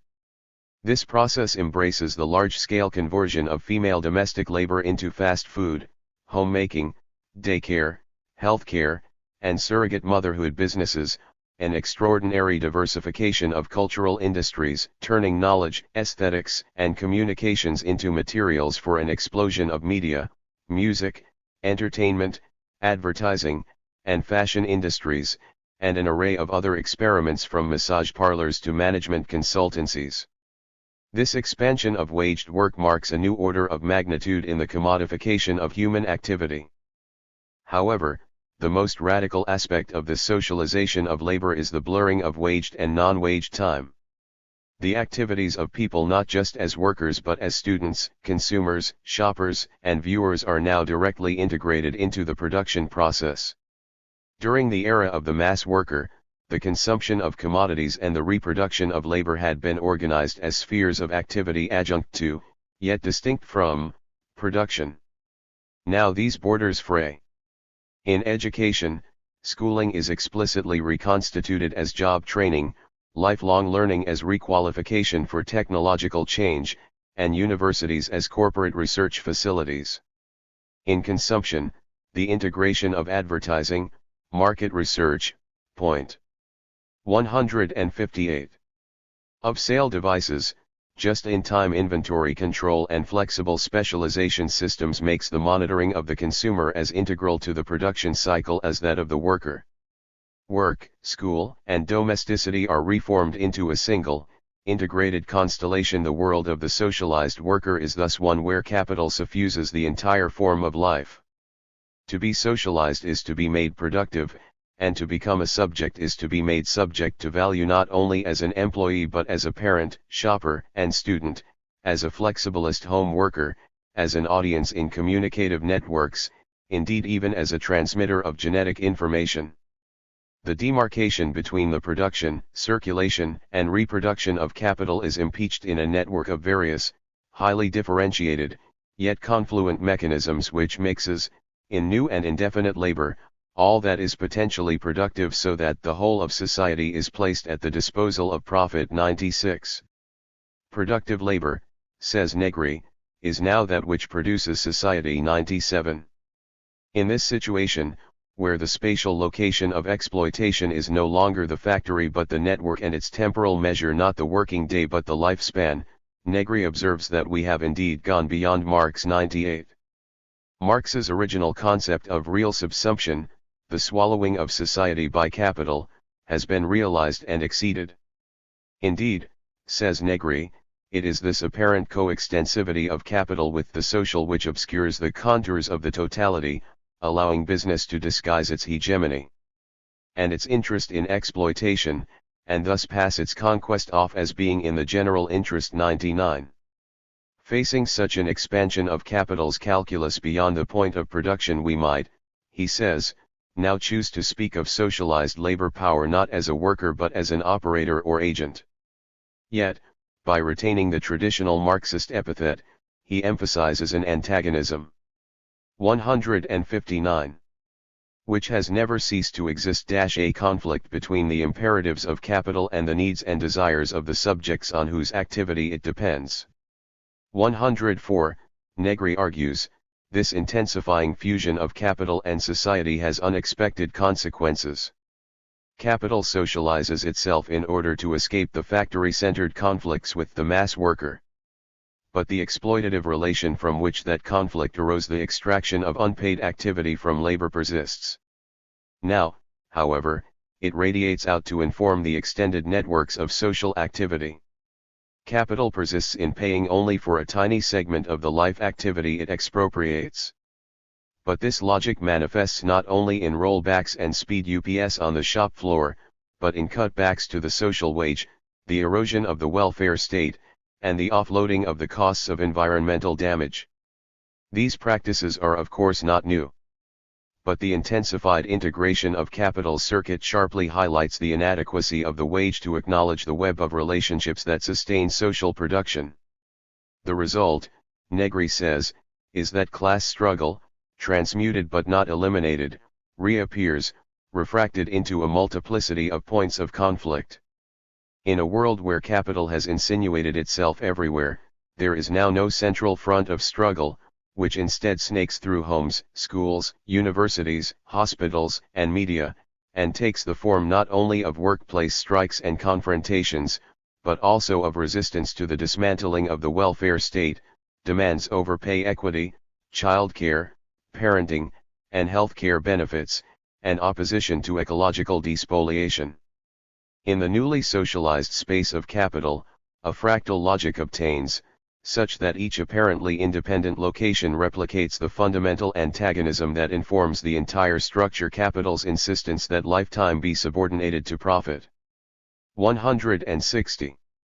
The crucial issue therefore becomes whether the scope of socialized labor will manifest as division or alliance, segmentation or linkage. Negri observes that struggles by multifarious subjects at the many sites of the factory without walls, factory workers, welfare mothers, students, each manifest their own specificity, their own concrete autonomy. 101.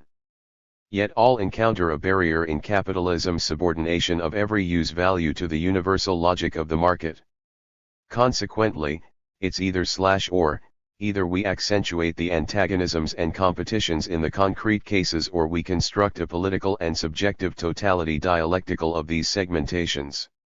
All this finds its material base if, escaping the myth of factory production, you enter the truth of the process of social production and reproduction, where the functions, the consumption, the elements, the differentiation of the process are fundamental for its own operation, that is, for the operation of producing and circulating wealth. 102. For Negri, the experimentation with coalitions, coordinations, rainbows, rhizomes, networks, hammocks, and webs, which has been a salient feature of anti-capitalist movements in the last decade, denotes the search for a politics adequate to the specific form of existence of the socialized worker, which is not something unitary, but something manifold, not solitary, but polyvalent, and where the productive nucleus of the antagonism consists in multiplicity. 103. The concept of the socialized worker is in fact a conjugation or synthesis of old working class theory and analysis of new social movements. 104. Negri argues that the new 161 subject arises at the intersection of two fundamental axes. 105. One of these runs from society toward the world of labor and transmits into the workplace the concerns of feminism, of ecology, of young people, of anti-racist struggle, of social activism, and, in general, a radical cultural modification and a perspective of irreducible grassroots autonomy. 106. The other runs from the world of work to society and carries with it not only a critique of capitalist restructuring, of exploitation aggravated and distributed throughout the most diverse strata of society, but also a demand for increased power in the shaping of the economic order. 107 Out of the fusion of these currents appears the possibility of a reunification of the traditional components of the class struggle against exploitation with the new liberation movements. 108. Indeed, Negri argues that from the 1980s there have appeared the first signs of a new cycle of struggles. Focusing mainly on the European context, he and his colleagues look at a series of movements amongst nurses, media workers, students which have challenged neoliberal restructuring. In particular, they have been inspired by the successive waves of social revolt which have shaken French society, from the student protests of 1986 to the interlinked revolts of students, workers, and immigrants in 1994 against proposals to cut the minimum wage to young job entrants, to the massive three-week strike wave of 1996 against the neoliberal Juppé plan.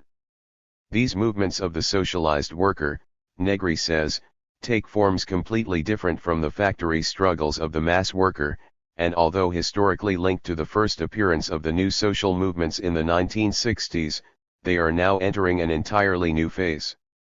This is characterized by 162.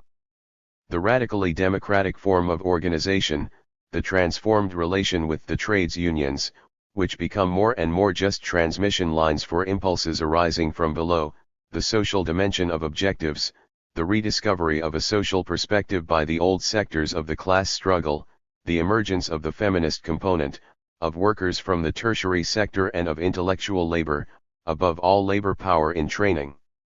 109 Such movements break with the purely defensive attitude to restructuring. 110.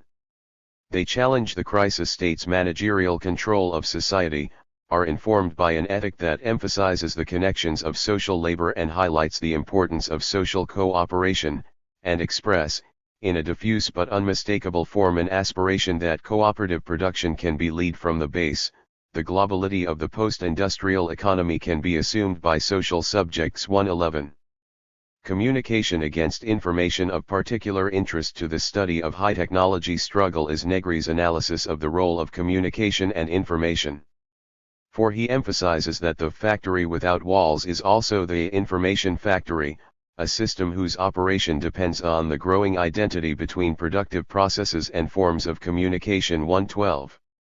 The conflicts of the Fordist era drove capital to interlink computers, telecommunications, and media in ever more extensive networks the more effectively to subordinate society. While the mass worker labored on a factory assembly line, the socialized worker's productivity 163 emerges at the terminal of fiber optic lines, as a nurse monitoring cardiograms, a bank clerk handling online transactions, a teacher in a computer lab, a programmer or a video technician, or, indeed, as the audience of interactive television channel or the respondent to a telemarketing survey. Her productivity depends on an elaborated network of informatic systems. However, this technological envelopment does not, Negri claims, necessarily result in a subjugation of social labor. As the system of machines becomes all-encompassing and familiar, he argues, the socialized worker enjoys an increasingly organic relation to technoscience. 113 Although initiated by capital for purposes of control and command, as the system grows it becomes for the socialized worker something else entirely, an ecology of machines. 114. The system of social machines increasingly constitutes an everyday ambience of potentials to be tapped and explored. 115 The elaboration and alteration of this techno-habitat becomes so pervasively socialized that it can no longer be exclusively dictated by capital. In the era of the mass worker, Negri says, the conditions of mechanized labor, concentrated in the factory under the hand of management, led many militants to a rejection of science. In the age of the socialized worker, however, this situation is surpassed, as capital is obliged to both devolve and diffuse technological knowledge amongst its workforce. The increasingly social nature of the technological apparatus now makes the tactic of sabotage, crucial to the professional and mass worker, which Negri himself espoused in the 1970s, less central. Rather, expanded possibilities for refunctioning and recuperation appear. Technoscience becomes a site, perhaps, Negri suggests, the principal site for the reappropriation of power. 116. 164. This might seem reminiscent of Serge Mallet's earlier concept of a new working class based in the skilled cadres of advanced industry. 117. But Negri's theory differs in positing the emergence not of a select intelligentsia of technical workers but of a generalist form of labor power needed by a system now suffused in every pore with technoscience. He claims that the new communicative capacities and technological competencies manifesting in the contemporary workforce, while most explicit among qualified workers, are not the exclusive attributes of this group, but rather exist in virtual form among the contingent and unemployed labor force. 118. They are not so much the products of a particular training or specific work environment but rather the premises and prerequisites of everyday life in a highly integrated techno-scientific system permeated by machines and media. Negri suggests that the complexity and scope of the factory without walls creates for capital a specific social constitution, that of cooperation, or, rather, of intellectual cooperation, i.e. communication, a basis without which society is no longer conceivable. 119. Advanced capitalism directly expropriates laboring cooperation. Capital has penetrated the entire society by means of technological and political instruments, the weapons of its daily pillage of value, in order, not only to follow and to be kept informed about, but to anticipate, organize, and subsume each of the forms of laboring cooperation which are established in society in order to generate a higher level of productivity. Capital has insinuated itself everywhere, and everywhere attempts to acquire the power. 165. To coordinate, commandeer and recuperate value. But the raw material on which the very high level of productivity is based, the only raw material we know of which is suitable for an intellectual and inventive labor force, is science, communication, and the communication of knowledge. 120. To secure this cooperation, capital must appropriate the communicative capacity of the labor force, making it flow within the stipulated technological and administrative channels. Capital must appropriate communication. It must expropriate the community and superimpose itself on the autonomous capability of manufacturing knowledge, reducing such knowledge to a mere means of every undertaking of the socialized worker. This is the form which expropriation takes in advanced capitalism, or rather, in the world economy of the socialized worker. 121. However, to accomplish this expropriation, capital has to surround the socialized worker with a dense web of communicative channels and devices. Indeed, in a rich, if cryptic, passage, Negri claims that communication is to the socialized worker what the wage relationship was to the mass worker. 122. This does not mean that TV programs replace pay. Rather, Negri is suggesting that communicational resources now constitute part of the bundle of goods and services capital must deliver to workers to ensure its own continuing development. Just as in the era of the mass worker. 166. Keynesian capital institutionalized wage increases as the motor of economic growth and generalized the norms of mass consumption, so today, post-Keynesian capital institutionalizes the information infrastructure by which it hopes to rejuvenate itself, plugging in its socialized workforce, multiplying points of contact with the networks, furnishing and familiarizing labor with a wired habitat through which instructions can be streamed and feedback channeled. But the analogy suggests more. In the Keynesian era, attempts to domesticate pay demands as part of capitalist growth plans ultimately failed and became a focus for struggle. Similarly, Negri sees the control of communication resources as an emergent arena of tension. By informating production, capital seems to augment its powers of control.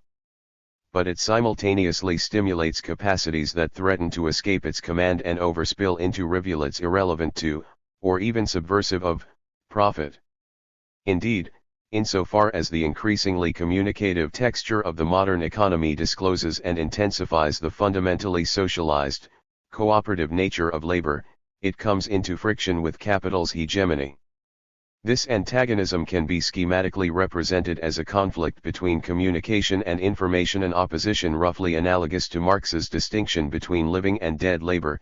Communicative activity is current, information its imprisonment. Within inert mechanisms of the reproduction of reality, once communication has been expropriated from its protagonists. 123. Information is centralized, vertical, hierarchic, communication is distributed, transverse, dialogic. Capital tries to capture the communicative capacity of the labor force in its technological and organizational forms, like a flat, glass screen on which is projected, fixed in black and 167. White, the mystified cooperative potentialities of social labor deprived of life, just like in a replay of Metropolis, while the direct current of communication takes transverse polychromatic forms. 124. Or, in a different formulation, conflict, struggle, and diversity are focused on communication, with capital, by means of communication, trying to preconstitute the determinants of life, while, on the other hand, the socialized worker has come to develop the critique of exploitation by means of the critique of communication. 125. Negri's analysis of this conflict remains characteristically abstract.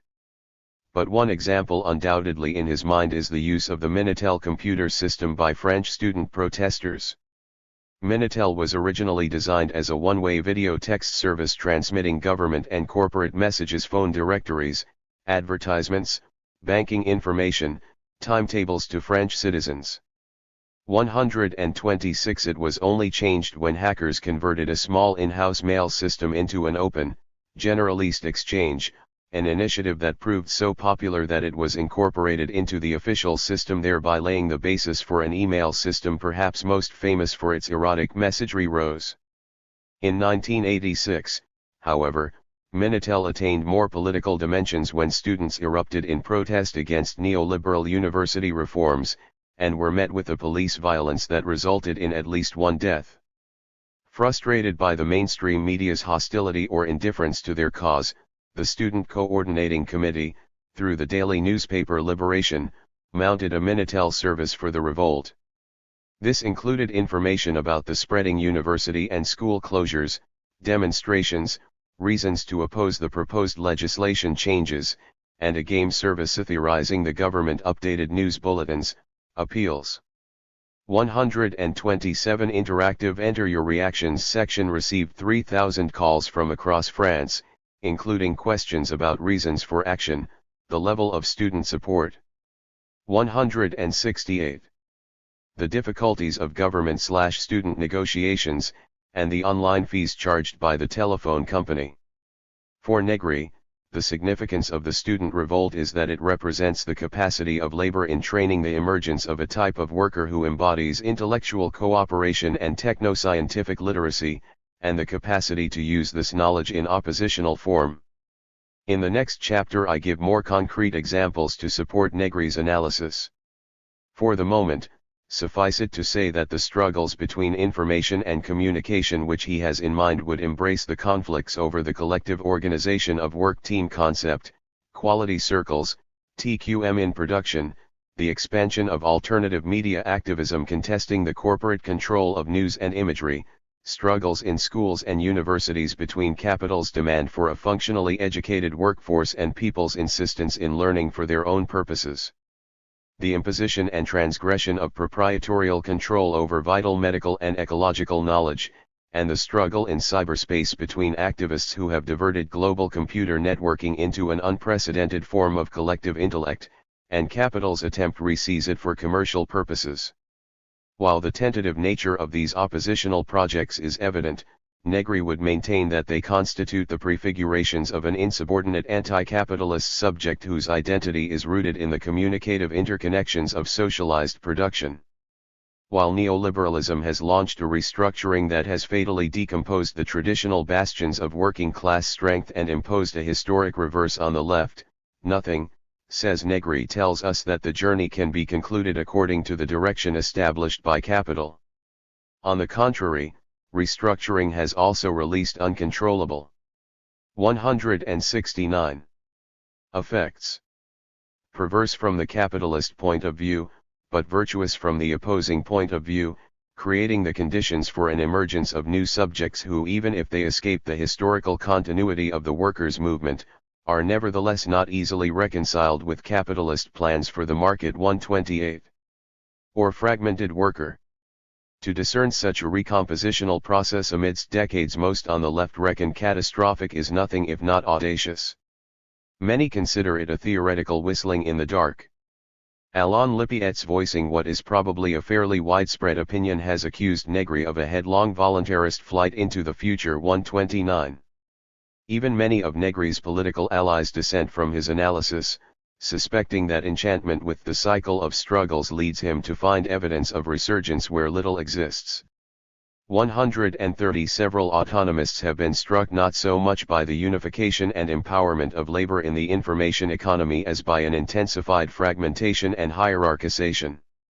They have suggested that Negri's work suffers from the defect of some many attempts to periodize class struggle, namely, that an orientation toward what is perceived as the leading edge of struggle leads to a neglect of capital's tendency to pull together into a unified production system very different kinds of labor, in other words, to overlook its dependency on what Trotsky referred to an uneven and combined development. 131. Thus, in an analysis which extends the work of James and Dalla Costa, George Kafantzis argues that capital's decomposition of the mass worker in the mid-1970s has been accompanied by a redistribution of work in two directions. One is the growth of a high-technology sector focused on the energy/information field of oil, electricity. 170.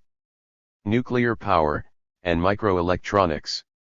132. The other is the emergence of a low-technology service sector, built around an influx of women into the workforce, and partially transforming traditional, unwaged reproductive labor in the home into a zone for direct exploitation.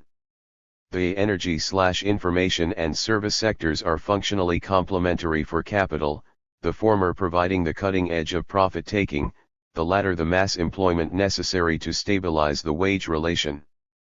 But they differ markedly in conditions of work. While workers in the high sector may be technologically skilled, relatively secure, and perhaps even identify with their work as part of the brains of the operation, the low-end service sector worker is poorly paid, insecure, untrained, desk-idled. 133. Moreover, the sectors are differentiated by the age, race, and especially gender of their labor power, the high sector being predominantly male and white, the low sector disproportionately composed of workers who are young and/or colored and/or female, often performing a double shift of paid and unpaid reproductive labor at work and in the home. The former gendered division between waged work and unwaged service is now displaced and recapitulated within the wage zone. Such polarization raises serious questions about Negri's concept of the socialized worker. It obviously affects the organic relation to technology he posits for his emergent subject. The grand sweep of the socialized worker thesis often seems to minimize those tendencies which separate strata of relatively well-skilled, well-paid workers who may indeed possess strategic, technical, and communicational capabilities from the larger mass of a post-industrial service sector janitors, fast food operatives, and data entry clerks subject to all the most desk-idling and isolating effects of technological domination. Since 171. This division of the workforce tends to fall along lines of gender and race. To ignore it is to risk universalizing experiences most readily available to labor insofar as it is white and male. As numerous feminist analyses have made clear, the traditional masculinization of technology formerly sediment in the division between house and work is to a considerable degree perpetuated within the new informational economy. While it is not unusual for women to have positions working with technology, men more often secure the jobs in which they control technology, rather than being controlled by it, while female workers experience classic desk-idling effects. 134. This can be the case even in situations where workers of different genders use the same technology. Telework, which can for some predominantly male professionals offer significant convenience and control, reveals a very different face in regard to the usually female data processor, poorly paid, outside legislative protection, closely monitored, isolated and unorganized within an electronic ghetto, Such patterns of segregation tend to be redoubled where the exclusions of race are compounded with those of gender. If this is the case, the opportunities for technological reappropriation that Negri identifies may exist primarily for those who are most privileged and therefore least likely to use them subversively. In not explicitly addressing this issue, the socialized worker theory invites the accusations which other autonomists have in fact leveled against Negri's work of generalizing the experiences of relatively privileged workers in contact with the most advanced sectors of capital and ignoring other strata. 135 Moreover, in his eagerness to identify the leading edge of working class development, Negri also sometimes seems to dismiss the continued resilience of some old struggles. One thinks, for example, 172. Of the persistent, and, from capital's point of view, very untimely, militancy of coal miners in Britain, the USA, and Canada. All this suggests that the divisions within the post-Fordist workforce are more complex and significant than Negri allows. Although theorists such as Capitalism undoubtedly share his hope for an eventual recomposition of the working class, it is with far less optimism about its immediate prospects. In the hands of non-autonomous theorists including various Marxists and ex-Marxists, the segmentation of the informational labor force is widely adduced as evidence of a final end to class politics. 136 However, Negri's writings contain an implicit response to this charge, albeit one which deserves amplification. He in fact emphasizes that in describing the recomposition of socialized labor power he not talking of something definitive, concluded, but a potentiality, a political act which has to be asserted against resistance. 137 Negri's socialized worker is conceived as an agency in process, a subject formed in a struggle that has at stake not only the relation between labor and capital, but also the relation of labor to itself. The counter-tendency against which this recompositional movement asserts itself is, precisely, capital's segmentation of the labor market along lines of gender, race, and age, which tends toward a South Africanization of society, splitting socialized labor into isolated segments, just as Capitalism and others have described. 138 However, Negri believes that this divide-and-conquer strategy for decomposing the socialized worker has some serious limitations. Capital's tendencies to social apartheid, powerful as they are contradicted by a simultaneous tendency to subsume labor within a single, unified system dependent on a common infrastructure. Its simultaneous tendencies to smooth and stratify social space generate paradoxical results, unanticipated interstitialities, upward and downward mobilities and flux. The 173. Dissemination of technical knowledges and abilities cannot be limited to safe, reliable strata of employees who in fact often themselves feel the chill breath of insecurity, but is made Catholic by capital's own frenetic processes of circulation. The socialized workers' familiarization with and appropriation of their informational habitat is a process that squirms under and over attempts to strategically contain and stratify it. The system of segmentation leaks. Although Negri does not elaborate on the point, it is easy to muster examples: the video counter-surveillance of police abuses in ghettoist sectors, the development of highly technical modes of politico-cultural expression, such as certain strains of rap music, the importance of community and guerrilla radio amongst subordinated groups, the crucial role of film, video, and media in feminist and anti-racist struggle, the increasing use of computer networks including feminist networks to publicize otherwise invisible labor struggles, and the remarkable exploration of cyberspace as a medium for the circulation of struggles by some of the most marginalist and dispossessed sectors of the global workforce, such as the Zapatistas in Chiapas.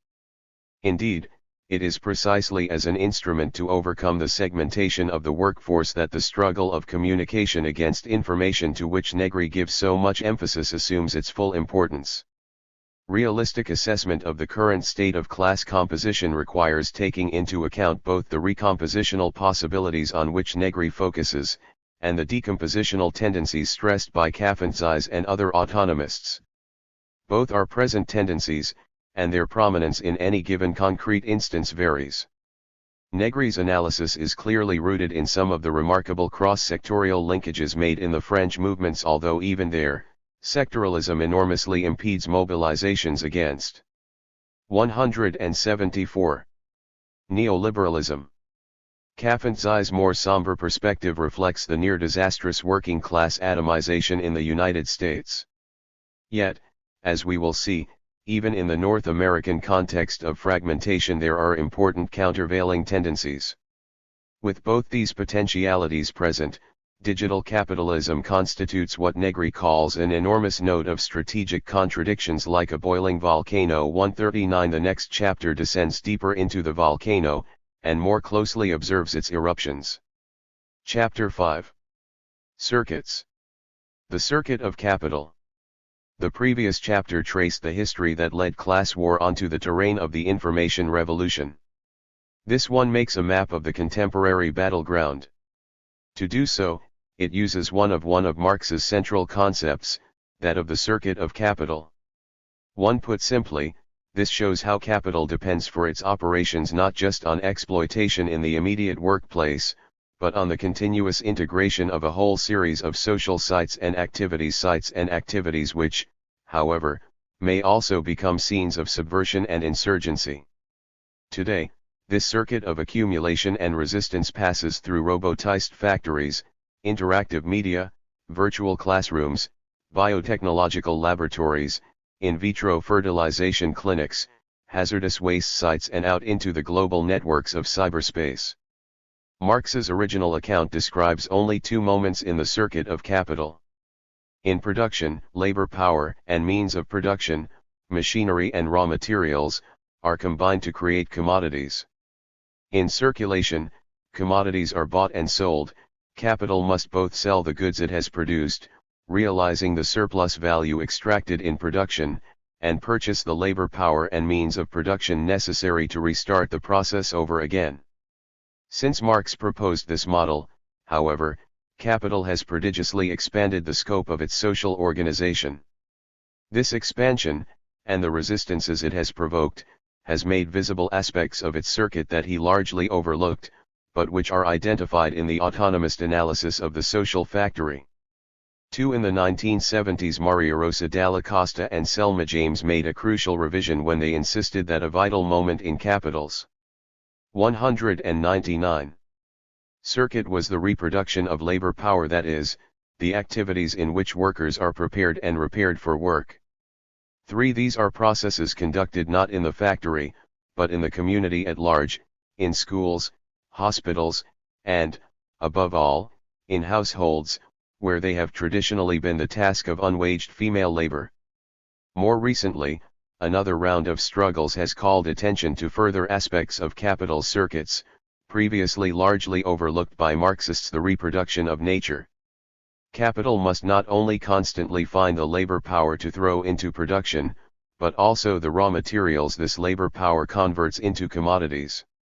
As mounting ecological catastrophe catalyzes intensifying protests by green movements and Aboriginal peoples, it has become apparent that faith in the limitlessness of such resources is profoundly mistaken. Whether raw materials are in fact available for accumulation depends on the extent of capital's territorial and technological reach, on the degree to which ecosystems have been depleted and defiled, and on the level of resistance this devastation arouses. The reproduction, or non-reproduction, of nature increasingly becomes a problem for capital and a terrain of conflict for those who oppose it.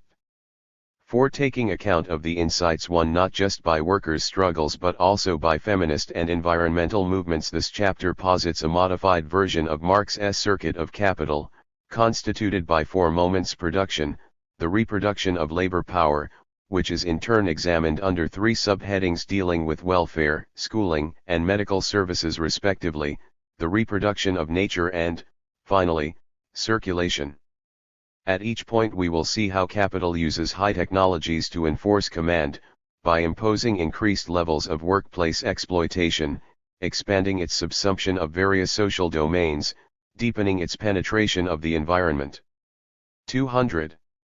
Intensifying market relations, and establishing an overarching, panoptic system of measurement, surveillance, and control through digital networks. However, and this is crucial, the cartography of capital S circuit maps not just its strengths but also its weaknesses. In plotting the nodes and links necessary to capital's flow, it also charts the points where those continuities can be ruptured. At every moment we will see how people oppose capital's technological discipline by refusal or reappropriation, how these struggles multiply throughout capital's orbit, how conflicts at one point precipitate crises in another, and how activists are using the very machines with which capital integrates its operations to connect their diverse rebellions. In particular, I argue that the development of new means of communication vital for the smooth flow of capital S circuit fax, video, cable television, new broadcast technologies and especially computer networks also create the opportunity for otherwise isolated and dispersed points of insurgency to connect and combine with one another. The circuit of high technology capital thus also provides the pathways for the circulation of struggles. I draw examples primarily from a North American context, perhaps one of the most inauspicious of current contexts for class struggle and, consequently, an acid test for the contention that such conflict has not vanished from the horizons of the information era. Production, automatic systems. Let us start, though not stay, at the traditional heart of Marxist theory, the immediate point of production, the site of work. Here, the information revolution has meant, first and foremost, a leap towards a new, digitized level of automation and extraordinary. 201. Intensification of capital's perennial drive to eliminate its dependence on labor by transferring workers' knowledge into machines. Over the last 25 years, management has invested massively in computerized production technologies, numerically controlled machine tools, robots, automatic delivery devices, and just-in-time inventory systems. These cybernetic devices first appeared in the workplace shortly after the end of the Second World War, primarily in manufacturing and petrochemical industries. At first, their components were introduced in a piecemeal fashion, and only gradually connected in increasingly self-regulating complexes. This process was, however, accelerated by the industrial revolts of the 1960s and 1970s. Advanced versions of the new systems, aimed at a maximum reduction of the workforce and seamless, centralized control from managerially controlled command centers, were brought into the car factories, chemical plants, and steel mills where mass worker militancy had been strongest.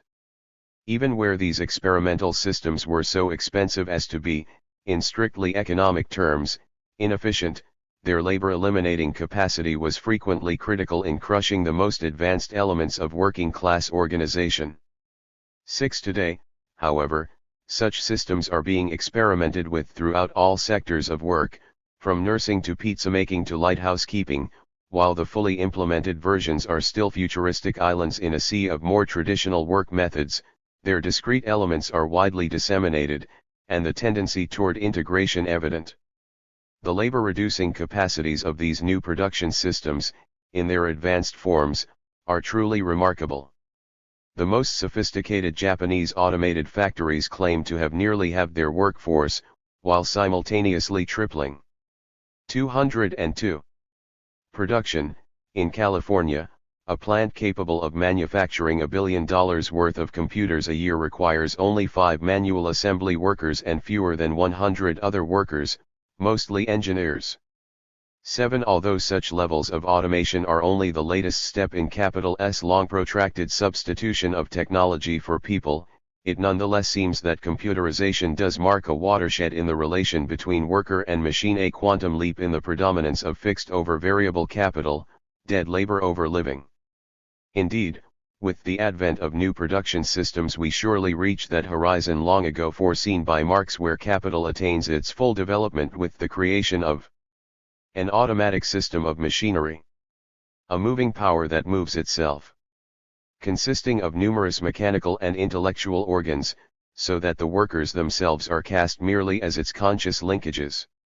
8. When he wrote these lines, Marx undoubtedly had in mind the smoky clangor of a 19th-century industrial site. Yet they apply with redoubled accuracy to the sterile, silent informational systems with which 21st century capital is now attempting to solve its long-standing labor problem. In North America, this solution for many years seemed to be succeeding remarkably well. Throughout the 1980s, capital's massive investments in advanced technology played a vital role in crushing strikes. From airports, where the availability of new levels of automation was critical to the success of the Reagan administration in firing air traffic controllers, to the meatpacking industry, where extensive technological restructuring 203 reached a climax with the defeat of the 2-year-long strike at Hormel. New production systems repeatedly helped capital prevail in workplace conflict.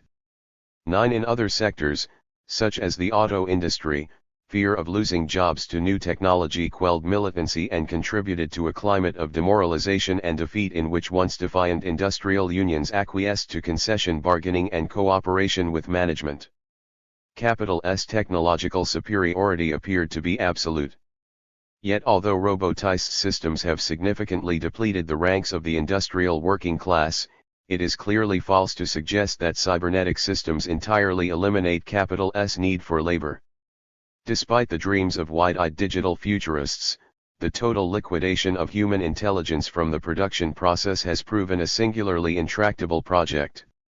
In many manufacturing sectors, computerized automation has made production dramatically leaner. Yet the full lights-out scenario in which the final worker replaced by a robot exits the building and turns out the lights, leaving behind a smoothly running automated darkness, remains an unattained goal.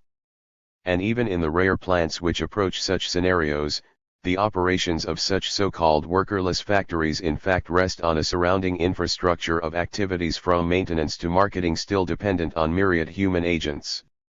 Indeed, if one examines the last quarter century of high-technology innovation, a paradox appears. While in the factory wage labor has been relatively reduced, in the larger social arena it has, if anything, expanded. Ever wider areas of human activity from education to meal-making being more widely and intensively subsumed within the capitalist organization of work. This is what is usually described as the rise of the service sector. As we saw in Chapter 2, this phenomenon has long been central to the analysis of 204 information society theorists like Daniel Bell and Alvin Toffler. In their hands, however, the process has been so mythologized as a sublimation of sweaty blue-collared proletarians into suave white-collared professionals to amount to a near-total mystification, the actual recomposition of the post-industrial workforce. 10. For a more penetrating analysis, it is useful to look back for a moment to Marx.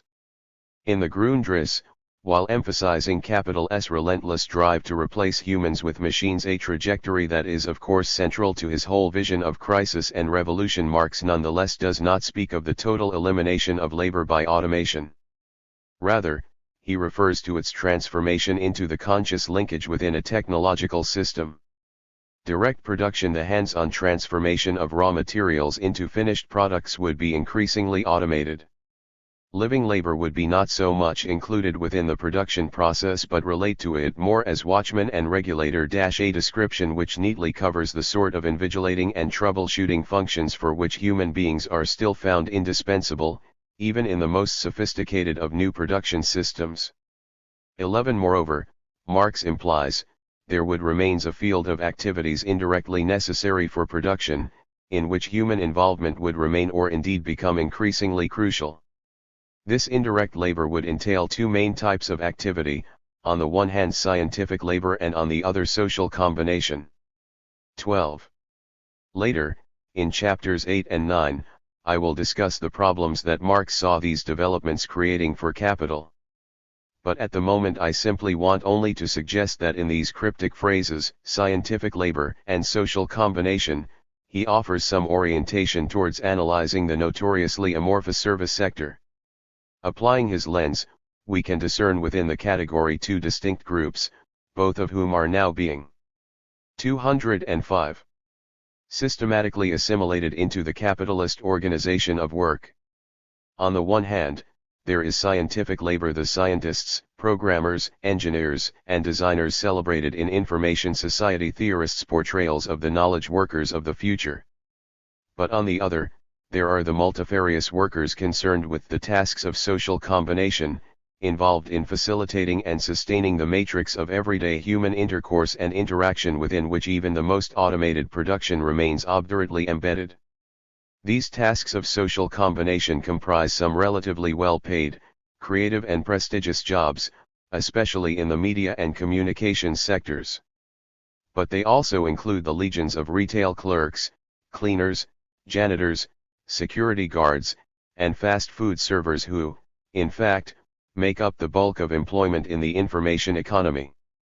13 numerically much more significant than the scientific labor they support, but enjoying only a fraction of the rewards, these latter workers constitute the new high-technology proletariat.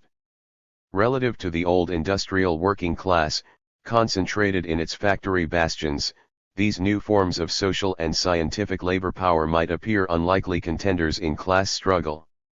They are disorganist, insofar as they come into being outside the orbit of the traditional workers' movement, towards whose symbols and institutions they are often indifferent or hostile. They are dispersed, across an enormous variety of spatially separated and qualitatively diverse sites. And they are divided, in a multitude of ways, but particularly by the lines separating the relatively privileged cadres of scientific labor from the super-exploited social labor that sustains it, a division frequently reinforced by ethnicity and gender. Nevertheless, the presence of these post-industrial laboring subjects, even in the midst of a world of artificial intelligences and information. 206. Highways, constitutes an ominous spot on management's dream of an immaculate techno-system freed from the insubordinate possibilities of human presence. Indeed, in the last few years there have been signs that the post-industrialists' requiem mass for class struggle was premature. Since the early 1990s, a series of strikes and organizing drives in both the US and Canada have seemed to signal an unexpected revival of labor militancy.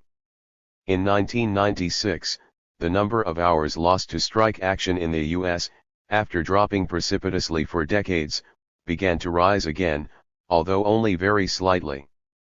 14 more significant than such quantitative measure, however, were certain qualitative aspects of the new insurgencies. For they were no longer predominantly mass worker actions, situated in the classic industrial centers of working class power, but frequently arose outside the factory, in the diffuse, social labor of the service sector. The continuing militancy of many traditional industrial communities. One thinks of the three-way strike by rubber, sugar, and vehicle manufacturing workers in Illinois. Class war zone cautions against any quick farewell to traditional terrains of class war. 15. But the wave of labor restiveness also passes through new territories. Often it involves workers at the bottom of the hierarchy of labor power, whose networks of support are founded as much in gender and ethnicity as in the traditions of the labor movement. While established trades unions may provide the organizational form, and sometimes real support and leadership, for these insurgencies, such rebellions constantly bubbled up at a local level below and sometimes in opposition to the upper levels of union bureaucracies, challenging established structures and strategies, and reshaping them from below. 16. For an example, one need look no farther than Silicon Valley, historic center of the U.S. computer industry. 17. The most well-known aspect of the Valley's labor history is the 207. Emergence of the new strata of highly skilled technical workers, engineers, software designers, and programmers central to the making of digital technology. Mostly male, mostly white, very highly educated, the Valley has largest concentration of PhDs and engineers in the world. These are the quintessential knowledge workers needed by an industry whose profit depends on a constant stream of innovation. Highly paid, frenetically creative, technologically compulsive, often enjoying substantial entrepreneurial opportunities, this elite workforce has been the subject of innumerable adulatory media reports, making their exploits an important part of the information revolution's romantic mythology. There is, however, another, far less glamorous, face to work in Silicon Valley that of the janitors, landscapers, cafeteria staff, and microchip assemblers who provide the indispensable support for this technological creativity. Drawn largely from often immigrant or ethnic minority communities, these workers, many of them women, are employed at low or minimum pay, outside union organization, without health insurance, maternity benefits, or recourse against sexual harassment. The Valley's prestigious high-tech companies, such as Apple, Intel, Hewlett-Packard, Oracle, and IBM, could not function without this labor force. But the major corporations try to distance themselves from unsightly super-exploitation by a system of contracting out that allows disavowal of responsibility for working conditions and wages.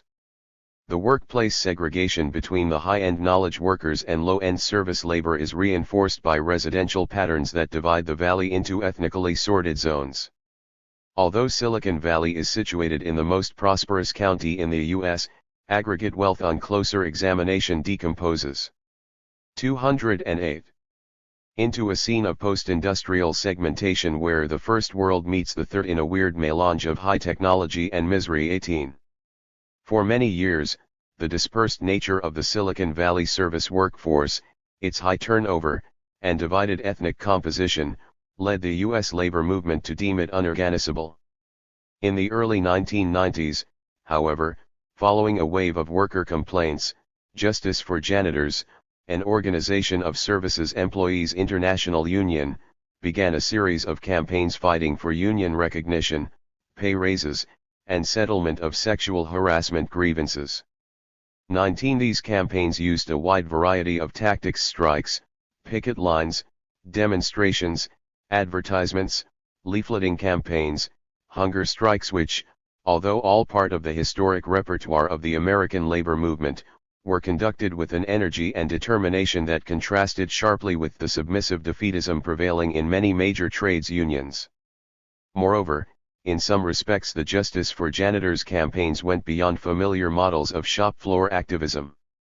They made connections between workplace conditions and issues of race and gender discrimination, and forged alliances with feminist and ethnic community organizations. Because Silicon Valley workers are often directly or indirectly exposed to the highly toxic chemicals used in microchip manufacture, they were also on occasion able to link labor struggles with those of environmental and housing activists challenging the computer industry's poisoning of the local environment through ground, air, and water pollution. 20 The scope of the Justice for Janitors campaign took employers aback. The turning point in the mobilizing drive at Apple, for example, came when workers threatened to take their campaign into the classrooms of California schools and universities, a major market. 209. For Macintosh computers. The result was small but significant victories at a number of high-tech companies' union certifications, pay raises, settlements of harassment cases. Labor councils in Silicon Valley are now speaking in terms of more extensive campaigns that will address not only the terrible conditions of service workers, but also some of the grievances of the scientific workforce, such as maniacal schedules and lack of job security. These new campaigns will, one organizer says, involve everybody from janitors to technical writers to software gypsies and testers to quality assurance engineers. The janitors were just the first among the contingent workforce. When we talk about doing windows in this valley, we're not just talking about the janitors who clean them, but the software engineers who write them. 21 The revolt in Silicon Valley, mecca of an industry whose products are specifically intended to free capital from dependence on troublesome humanity, presents an extreme irony. But it is by no means exceptional. During the 1990s, North America's restructured, post-Fordist, informational capitalism has been riddled with unanticipated conflicts. The battle in the computer industry has spread to other areas in the U.S., and now involves organizations such as the Southwest Network for Environmental Economic Justice, a coalition of over 50 grassroots organizations from Texas, Oklahoma, New Mexico, Colorado, Arizona, Nevada, and California fighting toxic pollution and poor working conditions. 22 In Los Angeles, the same communities that rose up in the 1992 riots generated a surge of labor militancy sweeping the hotels, fast foods, restaurants, and drywalling sectors. 23 in Las Vegas, janitors and cleaners took on the giant high-technology gambling. 210. And entertainment complexes of MGM. 24 along the US-Mexico line, women workers fought a mobile garment industry that migrated sweatshop operations across borders. 25 delivery workers of a partially reformed Teamsters union won a historic victory against United Parcels, at the heart of the increasingly important high-tech communications/transportation industry. In Canada, protests against labour legislation and austerity programs from the Ontario provincial government produced an unprecedented series of rolling one-day general strikes in urban centres, while Quebec unions opened a major drive to organise the youth labour in the McDonald's fast food chain. Elsewhere, the decade saw major workplace battles waged by airline attendants from Alaska to Miami, newspaper workers in San Francisco and Detroit, teaching assistants at Yale and other universities, and nurses and education workers resisting public spending cutbacks from New York to Vancouver. 26 These movements are, in terms of the types of workers involved, extraordinarily diverse, so much so that they at first seem to defy generalization. But this diversity is, in itself, an important defining feature. For these are the revolts of a collective laboring subject which is no longer an homogeneous and concentrated industrial proletariat, but rather heterogeneous and connective, performing the innumerable social activities necessary to maintain the flow of production within capital S increasingly complex and extended techno-systems. And this new positioning of labor gives new organizational form to its uprisings. Situated as the interstitial conscious linkages within capital S automated and elaborated chains of production, rebellious workers have been compelled to increasingly seek conscious linkages with one another. Recognizing the extreme vulnerability of isolated fights, the new labor movements are frequently to be found expanding the scope of struggle beyond the immediate site of conflict, following the 211 increasingly comprehensive and social scope of capital S own circuits. This tendency takes a variety of forms: increased efforts to organize sectorially, rather than in single plants, cross-sectorial connections, such as linkages between striking workers in the telecommunications and garment industries, or the mutual support between airline attendants, construction workers, and bus drivers, and increased resort to consumer boycotts and corporate campaigns hitting at every aspect of an employer's investments. 27 Even more importantly, workers' organizations have entered into experimental coalitions with other social movements also in collision with corporate order, such as welfare, anti-poverty, students, consumer and environmental groups. The result has been new oppositional combinations. Thus, striking telephone workers join seniors, minorities, and consumer groups to beat back rate hike, or unionizing drives in the ghettos of the fast food and clothing industries intertwine with campaigns against racism and the persecution of immigrants. 28 Such alliances are fraught with difficulties, and can easily disintegrate. But they expand the boundaries of official labor politics, so that the agency of counter-mobilization against capital begins to become, not so much the trades union, defined as a purely workplace organization, but rather the labor/community alliance, with a broader, social sphere of demands and interests. 29 Discussing these developments, Kim Moody, who is connected to the Detroit Journal Labor Notes, an important note in the U.S. circuits of labor dissidents, suggests that the North American labor movement in this century has gone through three phases of organization, from craft unions, to industrial unions, to an emergent social movement unionism. 30. For Moody, social movement unionism, the vital current of today's struggles, is an activism whose scope expands beyond the factory gate into a wider 212 arena, overflowing the limits of strictly workplace struggle to include demands for broad social and economic change and alliance with other movements. It is a form of struggle in which unions provide much of the economic leverage and organizational resources, while social movement organizations provide greater numbers and a connection to the less well-organized or positioned sections of the working class. 31.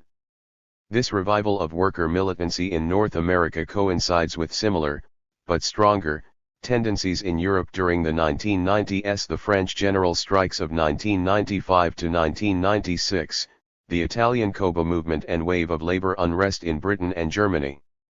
32. As we have seen, Negri and other autonomist Marxists, writing predominantly in this European context, have also theorized three cycles of class struggle and recomposition, from the professional worker of the late 19th century, to the mass worker of capital's Fordist era, to the emergent socialized worker of the current, post-Fordist, informational period. What Negri and Moody are both suggesting, in different idioms and from different national settings, is that capital's high-technology decimation of the industrial working class does not amount to the end of class struggle. The new production systems have partially chased waged labor out of the factory. In doing so, however, capital has diffused its organization of labor power through society at large. These conditions of dispersal initially appear as the depletion and fragmentation of traditional class solidarities. But they can be reconstituted as conditions of new scope and interconnection. Contrary to post-industrial fantasy, workplace conflicts are not dissolved in the new digital environment, but they are decentered and recomposed with other arenas of activism. However, to understand this dynamic more deeply, we must go beyond the workplace and into the proliferating confrontations between popular movements and the capitalist state. 213. Reproduction of labor power.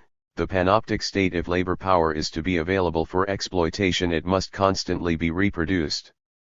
That is to say, people must be socialized, schooled, trained, prepared, and held in readiness for work, in the quantities and qualities required by capital.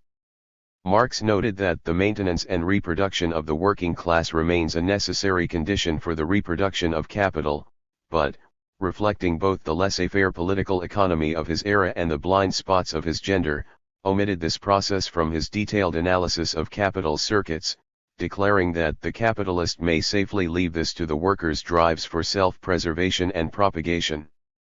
33. Over the course of the 20th century, however, other Marxists, and particularly those within the autonomist tradition, have pointed out that in the course of its development capital has increasingly been unwilling, and unable, to take this reproductive activity for granted. To ensure the proper supply and disciplining of the minds and bodies required for work, it has been compelled to systematically extend its control over society as a whole, a control mediated through the Leviathan-like structures of the state. 34. Thus the first half of the 20th century saw all advanced capitalist societies, to varying degrees, respond to the threat of militant working class movements with a shift from the right state where the activity of government was restricted to securing the conditions for the free market to the planner state in which the state managed the reproduction of labor power through a vast array of schools, hospitals, welfare offices, and other institutions. Although this transition was set in motion to ward off revolutionary dangers, it also laid the basis for a new stage in capitalist growth. For the schools, health. 214. Care systems and various forms of social payments of the planner state cultivated the increasingly healthy, educated and peaceful forms of human capital necessary for intensive techno-scientific development of the Fordist era. The advent of what is generally known as the welfare state represented an ingenious social compromise crafted by reformist business interests, social democratic politicians, and trades union leaders, which constituted both a real victory for workers in terms of a general betterment of living conditions and a careful containment of that victory within the overall parameters of continuing capitalist accumulation. In the 1960s and 70s, however, this uneasy settlement began to disintegrate. Movements of workers, the unemployed, welfare recipients, students and minority groups began to make demands on the vast system of social administration that transgressed the limits set by capitalist logic. They demanded, and sometimes won, increases in social expenditures going beyond those compatible with business's strictly rationed plans for improving its workforce. In certain cases, Such movements were also able to gain a degree of local control over the administration of social programs, so they were, in effect, running the state apparatus from below.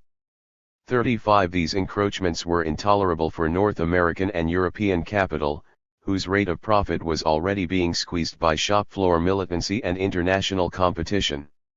Its response, part of the larger neoliberal restructuring offensive, was to repudiate the post-war social contract and dismantle the planner state, destroying what it could no longer control.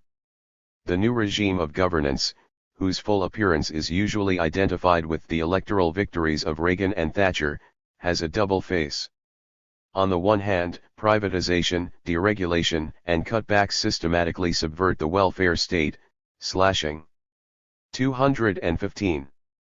The social wage, weeding out enclaves of popular control, and attacking any of labor's protections from the disciplinary force of the market. The costs of reproducing labor power are increasingly devolved back onto individuals and households.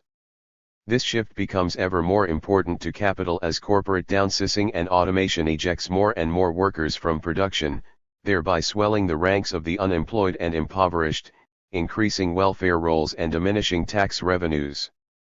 On the other, those aspects of the state necessary to the protection of accumulation, such as the security apparatus or subsidization of high technology investment, are strengthened. There thus appears the paradoxical neoliberal combination of what Andrew Gamble terms the free market and the strong state. 36. In what autonomists term the crisis state, the governmental apparatus is dissolved insofar as it serves popular purposes, but maintained or enlarged as the coercive and administrative arm of capital. Computers, telecommunications, and biotechnologies are embedded at the very core of the crisis state, as both means and end. Social programs are cut to free revenues for assistance to corporations make huge investments in high technology, public channeled to private purposes either directly through subsidization or indirectly through tax breaks.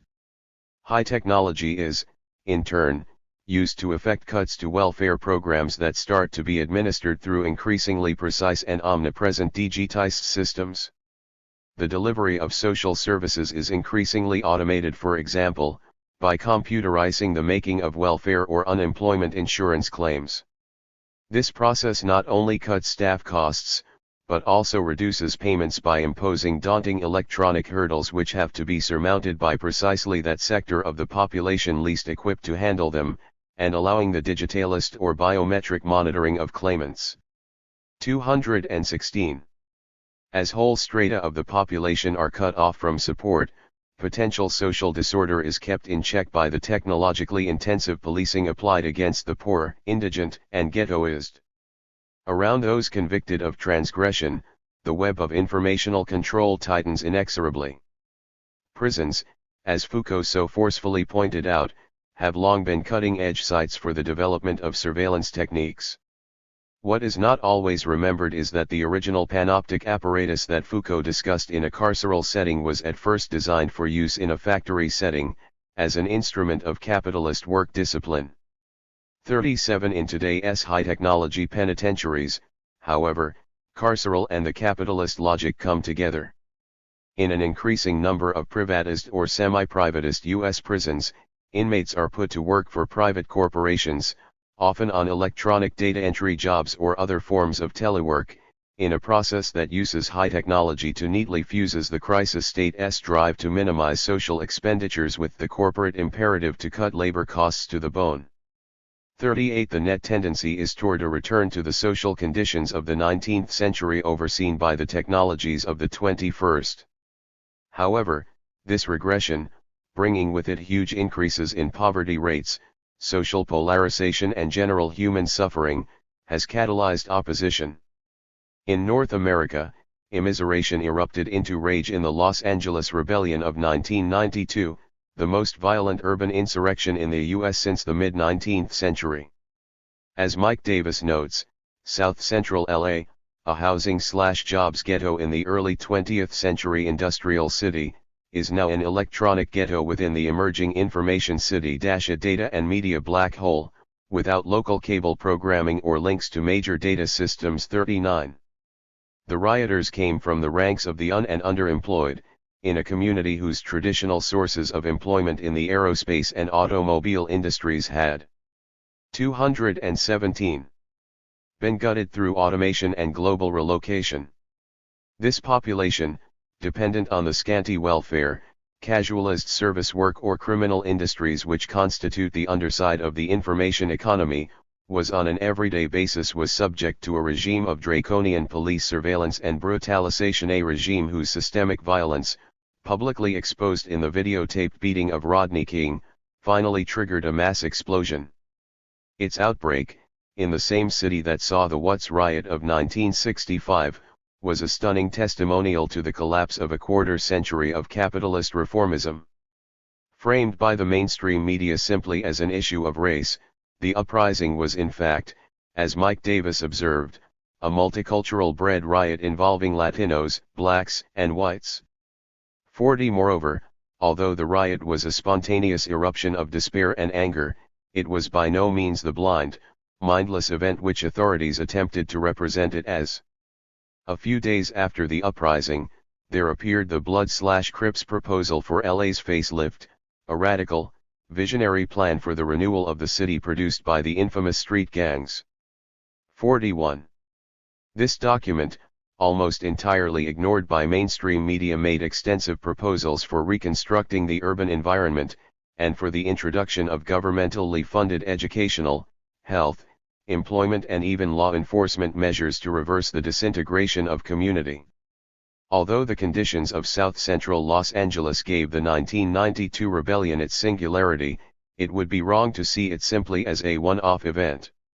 From the late 1980s to today, the intensifying destruction of social safety nets has brought into being a variety of new poor people's movements, ranging from the squatters of homes not jails, to end legislated poverty in Vancouver, to the encampments of homeless in New York.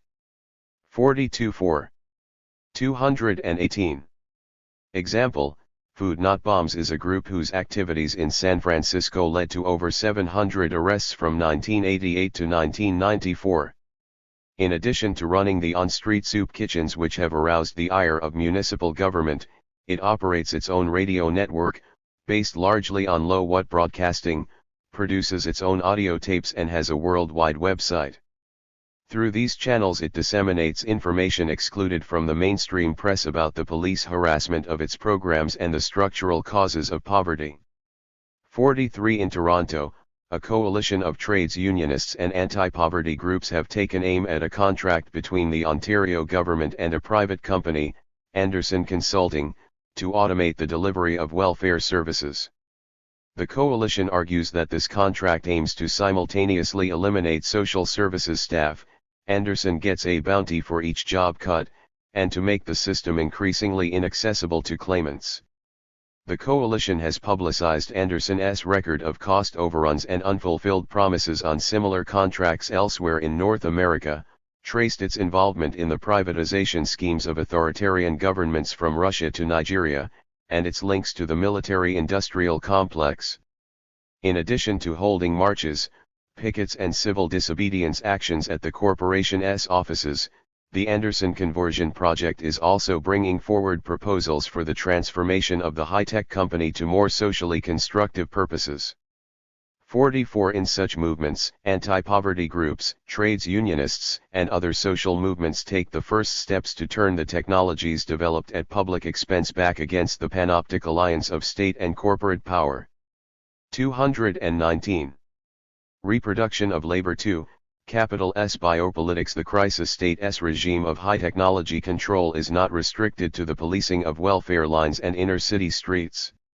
It extends further, into homes and hospitals, where the informational restructuring of capital has been intimately associated with new interventions into the reproduction of labor power at its most basic levels: motherhood, birth, and, indeed, the basic biological constitution of human beings.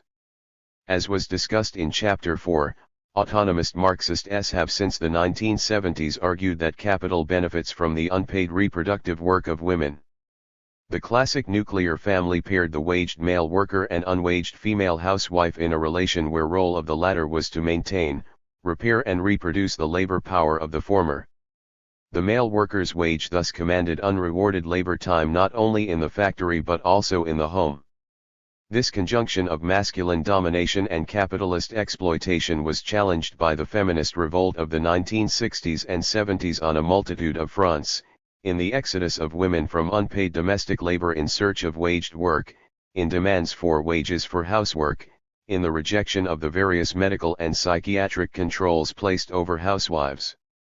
Amongst the most important of these struggles was that over abortion rights. Women asserted control over their own fertility and repudiated a natural fate as the unwaged reproductive laborers of the social factory. The reconsolidating of family values and the discrediting of feminism were thus a logical part in the neoliberal offensive of the 1980s.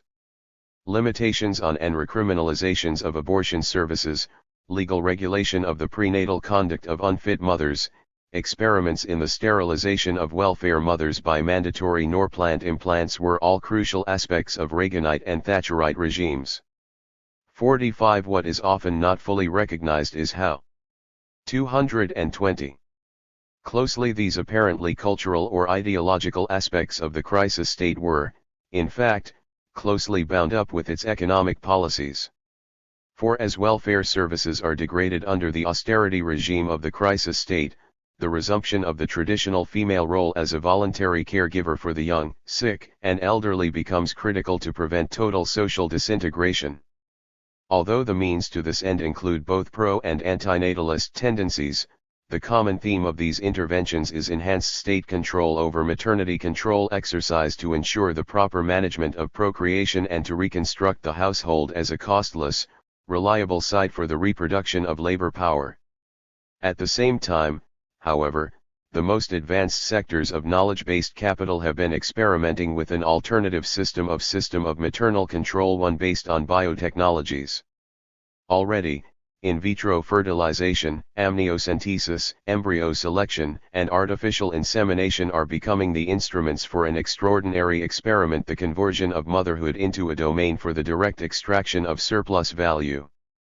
As feminists such as Maria Mies and Catherine Russell have argued, the commercial application of such techniques drives female labor power in the procreative sense towards the condition of abstraction, divisibility, and alienation traditionally experienced in industrial work.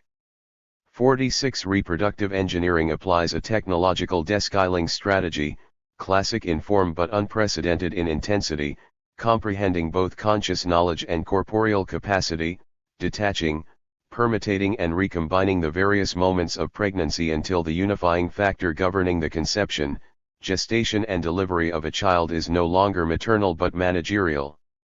This is clearest in the so-called surrogate mother business, the ultimate in female service sector labor in which poor women are, through an entrepreneurial intermediary. 221. Paid by rich clients to undergo either artificial insemination or in vitro fertilization and carry and bear children. 47. But such obviously exploitative repro-tech arrangements only represent the extreme of tendencies evident even in more seemingly benign uses. For example, women who voluntarily attempt in vitro fertilization not only pay for the service, but also, in a complex and painful process of self-surveillance and constant testing, often knowingly or unknowingly providing the surplus material, excess eggs required for further commercial experimentation. 48. Anti-abortion crusades and reproductive technology businesses seem antithetical, one resting on a sacralization of procreation, the other on its utilitarian industrialization. And there are indeed real contradictions between these strategies, and between the factions of capital which promote them. But the two strategies of control are also intimately connected. Both counter the reproductive autonomy fought for by women. The Family Values campaign cancels choice in an outrightly reactionary manner. But the corporate biotechnologists co-opt it as the watchword for the commodification of procreation.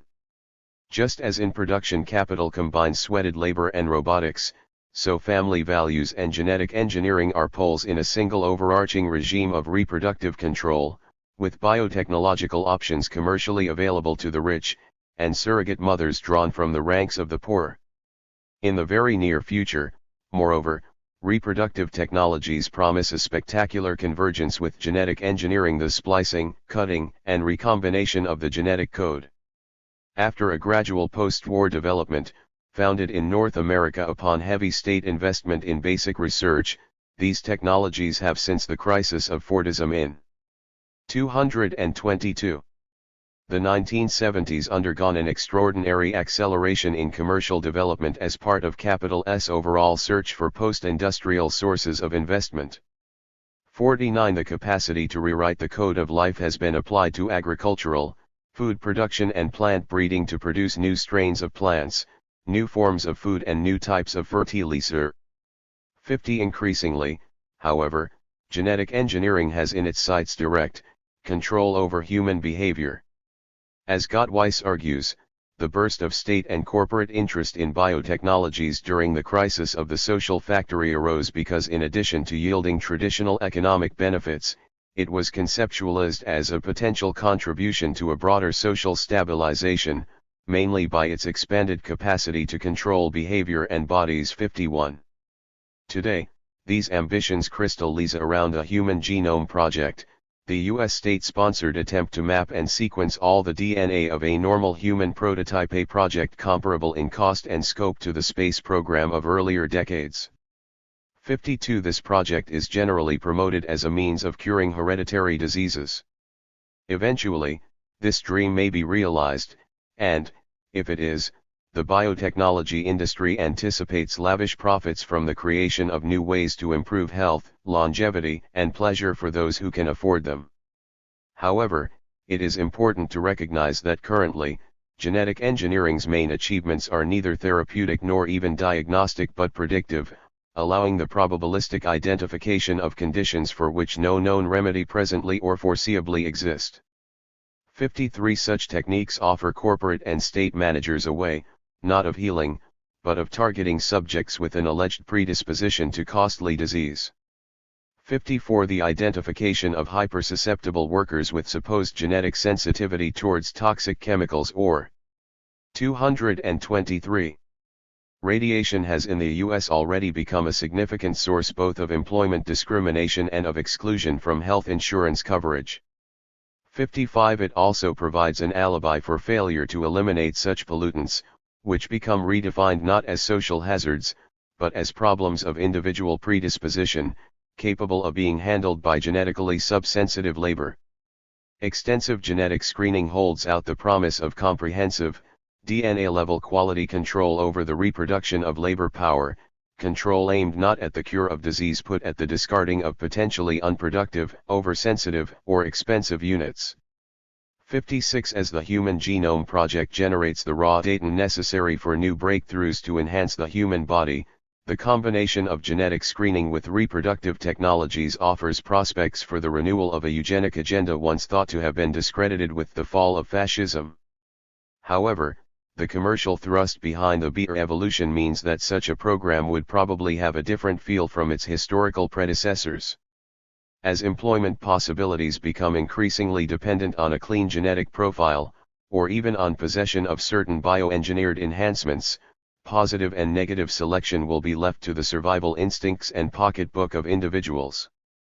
People may biotechnologically reproduce the labor power of themselves and their children in the most saleable form affordable, in the context of an increasingly stratified, privatized and expensive medical system, a development whose potential is already apparent in the burgeoning market for synthesized human growth hormones, silicone breast implants, cosmetic surgeries, performance-enhancing drugs and transplantable hearts, livers, kidneys, and corneas.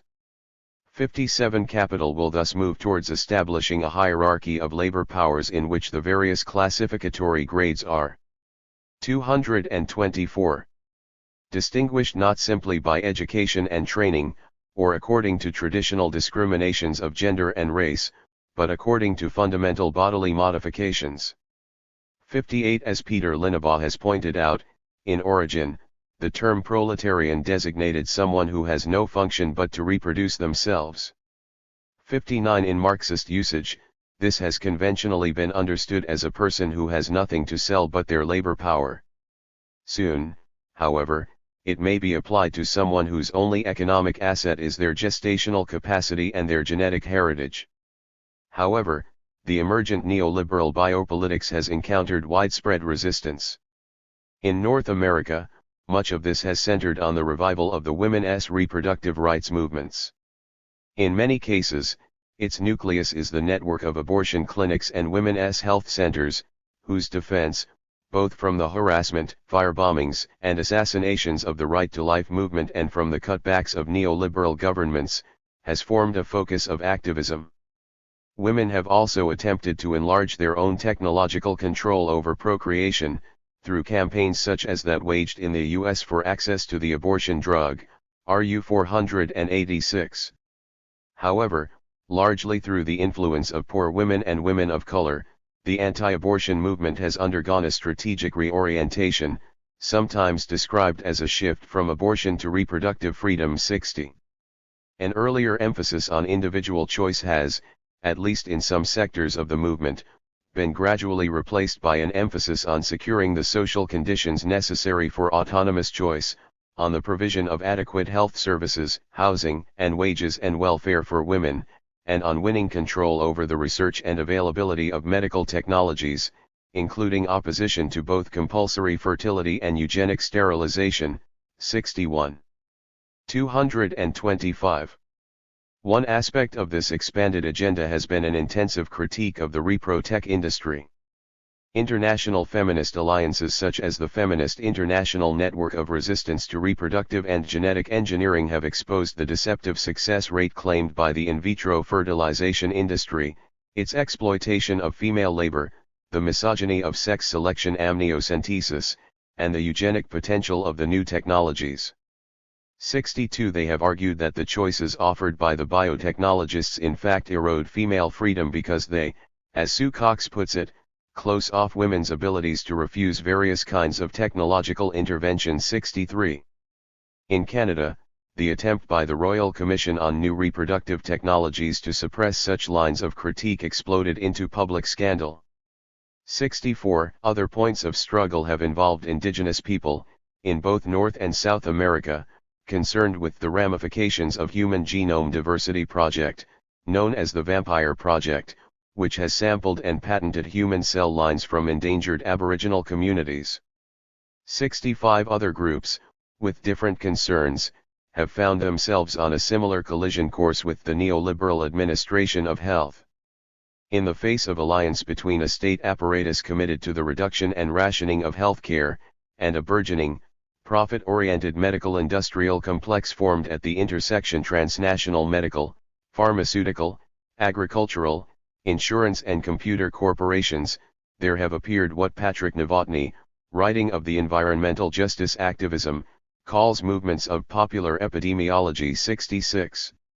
These movements often involve groups marginalized by the industrial medical complex, people of color, women, gays, and lesbians. They challenge established expertise, demand additional allocations of funding. 226. Question the priority of profits over people, reappropriate popular capacities for research, and often seek systemic rather than palliative answers to the causes of ill health. A striking example is the extraordinary self-organization of the anti-AIDS movement. In the face of initially inept and callous governmental responses to the HIV epidemic, organizations such as ACT UP and Project Inform attacked the state's underfunding of research, and its subordination to commercial purposes.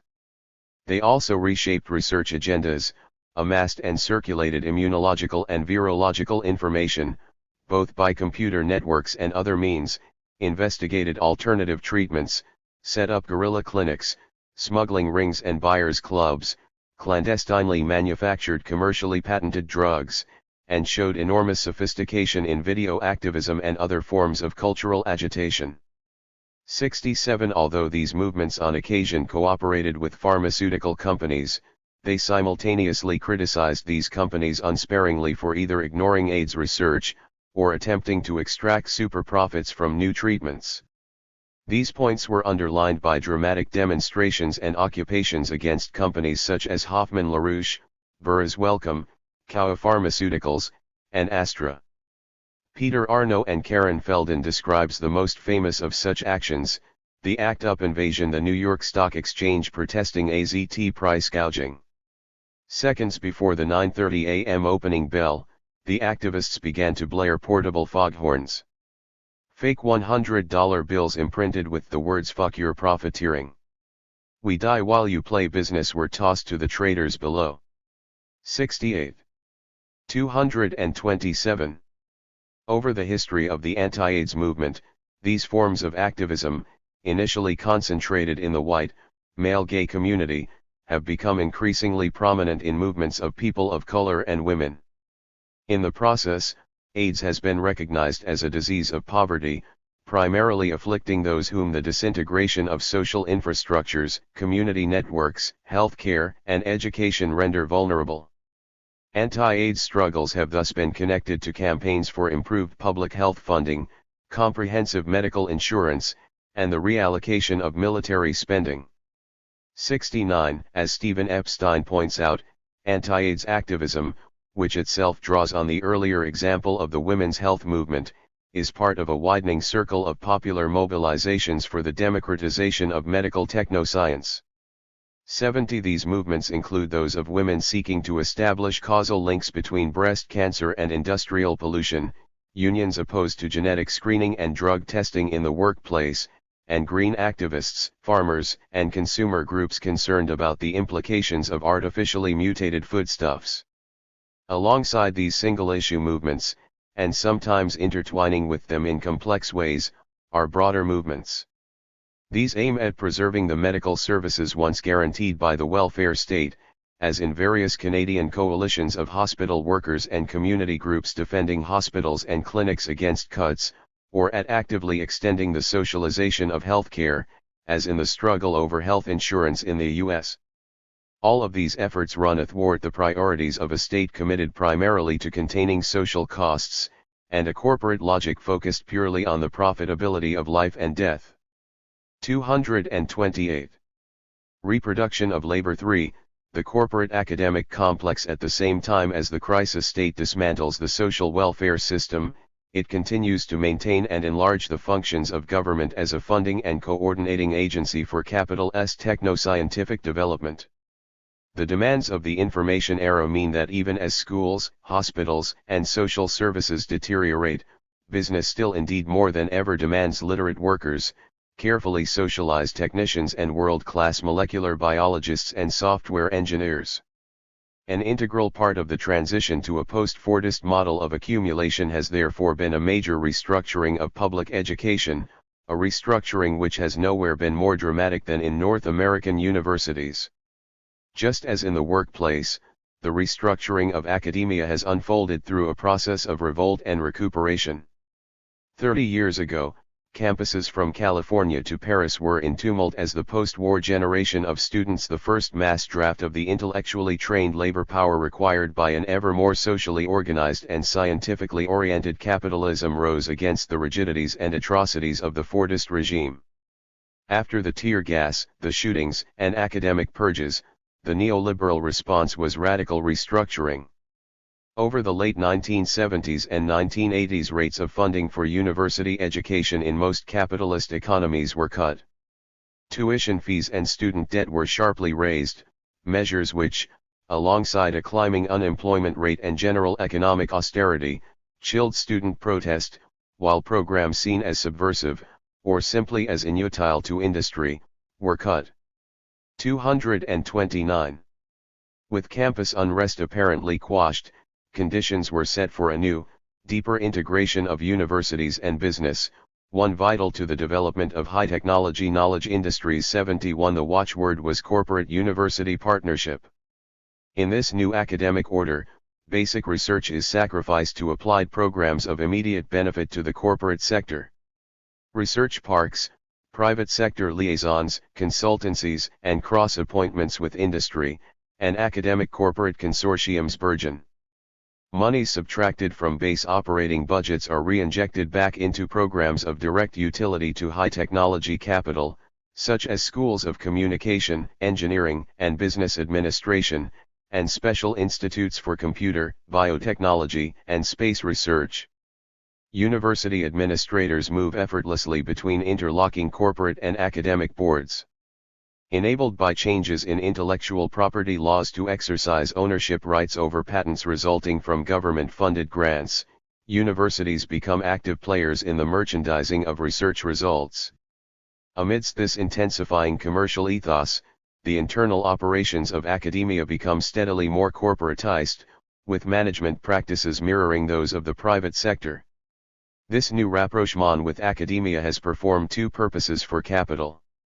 First, it has provided business with the facilities to socialize the costs and risks of extraordinarily expensive high-technology research, while privatizing the benefits of the innovations. 72 Second, it has subsidized capital's retraining of its post-Fordist labor force. Rising tuition fees devolve an ever-increasing part of the costs of education onto students and their families, effectively excluding from the universities those sectors of the population whose intellectual advancement is considered irrelevant to accumulation. Those that can pay for entry are trained, sorted, and socialized for the new information economy. 230. By increasingly vocational and technically oriented curricula that stress proficiencies in computer literacy at the expense of critical social analysis. However, the belief that campuses were pacified now appears premature. Rather, the late 1980s and 1990s have seen the emergence of a new cycle of university struggles. 73 As Robert Ovitz notes, this wave of unrest stems from numerous different but interanimating sources. 74 Of central importance is the mounting economic jeopardy in which many students now find themselves. Higher education, rather than guaranteeing personal success, serves to create a standing reserve army of intellectual labor, from whom capital can cull the relatively small number of full-time employees required by the knowledge economy. With rates of unemployment for college and university graduates high, many find that years of study ensure only lifelong and unpayable debt. These grim prospects have led to a spate of protests against tuition increases, student aid cuts, and skyrocketing debt loads. These concerns interweave with a web of other campus protests, against program closures, against commercial development of university lands, against involvement with corporate investment in authoritarian regimes such as those of China or Indonesia.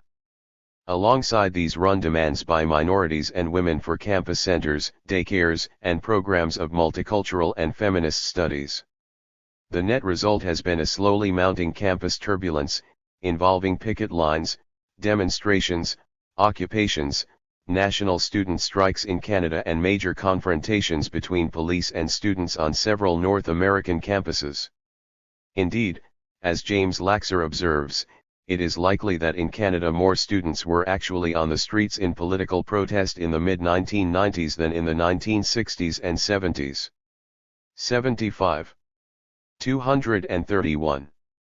These student protests further overlap with an outburst of campus labor conflicts. Following the overall downsizing logic of post-Fordist capital, academic administrators demand that workers must do more with and for less. The one-time ivory tower witnesses an intensification in the rate of exploitation. This logic is usually visited first, and most severely, on the service workers, the clerical, administrative, janitorial and cafeteria staff who provide the indispensable infrastructure for the accumulation of intellectual capital. But it eventually arrives at the door of university instructors. Teachers experience increases in the pace and volume of work. A classic strategy of casualization decreases permanent hiring in favor of reliance on pools of sessional instructors and graduate students who form a contingent academic labor force subjected to chronic insecurity and lack of benefits, and required to exercise mind-bending flexibility in pedagogic preparation. This speed-up of academic production has produced a response that, while shocking to academic traditionalists, would come as no surprise at all to workers in, say, the auto industry. On many North American campuses, including some of the most prestigious, regular university faculty are now unionists, something that would have been largely unthinkable even a decade ago. Strikes by college instructors are no rarity. Graduate students are now an important constituency for labor organizing. Teaching assistants strikes have spread across North American campuses, involving institutions as famous as Yale and scores of others. 76. The campus activism arising from this combination of factors has a very different flavor from that of the 1960s and 70s, which for most of the participants in today's rebellions belongs to a barely known and faintly mythic past. The revolts of 30 years ago. 232. Recognized and resisted the movement towards integration of the university knowledge factory into advanced capitalism's military-industrial complex. But the fact that this assimilation was only partially completed, together with the relative affluence of the period, gave these uprisings a certain removal from the world of the labor market. Campuses could become temporary red ghettos or autonomous zones, but there was a fundamental divorce between what was experienced in these enclaves and the more general conditions of work and exploitation. Today, the near-total fusion of academia with business, and the manifest subordination of education to the imperatives of the job market, removes such relative freedom. But it opens the way for connections between both students and instructors and other waged and unwaged workers, making their conditions far closer to that of the rest of the labor force. The conventional distinction so often made between university and the real world, at once self-deprecating and self-protective, becomes less and less relevant. If students and teachers consequently lose some of the latitude of action relative privilege once afforded, they also become potentially participant in and connected to movements outside the university, movements for whom academia can therefore also become a node within the overall circulation of struggles. Reproduction of nature, hazardous wastes. To grasp the full scope of the opposition running around capital S circuits, however, it is necessary to look beyond struggles over work and wages, and even over welfare, healthcare, and education. Capital mobilizes technology to control not only 233 labor, nor society as a whole, but also nature itself. It needs not just workers but also raw materials. As it reduces people to labor power, so it reduces nature to a resource, both exist to be used up. And as capital as far as possible avoids paying for the reproduction of labor power it exploits by devolving these costs onto households and communities, so too it minimizes its costs for the repair and restoration of the natural world by assuming that these processes can be left to the regenerative powers of nature. For all that Marx often participated in the scientific triumphalism of his century, he nonetheless clearly recognized the dangers of this trajectory when he spoke of capitalism simultaneously undermining the original sources of all wealth, the soil and the workers. 77. Today, amidst a global vista of deforestation, desertification, dying oceans, disappearing ozone, and disintegrating immune systems, the cost of this exhaustive process has become all too apparent, and ecological issues constitute one of the main arenas in which popular movements confront corporate power. Indeed, an eruption of such green movements was one aspect of the general crisis of the Fordist social factory in the late 1960s and 1970s. As public awareness of the damage wrought by radioactive emissions, industrial wastes and pesticide poisoning mounted, capital found its freedom to externalize costs by dumping poisons onto the surrounding communities challenged by unfamiliar forms of resistance. At sites from Diablo Canyon to Love Canal, environmental activists stormed fences and blockaded gates, disrupting industrial megaprojects as effectively as labor unrest on the assembly line. 78. In one of the most notable large-scale reverses inflicted on a large-scale capitalist enterprise, development of the North American nuclear power industry was effectively stalled by the ever-rising costs of safety measures demanded by an anxious and angry 234. Public. 79. Across many other sectors of Fordist capital, both the sheer depletion of easily accessible natural resources and the growing resistance to corporate despoliation began to constitute a serious barrier to accumulation. The post-industrial leap into the world of computers, telecommunications, and biotechnologies was in part a response to this threat.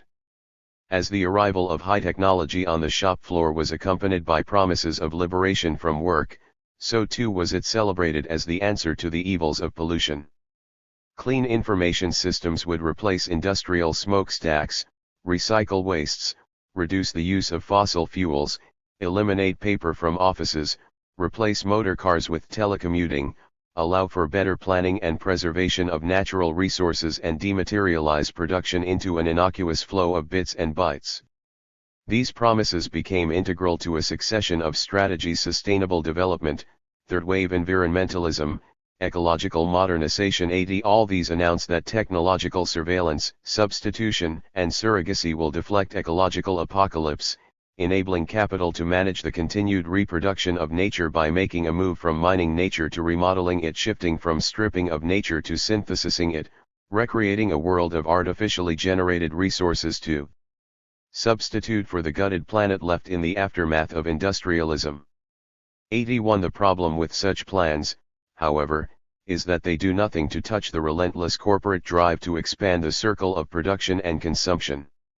A system in which the survival of each individual firm depends on its ability to enlarge its market, regardless of collective consequences, capital remains committed to, as Marx put it, production for production's sake. 82. In practice, therefore, high technology has been used not so much to halt the destruction of nature but to increase the efficiency of the destroying. 235. Agencies, and circumvent opposition to their activities. Automobile factories, petrochemical plants, and pulp mills have, amidst fanfare about green business, been made more energy efficient, and hence more profitable, but have not slackened their search for expanded, and hence more ecologically punishing, global markets. The advanced synthesis of substitutes for scarce natural materials has become a license for the anxiety-free liquidation of vanishing animals, minerals, and vegetables. Telecommunications and transport networks have dispersed pollution away from centers of activism and regulation onto the doorstep of those least likely to resist, making the shipment of toxic residues to urban ghettos, native reservations, or the Third World a post-Fordist sunrise industry. Moreover, in many cases, the capitalist development of so-called clean technologies, pursued under the same cost-cutting, profit-maximizing logic that produced enormities of industrial pollution, replicate the very patterns of ecological destruction they purportedly eliminate.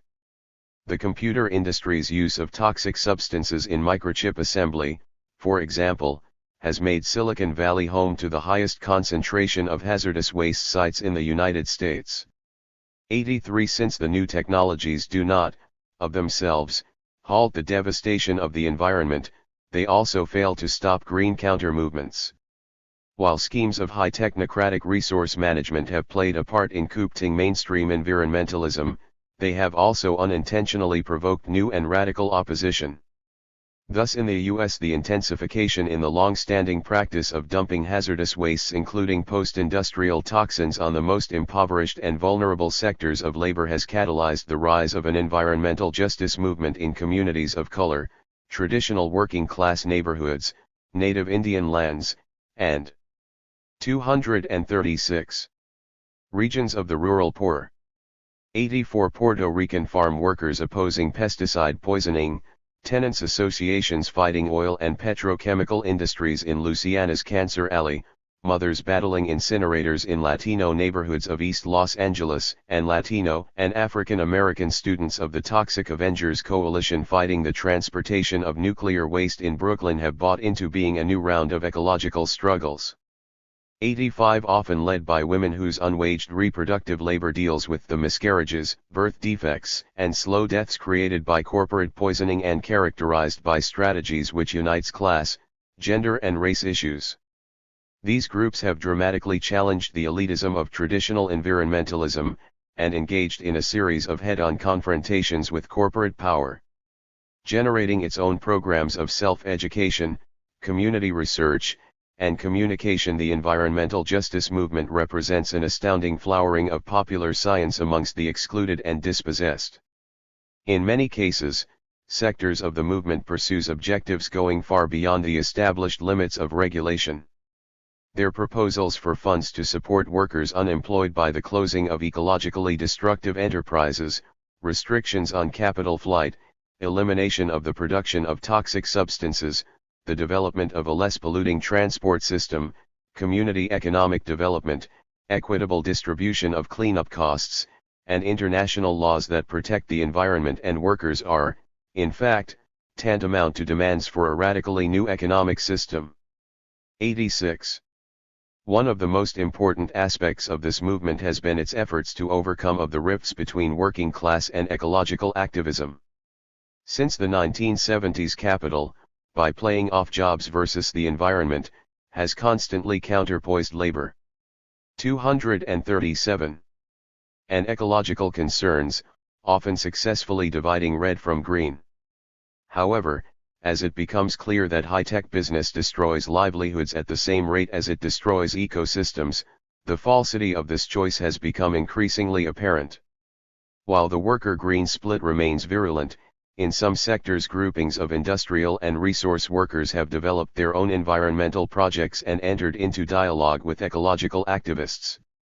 87. One notable instance involves workers in that most unlikely of industries, automobile manufacturing. Throughout the 1980s, an extraordinary coalition of Black and Latino trades unionists and community groups in Van Nuys, California, successfully opposed General Motors' plan to close its local car plant by threatening a boycott in the lucrative Los Angeles auto market. 88. In 1992, the Save GM Van Nuys campaign was finally defeated. However, it then underwent a dramatic metamorphosis, providing the nucleus for the Watchdog Organizing Committee, a group combating corporate air pollution of working-class neighborhoods, and seeking the conversion of the auto industry to clean, ecologically viable forms of production. 89. These activists made connections with workers from the Caterpillar vehicle plant in Toronto, who, following an unsuccessful attempt to prevent closure of their plant by occupation, had entered into dialogue with environmental and anti-poverty groups to devise a green works conversion campaign.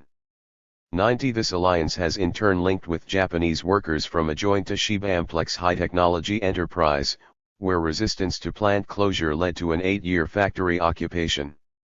91. During this time, the workers not only continued to manufacture and market high-tech media, educational, medical, and industrial operation systems, but ultimately started to redesign these products. 238. In order to meet their own criteria of social and ecological environmental responsibility. 92. They were supported in these efforts by the Japanese peace and anti-nuclear movements, for whom they produced portable loudspeakers for demonstrations, a citizens' Geiger counter, and another special radiation detector, funded by popular contribution, made for the victims of the Chernobyl disaster at half the cost of commercial systems. Taken in conjunction with the movements against genetic commodification described earlier, such worker green alliances introduce an extraordinary dimension to struggles against information capital. For what is at stake in such initiatives is nothing less than what Marx termed humanity's species being its capacity to consciously direct its own development as a biological collectivity. 93. The issue today is whether this shaping will be determined by capitalist command and market forces, or by broader social logics. In this sense, proletarian struggles, which have, today, become struggles in which people strive to collectively assert a self-determining power over the development of the human species and its natural environment, potentially resume all the universalistic significance that Marx once attributed to them. Movements fighting at different points on capital's circuit against workplace exploitation, dissolution of the welfare state, or ecological despoliation have begun to enter into alliances with each other, creating radical new combinations. The great difficulty facing these struggles, however, remains their fragmentation and separation. Occurring at different points within a vast social factory, and facing different facets of capitalist power, the obstacles confronting the coordination of demands and actions are often prodigious. Moreover, while these movements have a deep-level underlying interest in contesting the corporate subsumption of society, this common ground can easily be obscured by more. 239. Local, but more apparent contradictions between them. Conflicts between unionists and welfare recipients, workers and environmentalists. Since capital constantly incorporates these local contradictions, its hierarchical organizations of control, both in and beyond the workplace, its capacity to divide and conquer, isolating points of opposition and turning them one against another is truly formidable. Paradoxically, however, although informational capital enjoys extraordinary opportunities to overwhelm and disperse its opponents, some of the very technological instruments it deploys to these ends also assist counter-movements to overcome this fragmentation. It is to this process that we now turn. Circulation I. Interactive media. An explosive proliferation of technologies of communication, from telephone, radio, and broadcast television, through fax, video camera, VCRs, cell phones, cable and satellite television to computer networks, is one of, some would say, the most prominent features of advanced capitalism today. As Frederick Jameson has observed, there is a tendency to identify the benefits of the new media and the virtues of the free market, with each legitimating the other. New communications technologies being praised for accelerating economic growth, and the market exalted for promoting the free flow of information. 94. Yet there is another side to this dynamic. For amongst the new oppositional movements whose emergence we are charting, alternative uses of all types of advanced communication technologies are becoming a widespread and important element. To examine this dialectic, it is necessary to move beyond analysis of the production of commodities, the reproduction of labor power, or the destruction of the environment. 240. And look at how capital circulates in the marketplace. If it is in the workplace that capital extracts surplus value, it is in the market that this value must be realized through the sale of commodities. 95. Marx repeatedly emphasized that capital had a tendency to integrate these two moments in its circuit, expanding the circle of consumption to match the growing volume of goods it's produced, and decreasing the turnover time by accelerating the speed with which goods passed from production to consumption. 96. In the course of the 20th century, these requirements have become the basis for a massive project of social engineering, the creation of a consumer society. Capital discovered that, as work requires a laboring subject, so the market requires a consuming subject, a subject that needs what capital produces and believes that these needs can and must be satisfied in commodity form. And as in production it develops automatic machinery to reduce and control subjects in their tasks as workers, so in the market it also finds instruments to target and direct subjects in their tasks as consumers, a task performed by ever more sophisticated waves of media technology. As so many commentators have pointed out, this commercial development of the means of communication has momentous consequences for public speech. 97. Whether through explicit editorial intervention, journalistic self-censorship, or the demographic imperatives of advertising, market-driven media tend to filter out news and analysis critical of capitalism. This filtration is done with a gross mesh, not a fine one, and is less absolute than the more monolithic models of capital's media monopoly sometimes suggest. 98. Competition amongst various media capitals, or frictions between media empires and other factions of capital, not to mention the occasional refusal of individual journalists or artists to submit to managerial control, mean that something usually escapes. 241. Nevertheless, the corporate ownership of the major organs of societal communication tends towards a situation in which, in Marx's classic formulation, the ruling ideas are nothing more than the ideal expression of the dominant material relationships. In this case, an airbrushed affirmation of the rightness and normality of omnipresent commodity exchange. 99. This integration of media into capital's subsumption of society first reached a high level of consolidation in the era of the mass worker. Mass production and mass consumption met in the virtuous circle of Fordism. Broadcast media became indispensable components of this regime, deluging society with the advertising that trained the populace in widespread consumption of standardized commodity goods. In the living rooms of North America, the radio and then the television set became the domestic entry point for the same commodifying and conforming capitalist logic that in the factory drove the assembly line and the time and motion study. 100. However, the revolts of the 1960s and 1970s shattered the stability of this arrangement. The rejection of the Fordist factory regime manifested in movements which, as well as demanding better standards of living, asserted diverse needs for self-expression. Social rebellion went hand in hand with experimentation in music, dress, drugs, and art. The cultural tumult of the era exploded the homogeneity of the mass market. When capital reimposed social discipline through austerity, driving down wages and polarizing incomes, not only work but also consumption had to be restructured. One crucial element in this was a major expansion of media industries.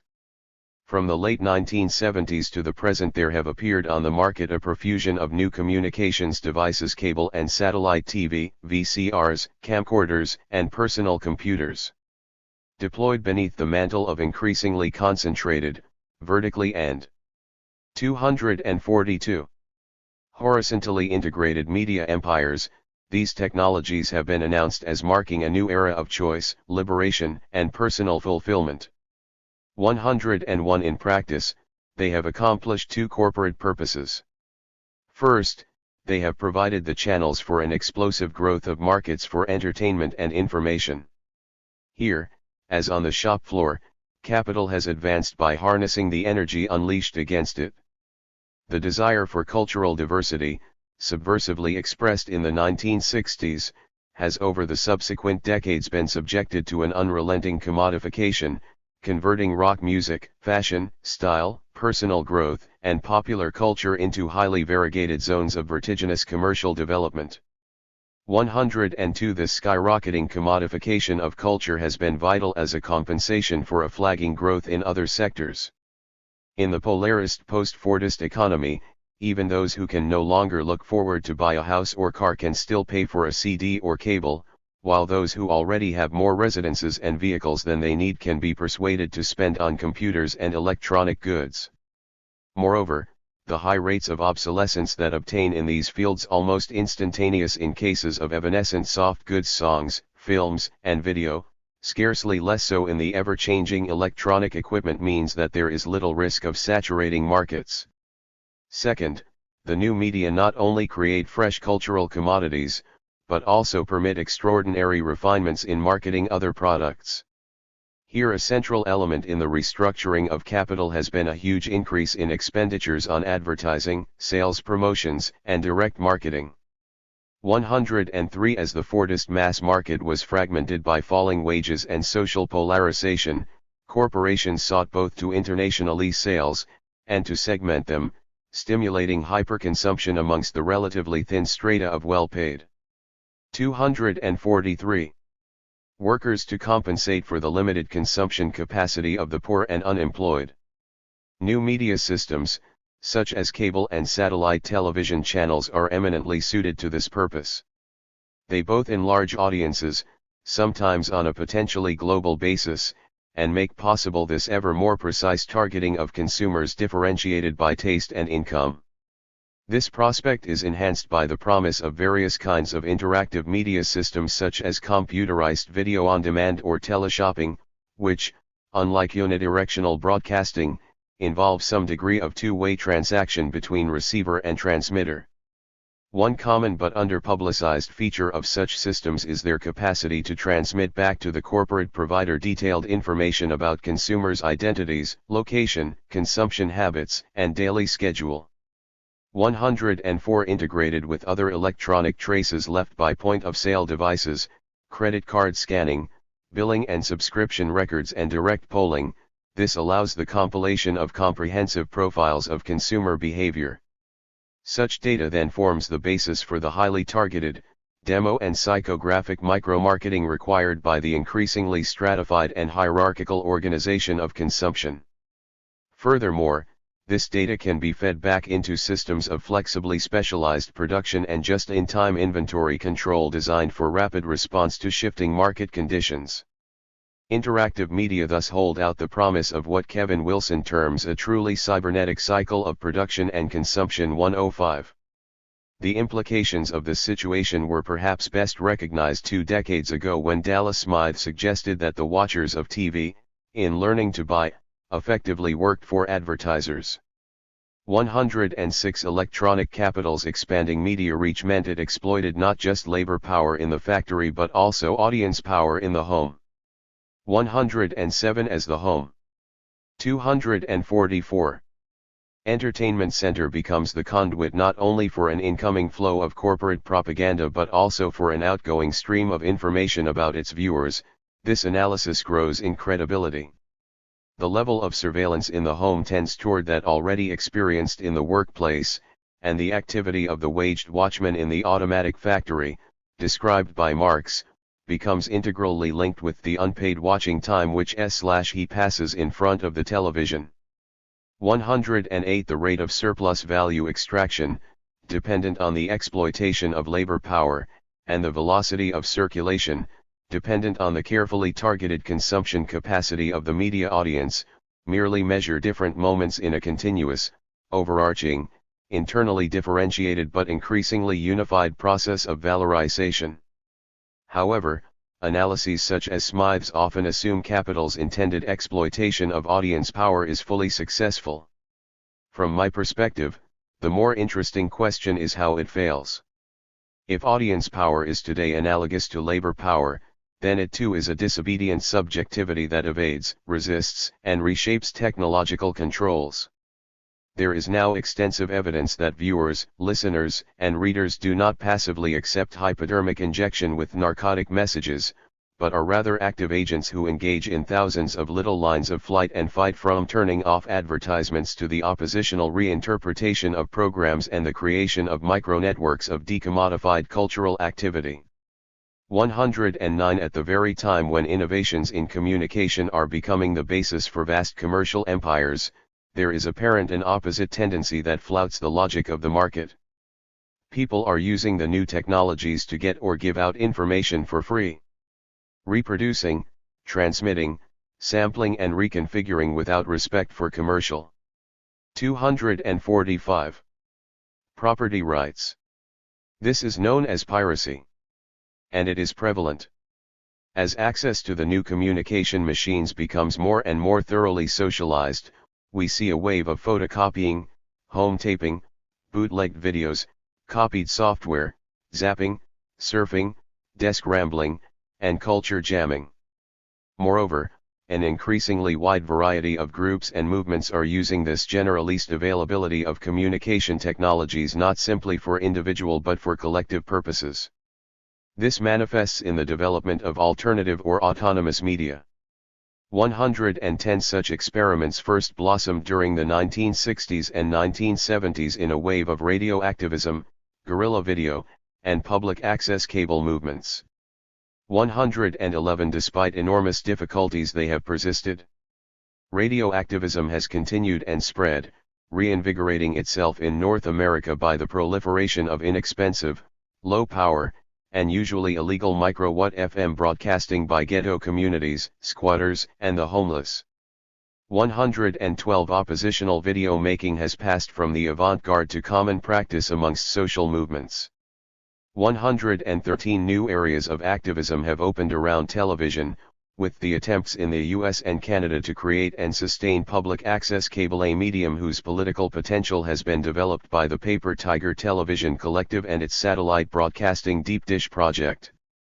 114 Lack of resources mean that in most cases the reach of such experiments is limited and their aspirations only very partially realized. But, however raggedly, alternative media do posit something different from, and opposed to, capital's mobilization of audience power. Corporate interactivity is ratificatory, it posits dialogue only within the preset limits of profitability. Autonomous media, on the other hand, are, as Rafael Roncalio puts it, alterative probing the limits of established order. 115 Their practice often includes 246 projects of self-representation, involving subjects in the definition and documentation of their own social experience. They attempt to overcome the restrictions of technical expertise characteristic of capital's division of labor. They experiment with forms of collective ownership. Above all, alternative media often give a voice to precisely those who are excluded or silenced by the commercial logic of market-driven information industries, either because they are not demographically desirable or because they are politically suspect. Thus, looking back for a moment at the Los Angeles riots of 1992, One remarkable aspect of the uprising was the degree to which the insurrectionaries were able to turn some elements of capital's high-technology surveillance and media apparatus to their own advantage. 116 The uprising was, of course, ignited precisely by a classic instance of counter-surveillance: George Halliday's videotaping of Rodney King's beating, and the recording of incriminating police radio conversations. But even before the rebellion, its idiom of anger had already been disseminated by the high-tech cultural inventions of the ghettoist community: hip-hop and rap, music whose political significance was neatly demonstrated by President Clinton's subsequent public attack on rap artist Sister Souljah. 117 During the riot, the omnipresence of the corporate media, covering the most televised urban uprising in history, had an ambiguous effect, although its representations frequently demonized and distorted the motives of the insurrectionaries. It could not entirely avoid giving voice to their outrage. 118 Simultaneously, a variety of autonomous media, ranging from microwatt radio stations in ghettoist neighborhoods such as the famous Zoom Black Magic Liberation Radio to computer networks connecting activists in 247 North America to others in Europe, spread a wider range of news, analysis, and debate ignored by mainstream media. 119 All this contributed to the circulation of supporting riots and demonstrations in Atlanta, Cleveland, Newark, San Francisco, Seattle, St. Louis, and Toronto, and to the perception of the riot as an indictment of the social policies of the Bush administration. 120 Autonomous media have also played a significant part in less explosive but more protracted forms of struggle, such as the new waves of labor activism. In Los Angeles again, in an episode sometimes referred to as the riot that didn't happen, Latino and Chicano janitors and maids fighting for a first contract in the hotel industry won a significant victory by threatening to circulate video evidence of abysmal working conditions to potential convention guests. 121 In Las Vegas, workers involved in struggle with the entertainment giant MGM used similar guerrilla media tactics. 122 The use by trades unions of video and film for activist training, worker self-education and public campaigning has become commonplace. In various U.S. and Canadian cities, this media activism has to the establishment of regular labor programming on community cable and radio stations. 123 The sort of activity is systematically fostered by organizations such as the Labor Video Project, which also works to connect North American efforts in this field to similar initiatives globally. 124 These examples are only a part of a much wider circle of oppositional media activities. Other instances that could be cited, some of which will be examined in later chapters of this book, include the efforts of alternative media during the Persian Gulf War, the mobilization of support for political activist prisoner Mumia Abu-Jamal, accomplished almost entirely through alternative radio, press, video, and computer links, the Vancouver 248 based busters attempt to infiltrate commercial channels with subvertisements, and the international computer networking associated with the transcontinental opposition to the North American Free Trade Agreement, the Zapatista Revolution and the campaign against the Multilateral Agreement on Investment. 125 Indeed, surveying the scope of this dissident media activity, it appears that capital, in developing its media apparatus, has let the genie out of the bottle. Just as, by computerizing the factory, capital has not so much destroyed labor as dispersed it out into the wider social sphere, so by wiring the household it has not necessarily consolidated control over audiences. Rather, in its drive to extend the scope of the market, it has so thoroughly disseminated and made familiar the technical means of communication as to open the door to a series of individual and collective reappropriations. This means that on occasion corporate control can be interrupted, and spaces opened within which a multiplicity of social movements, all in different ways contesting the dominance of the market, can be connected and made visible to each other. New information technologies therefore appear not just as instruments for the circulation of commodities, but simultaneously as channels for the circulation of struggles. Circulation 2, Struggles in Cyberspace. Today, Some of the most dramatic manifestations of this contradiction appear in cyberspace, that notional dimension constituted by flows of electronic data within computer networks. In post-Fordist capital, these digital flows are used by virtual corporations to link automated machines to just-in-time inventory systems, connect dispersed production sites, accumulate and mine data about consumer tastes and habits, and 249. Forge new marketing opportunities, coordinating these activities on a global scale and as swiftly dispersing them. 126. Indeed, it is in cyberspace that capital is now attempting to acquire a comprehensive command, control, and communications capacity, allowing it to appropriate, along with labor, the entire network of social relations. 127. And yet at the same time it is also in this virtual realm that some of the most remarkable experiments in communicational counterpower are being conducted.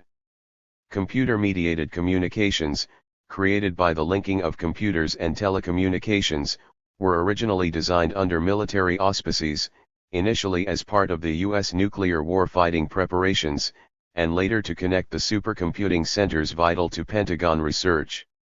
These origins have led many on the left to see the development of such networks simply as a quintessential expression of capital's technological domination. However, there is another side to this process.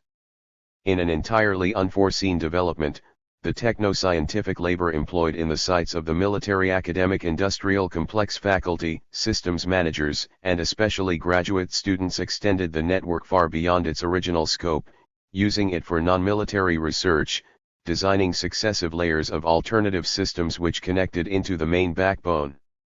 This accretion of self-organized services proceeded, with the complicity of systems managers enchanted by the technological sweetness of the results, until, as Peter Childers and Paul Delaney put it, the parasites had all but taken over the host. 128. Strangely, in the era of that supposedly marked the triumph of the free market, the most technologically advanced medium for planet-wide communication was in fact created on the basis of state support, open usage, and cooperative self-organization. A proliferation of autonomous activity transformed a military-industrial network into a system that in many 250 ways realizes radical dreams of a democratic communication system, omni-purpose, multi-centered, with participants transmitting as well as receiving, near real-time dialogue, a highly devolved management structure, and since universities and other big institutions have so far paid a flat rate for connection, offering relatively large numbers of people access for little or no cost. On this basis there emerged the unplanned explosion of popular interest in computer networking, which by the late 1980s had catapulted the Internet on a trajectory of exponential growth totally unforeseen by corporate planners. Capital is now of course attempting to contain this outbreak of unanticipated popular inventiveness, most significantly through the U.S. government's National Information Infrastructure Initiative, with its plan for a publicly subsidized but corporately owned and operated information superhighway. Such a system would rationalize the already existing but tangled web of fiber optic, Cooper wires, cable radio waves and satellites that provide the basis for telecommunications, cellular technologies, and cable television into a comprehensive, integrated network. Many companies are interested in this highway for internal purposes, to connect customers with suppliers, improve monitoring of employees, eliminate jobs, cut travel costs and gather competitive data. The giants of the information and entertainment sector, however, see unprecedented market opportunities.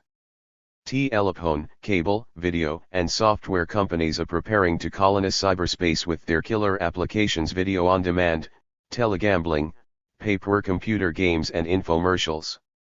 To many, the so-called highway running across the electronic frontier seems closer to the late 19th century U.S. railway development, complete with informational robber barons.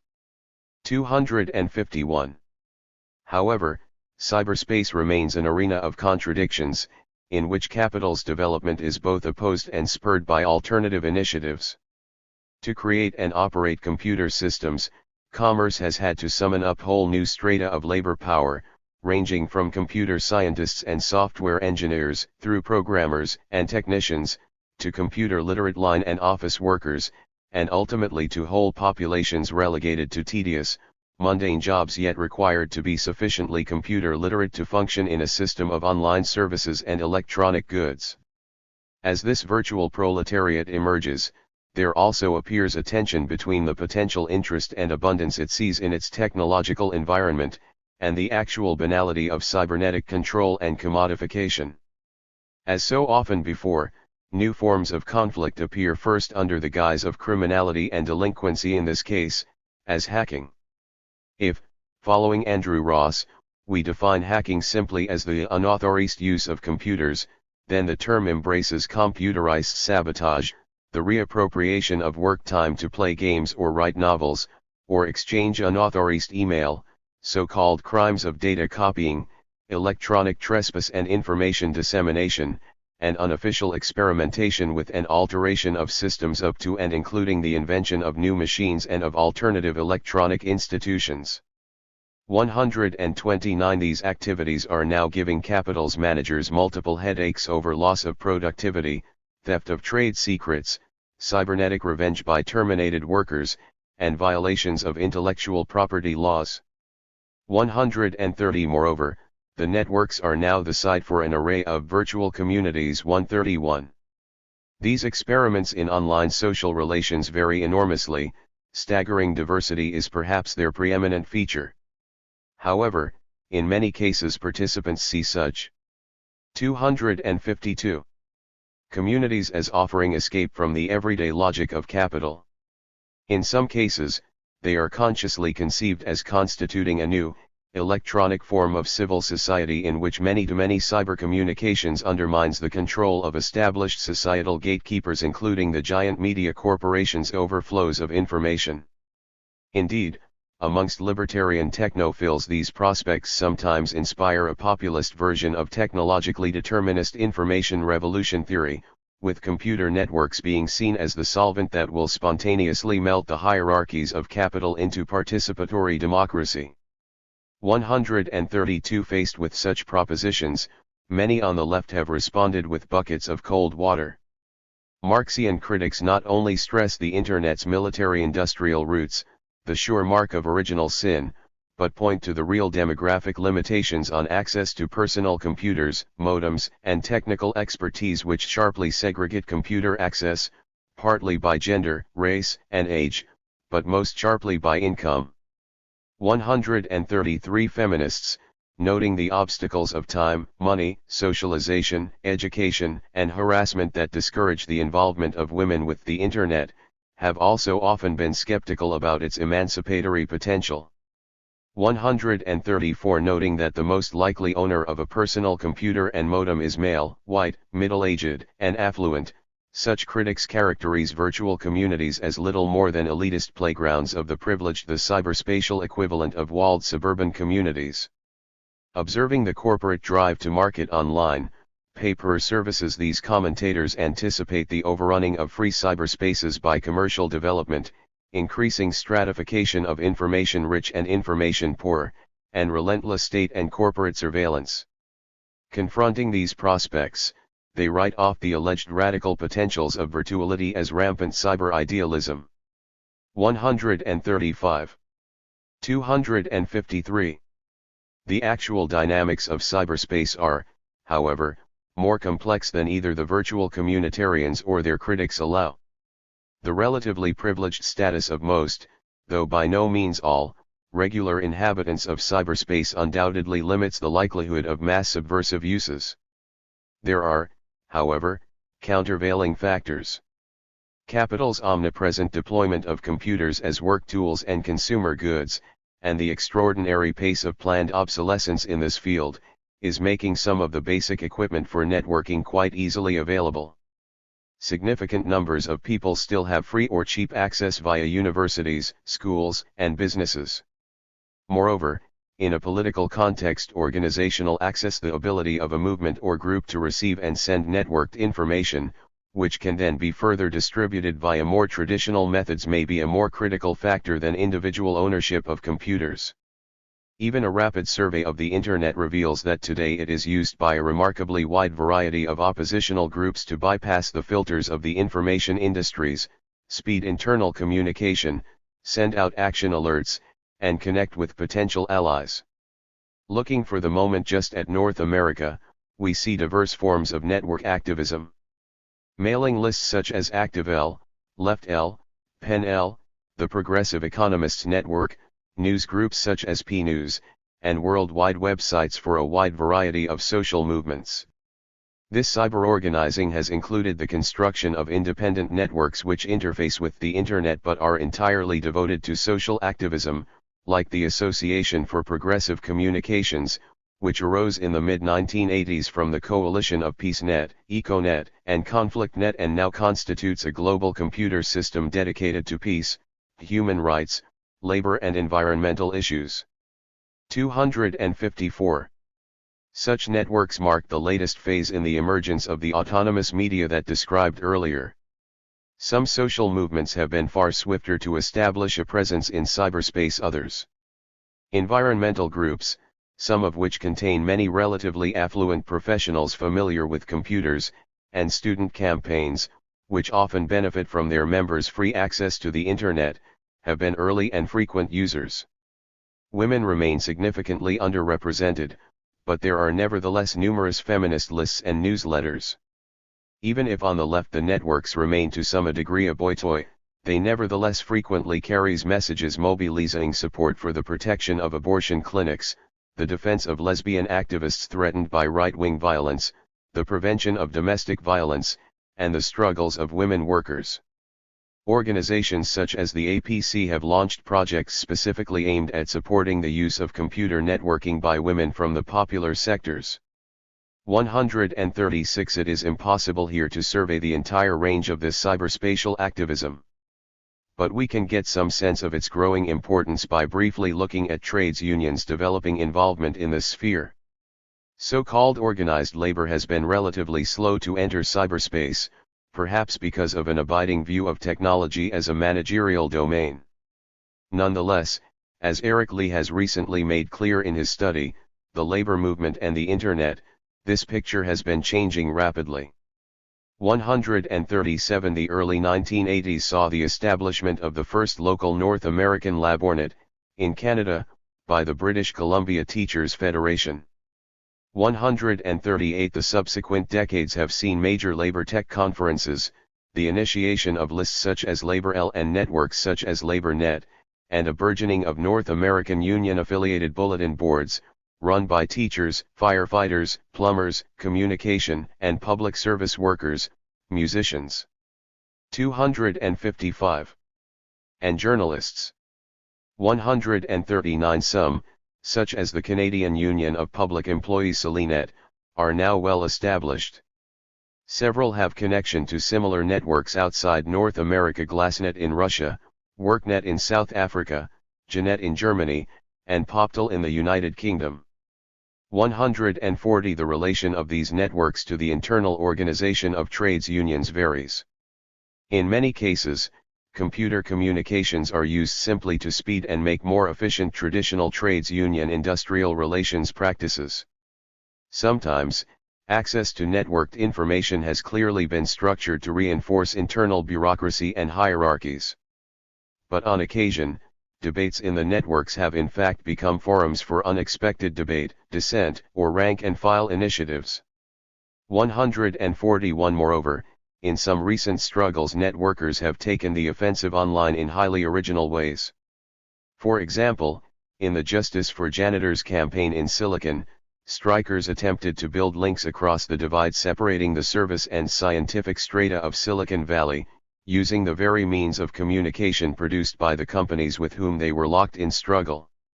With the help of a small number of sympathizers amongst the core professional staff, they found the email addresses of employees at Oracle Corporation, posted information about the exploitation of contract workers, and encouraged their readers to protest the issue to management.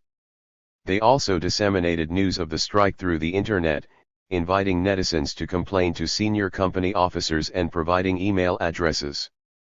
This was severely embarrassing to firms such as Apple, whose profitability substantially depends on maintaining a benign public image amongst computer users.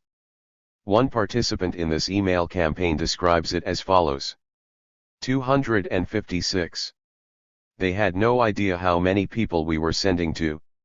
They started answering, "We are not beating our janitors," and it turned out they were beating them, really. Once they started with those answers, then people started to ask questions, and it created a climate of heightened awareness of what the janitors were doing, though it was not easily visible. The costs of bad publicity, of morale being influenced by email, are major. For people like us who live in that world to sense the communications opportunity that exists right now, that email can be used to penetrate barriers that exist for more conventional communications, was rather exciting.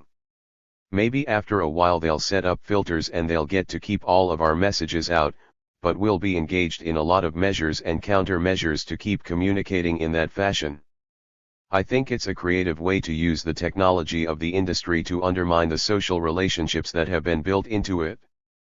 142. A similar incident involves the newspaper industry, a business that has felt the full weight of capital's drive to deskill, automate, and shed labor. In 1994, some 2,600 workers from 8 unions struck San Francisco's 2 daily papers.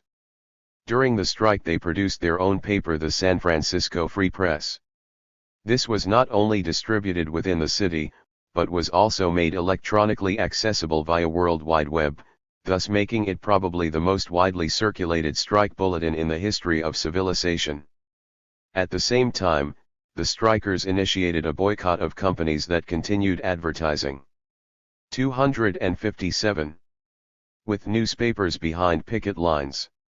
A computer list, Left L, posted daily lists of scab advertisers, and encouraged subscribers to call these corporations 1-800 phone numbers with complaints. This boycott call appears to have been successful, with many companies discontinuing advertising, and others having their advertisements run for free as the newspaper proprietors desperately attempted to save face. The eventual settlement was widely seen as a victory for the strikers, an unusual moment in recent U.S. labor history. 143. Subsequently, other labor struggles have pursued similar tactics.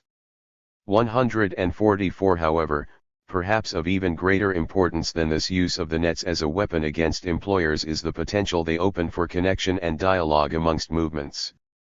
Sharing a common cyberspace such as the widely used Canadian Solinet network enables participants from different sectors of the labor movement to familiarize themselves with each other's concerns.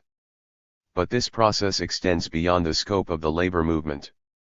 Lists like ActiveL, the major North American activist forum, carry messages from labor, environmental, feminist, indigenous groups. Sharing such an electronic forum implicitly asserts these movements' interconnections, even while participants may still be searching for the explicit formulation of such links. One of the main trade union networks, LaborNet, is housed by the same organization, the Institute for Global Communication, which supports major environmental, human rights and peace networks, a situation which encourages shared initiatives and informational crossovers.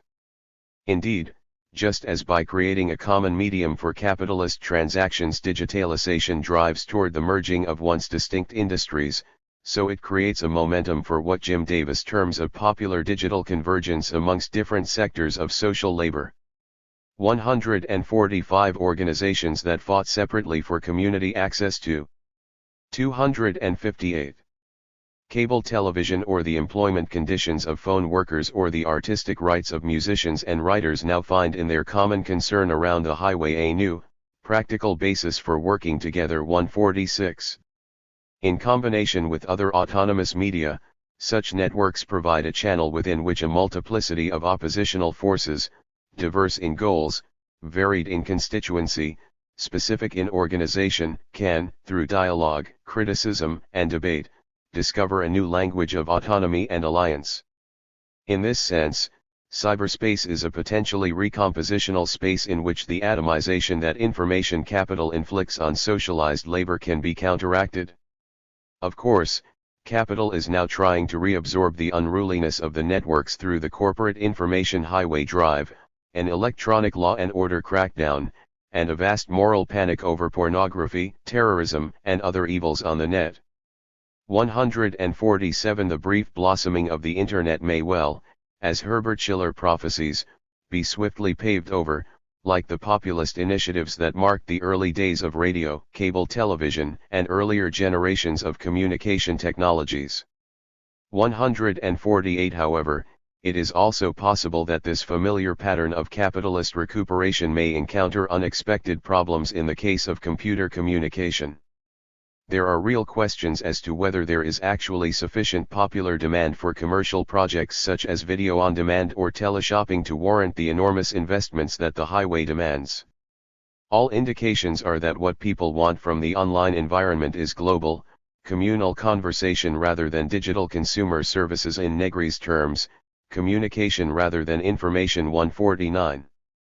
To the degree that capital stifles or excludes this possibility, it risks killing the digital goose whose golden eggs it is already counting. 259.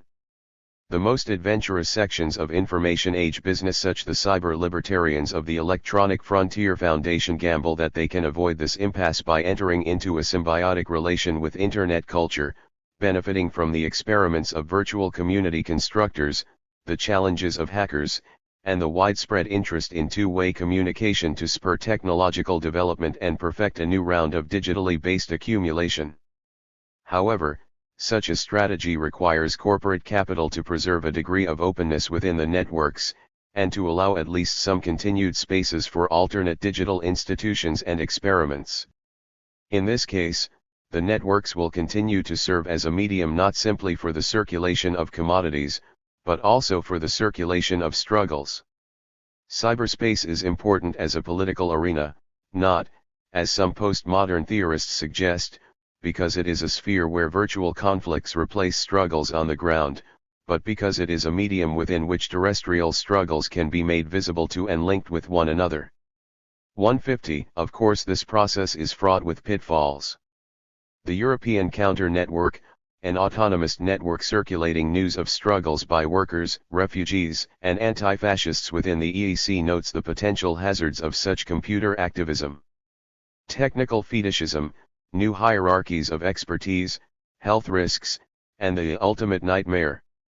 A simulated international radical network in which all communication is mediated by modems and in which information circulates endlessly between computers without being put back into a human context. 151. As Dorothy Kidd and I have written elsewhere. 260. Attempts to use computers in the struggle require constant, collective re-evaluation, to determine which strategies are effective, and which dangerously compromised. 152. Given such ongoing reassessment, however, there is plausible hope that computer networking can help constitute new forms of anti-capitalist combination that do not rest on the directives of a vanguard party, but rather arise out of the transnational connections of oppositional groupings. 153. Virtual commune. It is widely known that in the aftermath of the 1848 proletarian uprisings in Paris, the Emperor Napoleon III ordered Baron von Haussmann to redesign the city, and that a centerpiece of this urban reconstruction was the widening of streets to allow the passage of artillery for the suppression of any future insurrections. What is less well known is that workers employed on this highway development project, impoverished masons and builders housed in squalid Parisian slums, were leading participants in the next revolutionary outbreak, the 1871 Paris Commune that seized the city in its entirety, rocking the stability of capitalist Europe, and giving Marx a blazing, prefigurative glimpse of communist society. 154. Today, in the era of the information highway, capital is constructing its cyberspatial thoroughfares to circumvent or overwhelm the industrial conflicts that once brought it to 261. Crisis. Proceeding through its circuit, we have seen it deploying high technologies to crush all traces of opposition, enforcing availability for work, commodifying ever larger areas of experience, deepening social controls and intensifying the depletion of ecosystems. Capital has not, however, succeeded in technologically terminating the cycle of struggles. Our travels along capital's data highways have discovered rebellions at every point, people fighting for freedom from dependence on the wage, creating a communication commons, experimenting with new forms of self-organization, and new relations to the natural world. 155 such movements are incipient and embattled, yet undeniable. Indeed, without in any way diminishing the magnitude of the defeats and disarrays suffered by counter-movements over the last 20 years, I suggest that there are now visible across the siliconized, bioengineered, post-Fordist landscape the signs of a strange new class recomposition. This is proceeding on a much wider basis than that traditionally conceived by Marxism. In virtual capitalism, the immediate point of production cannot be considered the privileged site of struggle. Rather, the whole of society becomes a wired workplace but also a potential site for the interruption of capital's integrated circuit. There is no need to emphasize the present fragility and uncertainty of the various reappropriations, counterplans and alternative logics whose sinuous course we have traced. In their isolation, each provides only a minor problem to corporate power. But in their proliferation and interconnection they constitute a challenge to its dominion. It is precisely the breadth and variety of such subversions that makes the fields of information and communication so crucial today. For it is by a process of mutual discovery, recognition, and reinforcement by an accelerating circulation of struggles that such insurgencies could. 262. Attain a strength capable of prizing apart the coils with which capital now encircles society. However, an assessment of such possibilities cannot limit itself to the most technologically advanced sectors of development, but must rather take a perspective embracing the truly global scope of information capital A window that is opened in the next chapter. 263. Chapter 6. Planets. The net of the world market. Whoever today says capital says globalization. For nothing has been more central to the current restructuring of corporate power than nomadic range of maneuver, deterritorialization from old centers, systematic subversion of national sovereignty, and planetary political planning. And whoever today says globalization says also communication, for the emergence of this new world order would be unthinkable without the telecommunications and computer networks that now form the electronic pathways for the circulation of money, commodities, and power. Despite the breathlessness of so much contemporary commentary, these developments represent the culmination of an old logic. Marx in his time saw clearly how capitalism's compulsion to expand production and circulation drove it to successive geographic enlargements of a circuit whose circumference would eventually encircle the whole earth, leading to the entanglement of all peoples in the net of the world market. 1. Observing the telegraphs, railways and steamships of his age, he observed how capital by its nature drives beyond every spatial barrier so that the creation of the physical conditions of exchange of the means of communication and transport, the annihilation of space by time, becomes an extraordinary necessity for it too. Marx believed this creation of intercourse in every direction, universal interdependence of all nations, had both exploitative and emancipatory aspects. 3. On the one hand, the immensely facilitated means of communication provided the means by which capital imposed its logic worldwide. It 290 compels all nations, on pain of extinction, to adopt the bourgeois mode of production, compels them to introduce what it calls civilization into their midst, i.e. to become bourgeois themselves. 4. But simultaneously, this process created the conditions for the success of revolutionary proletarian movements, movements that depended on the ever-expanding union of the workers. This union is helped by the improved means of communication that are created by modern industry and that place workers of different localities in contact with one another. It was just this contact that was needed to centralize the numerous local struggles, all of the same character, into one national struggle between classes. 5. Today the net of the world market is made of fiber optic cables and satellite links. Yet few see in its weaving the dialectical possibilities Marx perceived. Mainstream theorists of globalization of course simply celebrate the market-driven march of what they call civilization across of the face the planet. But while there have recently been several important critical analyses from a broadly Marxian perspective, nearly all see the recent intensifications in the transnational organization of production, exchange, and finance, and the accompanying developments in new media and communications technologies, only as massively enhancing the power of transnational corporations. 6. 291. This chapter takes a different tack. It proposes that globalization, rather than simply representing an inexorable deepening of capitalist control, constitutes a defensive corporate response to series of interweaving challenges that in the 1960s and 70s plunged the international structure of accumulation into crisis. Moreover, while the immediate impact of this riposte was to profoundly disarray oppositional forces, it has also opened unforeseen opportunities for their new cooperation and alliance.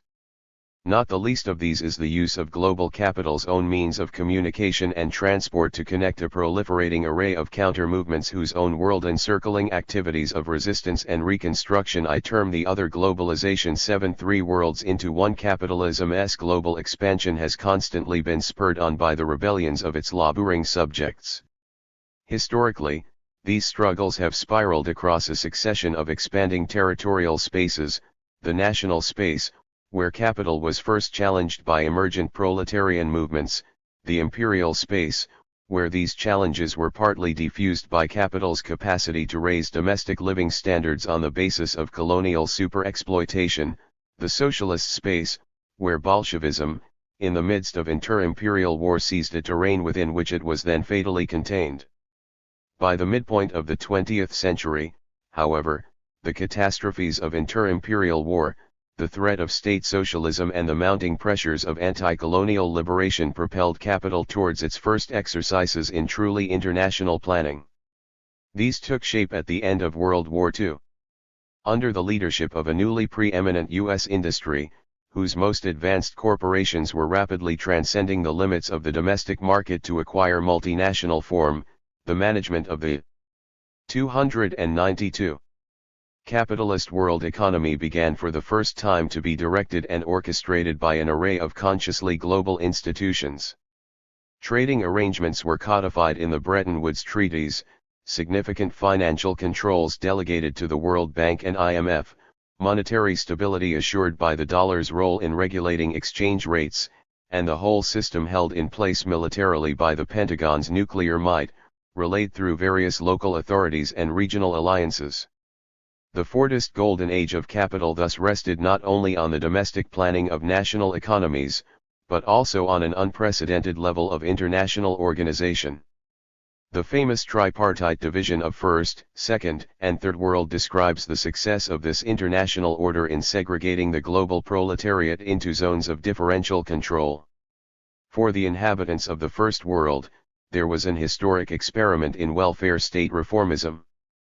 For the populace of the socialist bloc, the Second World, there was Cold War encirclement and forced industrialization. And for the Third World, there was a transition from colonial subordination to European capital to neocolonial penetration by US-based multinationals, with modernization programs courtesy of the Rockefeller Foundation, counterinsurgency from the CIA, and ongoing mass immiseration. The workers of the world were in effect segregated and exiled to three separate planets with drastically different levels of development and radically incommensurable experiences of work, exploitation, and struggle. Over the next 25 years, however, the stability of this international order was shaken by rebellions converging from different directions. In the Third World, the arrangement was in trouble from the start, as successive revolutionary movements in China, Algeria, Cuba, Vietnam fought and won against the sentence of dependency. 293. Ironically, at the same time as Third World movements were establishing state socialist regimes, in the Soviet bloc Second World the initial rapid growth produced by forced labor stagnated, leading to bread riots and rebellion against police control. Finally, in the First World metropolis, the Keynesian deal started to come apart in the 1960s and 70s. Supposedly affluent workers, instead of being pacified by higher living standards, used these as resources to pursue new levels of struggle, that rolled from inner-city ghettos to industrial shop floors to university campuses, setting off a sequence of mutually reinforcing reverberations. 8. As Harry Cleaver points out, struggles arising in the different zones of the world system started to circulate. 9. Metropolitan capital had relied on cheap resources from colonial and neo-colonial dominions to finance its deals with the mass worker. As anti-colonial wars ruptured this control, this domestic latitude of maneuver was diminished. The inflationary effects of the Vietnam conflict, in particular, set in chain a whole series of wage and social wage struggles. Moreover, struggles across the planet began to support one another. Third World revolutions inspired social activists in the metropolis, and were supported in turn by international solidarity movements. 10. In the US, and to a lesser degree in Europe, opposition to the Vietnam War movement brought on massive internal turmoil. By the early 1970s, it became clear that, from capital's point of view, the old triplanetary division of the world wasn't working.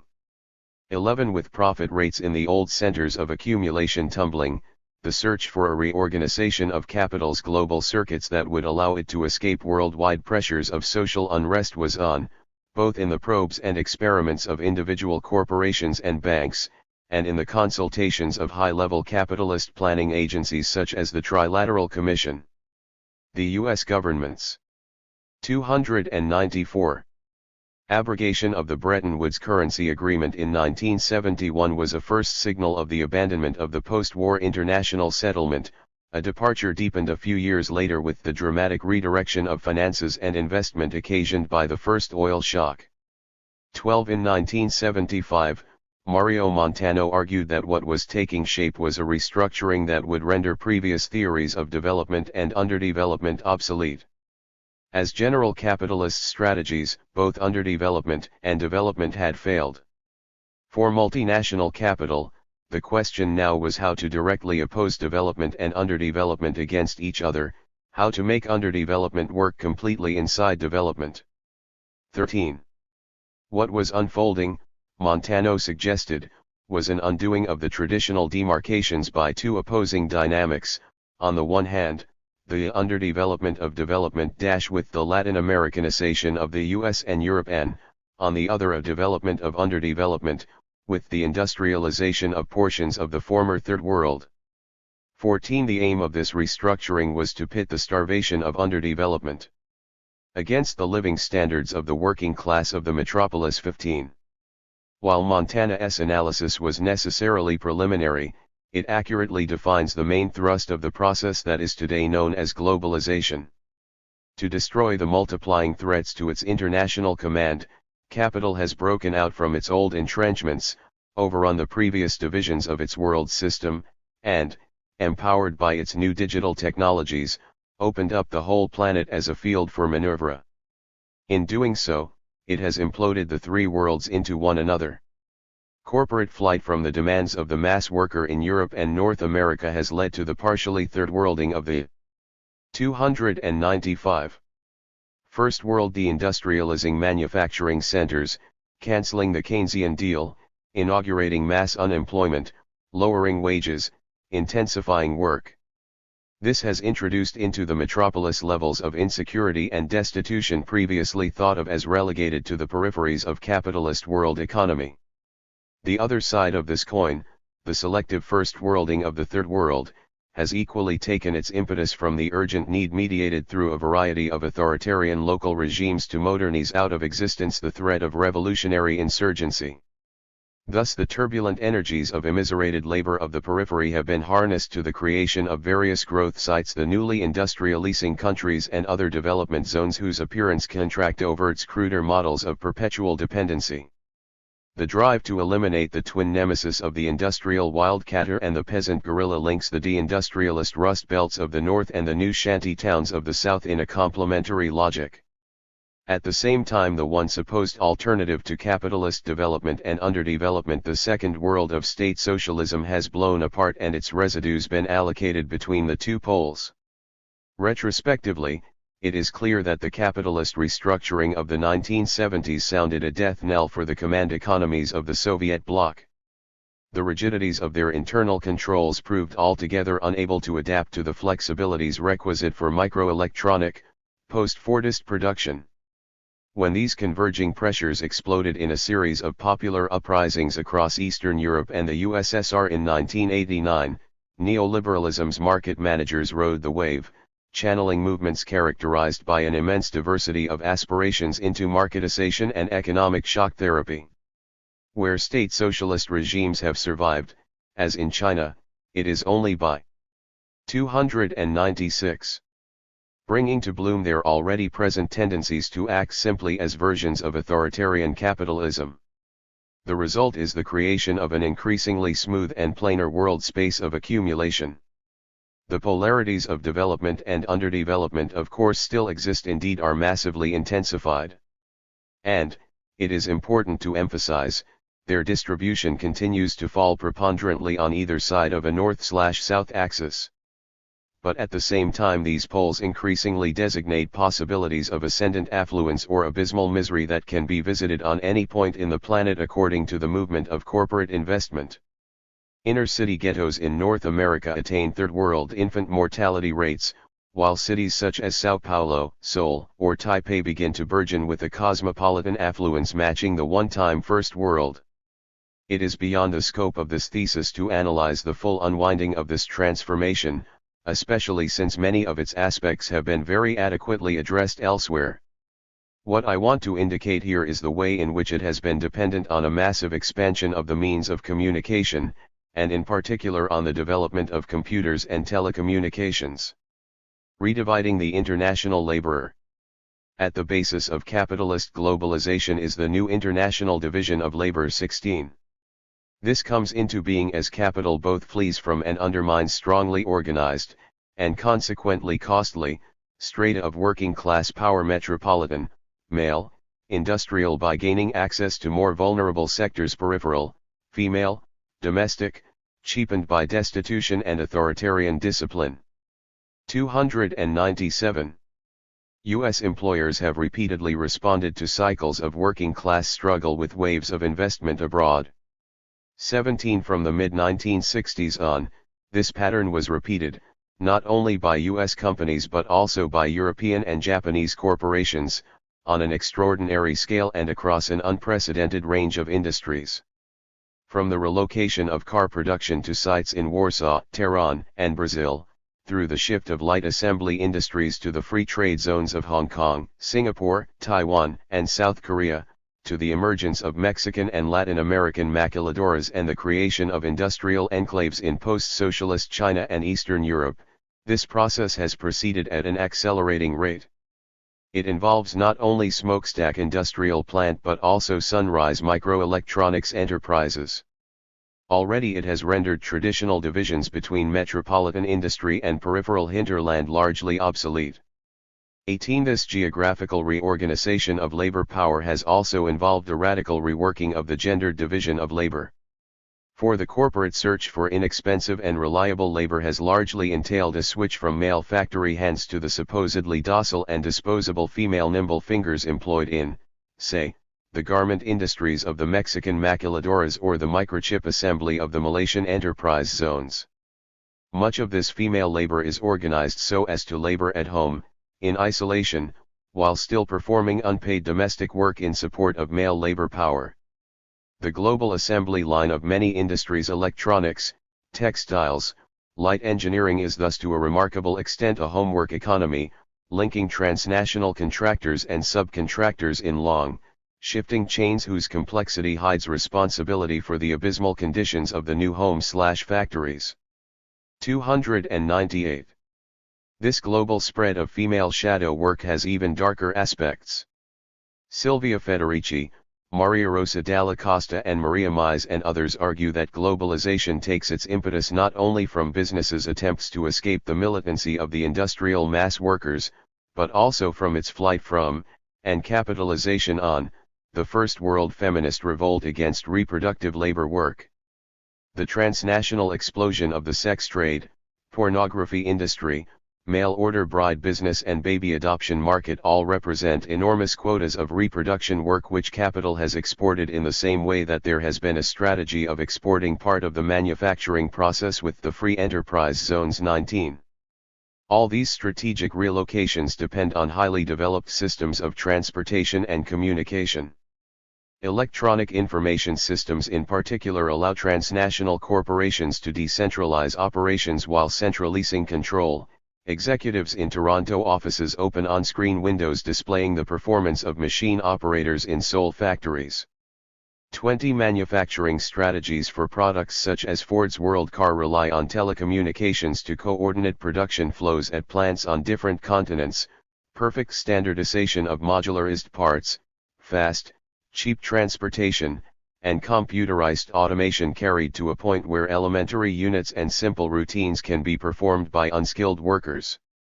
Global homework industries, such as those of Benetton, network computers to tie suppliers to sellers, match production to inventories, monitor dispersed workers, and check quality and speed of supply through every rung of their hierarchy. The same logic, to greater or lesser degree, is in play in the processes that allow Canadian supermarkets to sell fresh-cut flowers from Africa, or travel agencies in Bonn and Tokyo to book sex tours in Thailand and the Philippines. In all areas, even though 299. Production remains dependent on the most arduous, protracted physical labor in Mexican car plants, Kenyan agribusiness plantations or Bangkok brothels. Coordination and control is effected through communication flows moving over distances and at speeds that surpass corporeal horizons. Global hearts and minds. The global restructuring of production is complemented by an equally global reorganization of consumption. As we saw in the last chapter, this is necessitated by capital's very success in driving down the wage and social benefits of metropolitan mass workers. For this undermined mass consumption within the domestic markets of the First World. Increasingly, therefore, business has turned its eyes to export markets and, increasingly toward the population masses of the South. These are so great in numbers that if even a relatively small proportion the managerial and professional strata benefiting most directly from industrialization can be brought into the orbit of luxury consumer capitalism, it will more than counterbalance the eroded spending power of northern workers. 21. And for industries whose goods can be sold cheaply enough to penetrate the youthful economies of South African townships and Latin American barrios, cigarettes, soft drinks, cassettes, the potential profits are prodigious. However, such a global projection of consumerism into zones previously entirely relegated to economic marginality demands a reconstruction of needs and desires of cultural traditions, religious prohibitions, dietary habits, sexual mores, traditions of self-sufficiency similar to that experienced by the Euro-American proletariat in the first part of the 20th century, but exceeding it in scale. In this process the vanguard 300 organizations are the great media corporations characterized by concentrated ownership, vertical and horizontal integration, and mastery of world-spanning arrays of convergent technologies. These lords of the global village are no longer, as in the classic formulations of the cultural imperialism thesis, exclusively North American.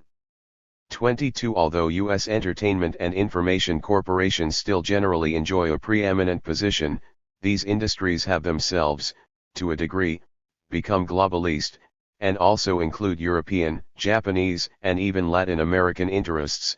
Newly marketized Moscow's most popular soap opera, Even the Rich Cry, was made in Brazil.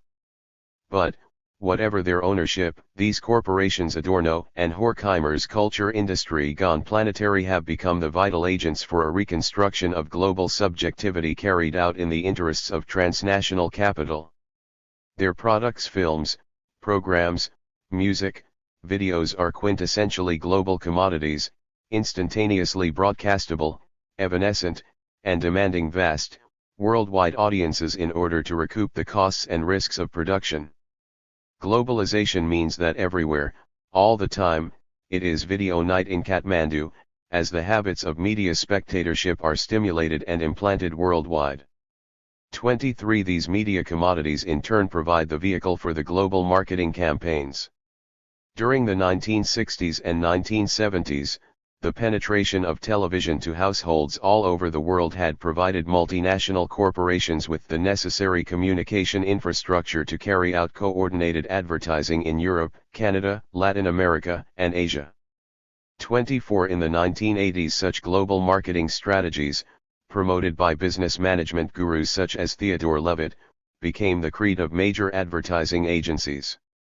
25 These strategies are supported both by powerful campaigns to compel developing countries to lift 301 restrictions on advertising and by the deployment of technologies that can effectively overleap any such barriers.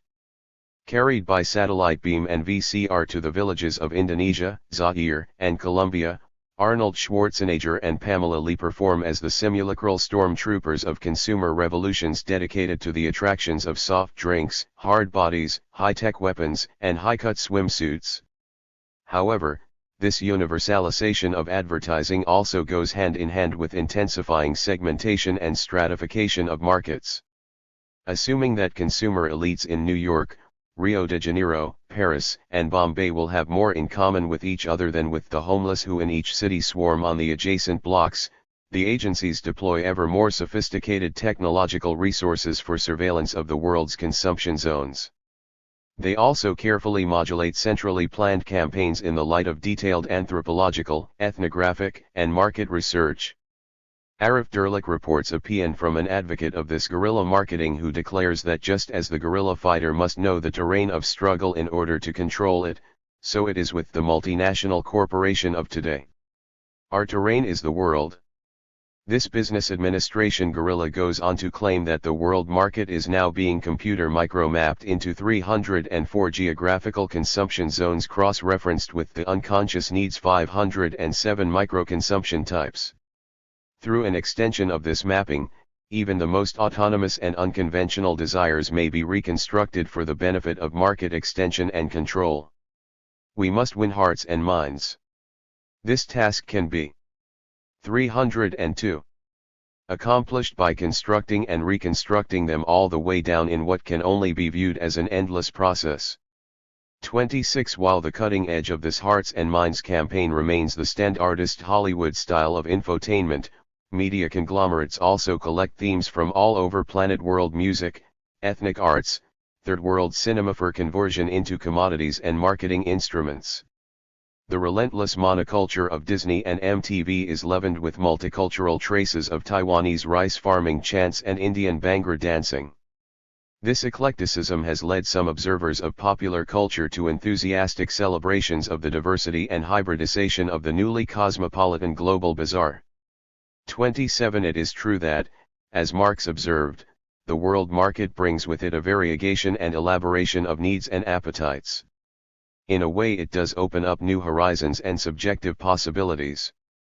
But what too many contemporary panegyrics to this process overlook is the relentless uniformity of the logic underlying this process, the enormous systematicity that precedes all the apparent differentiation. The order of this system is unequivocal. Every human aspiration, desire and creative impulse shall find their place within the commodity form, those that refuse are condemned to oblivion. Money in command, worldwide. With globalization, capital cracks the shell of the nation-state.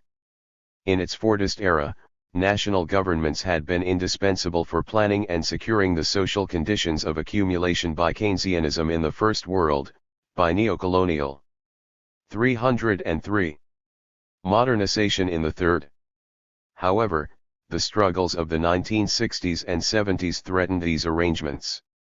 To varying degrees, ranging from revolutionary power seizures in the Third World to First World fiscal crises, social movements undermined businesses' control of public spending. 28. Capital's reply was to relocate social control outside the national sphere. Over the last decade, a round of regional and global trade agreements NAFTA, Maastricht, GATT, the establishment of the World Trade Organization have subordinated national policy to supranational agreements favoring unrestricted mobility of capital, deregulation, privatization, and unfettered markets. but such agreements in many ways merely form a lease and consolidate a level of a transnational discipline which capital had already won earlier in the globalization process, through another mechanism, that of the international financial markets. Since the 1960s, these markets have undergone an explosive expansion. This is the result of a number of factors: the collapse of the Bretton Woods Agreement and the establishment of floating exchange, the growing importance of offshore or stateless money, such as eurodollars, the deregulation and restructuring of banking, stock exchanges and financial institutions, the invention of ever more arcane methods of speculation, and the increasing powers allocated to world-level financial institutions such as the IMF and the World Bank. As Arthur Maswan points out, what is new in this situation is not the importance and interdependence of financial flows for capital, but their degree of integration, speed of transaction and capacity to escape state control. 29 Again, these developments are inseparable from the expansion of information technology, that has probably changed banking and finance more than any other sector of the capitalist economy. 30. Computers and telecommunications accelerate financial flows. 304. Phenomenally, permitting round-the-clock planet-wide investment activity, reducing the costs of transfers, creating a common digital medium for transactions and spurring mergers and consolidations amongst monetary institutions. In a sector where a few seconds advance knowledge over competitors can translate into billion-dollar profits, information systems are hardly less sophisticated than those governing nuclear weaponry. Indeed, as one observer of electronic trading says, it's almost like modern warfare, where people sit in bunkers and push buttons and things happen. 31. This world of virtual finance has become both increasingly detached from and superordinate over material production. As the struggles of the 60s and 70s unfolded, financial trading became very important to capital as an escape from crisis. Faced with loss of control in the shop floor and the paddy fields, many commercial interests simply evacuated the corporeal world, with its mud, blood, and recalcitrant labor power, taking flight not merely by seeking new sites for production but by dematerializing themselves entirely into speculative activity. This migration of money into cyberspace left behind a mundane spoor of abandoned factories and ruined communities, and was a major factor in the mounting toll of job loss that undermined labor's capacity to oppose capital. In other ways, too, the money markets became crucial in driving down social expenses to a level where investment in tangible production would be profitable again. Previously, the financial levers of domestic economies had rested predominantly in the hands of national governments. But when governments failed to discipline their workers, global money bypassed such arrangements. With the valuation of national currencies, interest rates, and creditworthiness determined by international investors and speculators, economic control became imminent within the entire planetary finance system. 305. Governments national, regional, and municipal that had previously squared the demands of business and workers' movements by running up deficits now found the continuation of their credit and the stability of their currencies conditional on the implementation of austerity programs. As Christian Marazzi puts it, the need to preserve credit ratings and currency stability has narrowed in an unprecedented way the margins of maneuver, the relative autonomy of national states, to the extent of dramatically reducing the area of choice within which national policies has to operate. All governments and their oppositions have in this sense been pulled into the narrow area of choice imposed by the logic of international monetary austerity. 32 More and more vital areas of domestic policy are subjected to what Cleaver terms international adjustment mechanisms virtually invisible to the average worker. 33. The full enormity of this monetary discipline is of course seen in the structural adjustment programs, SAPs, inflicted by the World Bank and IMF on third and second world states unable to pay for the large-scale national development programs of the 1970s. 34 However, the debt crisis is not restricted to economies formally placed under the protectorate of the IMF. Indeed, what is remarkable about globalization is the way in which the pressure of the money markets has resulted in the spontaneous adoption of SAP-style measures within the very heart of the former First World. From the New York deficit crisis of 1975 to 76, through the rampage of Reaganite and Thatcherite monetarist policy in the US and Britain, to the retreat of Mitterrand's socialism in France in 1982 in the face of 306. Financial pressure, to the gutting of the New Zealand and Canadian welfare states in the name of deficit reduction, the imperatives of world money have dictated policies of deregulation, privatization, wage cutting and welfare reduction adopted regardless of parliamentary regimes' ostensible political coloration. By lifting financial control out of the hands of domestic governments and diffusing it through the electronic nodes of global exchanges, capital has effectively placed economic power in a stratospheric orbit where it cannot be reached by electoral choices taken within the confines of the nation-state.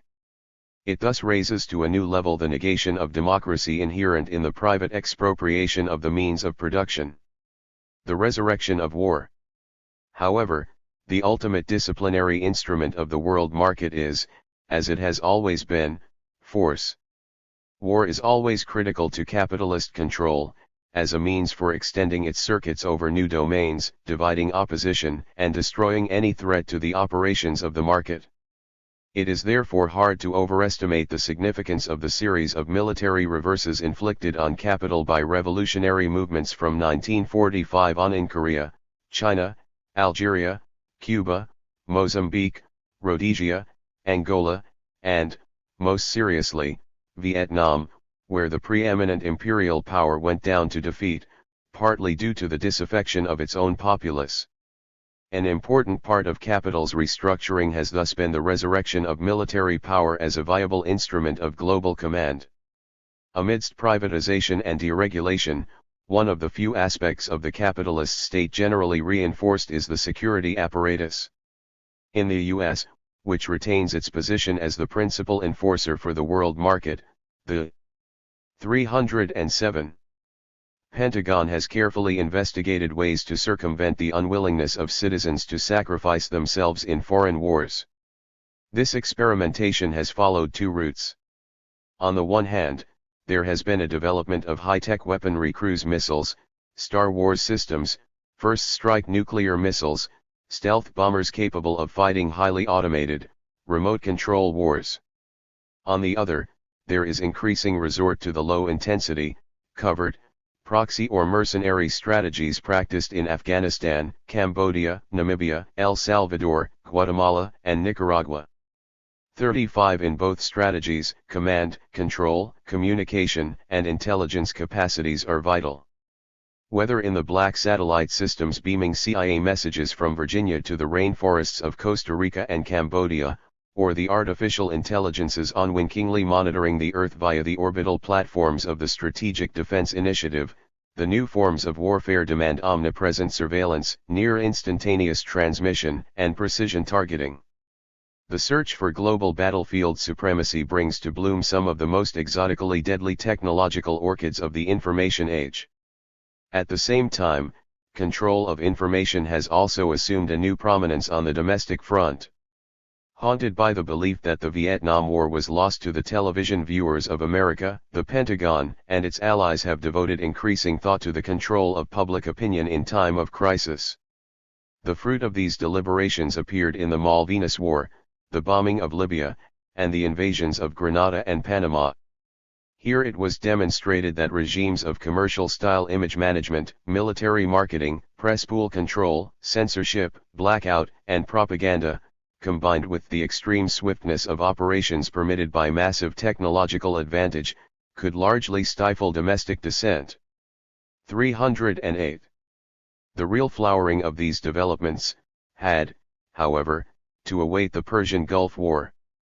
Here, as Hamid Molina says, the propaganda and communication strategy surrounding the conduct of war entered a new dimension not seen in previous conflicts. 36. Acting as the mercenary agent of multinational capital, the U.S. terminated the disturbance its former Iraqi client threatened to inflict on the world oil supply by an overwhelming application of information power. Smart weaponry, superior intelligence gathering, radar jamming, stealth technologies, the infiltration of computer viruses and the annihilation of enemy radar systems gave the Allied forces total battlefield superiority. Meanwhile, a massive media campaign, including fabricated incubator baby stories, round-the-clock press conferences and bulletins, in-field interviews, and orchestrated displays of patriotic fervor aimed to win domestic and international support for the war. This was complemented by the targeting of Iraq's civilian telecommunications and other information utilities, depriving its government of equivalent weapons in the propaganda war. In short, front and home lines were interconnected in a near-seamless regime of information control. Indeed, in a sense, the whole war, with its spectacularly excessive violence, can be understood as an act of communication. For the message sent to the world by way of bombsight videos was that any interference in the finely tuned balances and flows of the world market would be crushed with lightning force. It is no coincidence that President Bush's announcement of a new world order, widely understood as signaling not merely a diplomatic, but also a politico-economic dispensation, should follow on the heels of the Persian Gulf War. For the underlying logic of globalization is that of war, a war waged by capital to annihilate all points of opposition and permit the relaunching of a new cycle of accumulation. 309. Globalization as class decomposition. The creed of globalist capital is clearly enunciated by Robert Reich, economic advisor and former labor secretary to the Clinton administration, in his The Work of Nations, Preparing Ourselves for 21st Century Capitalism. 37. Today, Reich argues, wealth generation is entirely dependent on nomadic corporations that, having fully transcended any national base, exist only as global enterprise webs held together by the threads of computers, fax, phone, and video networks. 38. Nation-states' capacities to control their own destiny is restricted to the creation of infrastructures such as information highways attractive to the investment by these mobile corporations. The result is to replace capital's previous territorial divisions of the workforce with an increasingly transnational hierarchy of labor power. Those countries, or regions, or cities that can render themselves hospitable in this way will attract well-paying symbolic analytic jobs, the knowledge-based work associated with the design and development of new technologies. Those that don't will become the dumping grounds for the unfortunate industrial and routine service workers destined to be devalued by automation and global cheap labor. Reich, to his credit, expresses considerable anxieties about how this divisive logic will affect the social fabric of the U.S., as privileged symbolic analysts retreat into fortified enclaves to escape the deepening misery of unemployed service and industrial classes. The rest of the world, however, hardly figures in his optic. But his overall perspective on globalization is both inevitabilistic and optimistic. The accumulation of wealth permitted by enhanced trade and specialization, although unevenly divided, will eventually raise global living standards by an inexorable trickle-down process. Even those areas fated to receive the industrial work cast off by the most advanced sectors of capital. 310. Will be better off than in their previous agrarian situation. Globalization is, Reich insists, not a zero-sum game but rather an infinitely expanding terrain of human skills and knowledge. 39. He is quite correct about the astounding wealth-generating effects of contemporary technology and trade. But his analysis omits the dimension of power, the strategic logic inherent in capitalist globalization. By expanding the division of labor, the capitalist enlargement of the world market allows huge increases in productivity. But it also expands the division of laborers, the degree to which capital can set workers in competition with each other and thereby seize for itself an ever-increasing proportion of this global wealth. The social surplus grows, but so, and probably to an ever greater extent, does capital's capacity to expropriate that surplus. The infinite terrain over which capitalist globalization expands is thus not one of human skills and knowledge but of inhuman profit and exploitation. By seeking out and putting in competition with one another pools of labor power previously inaccessible or isolated because of geographical distance, state regulation, or communal self-sufficiency, capital can repeat a classic strategy: creation of a reserve army of the unemployed, now realized on a world scale. In this context, the nomadism afforded corporations by the global webs means that demands for the maintenance, let alone improvement, of wages and social conditions, can be circumvented and outflanked.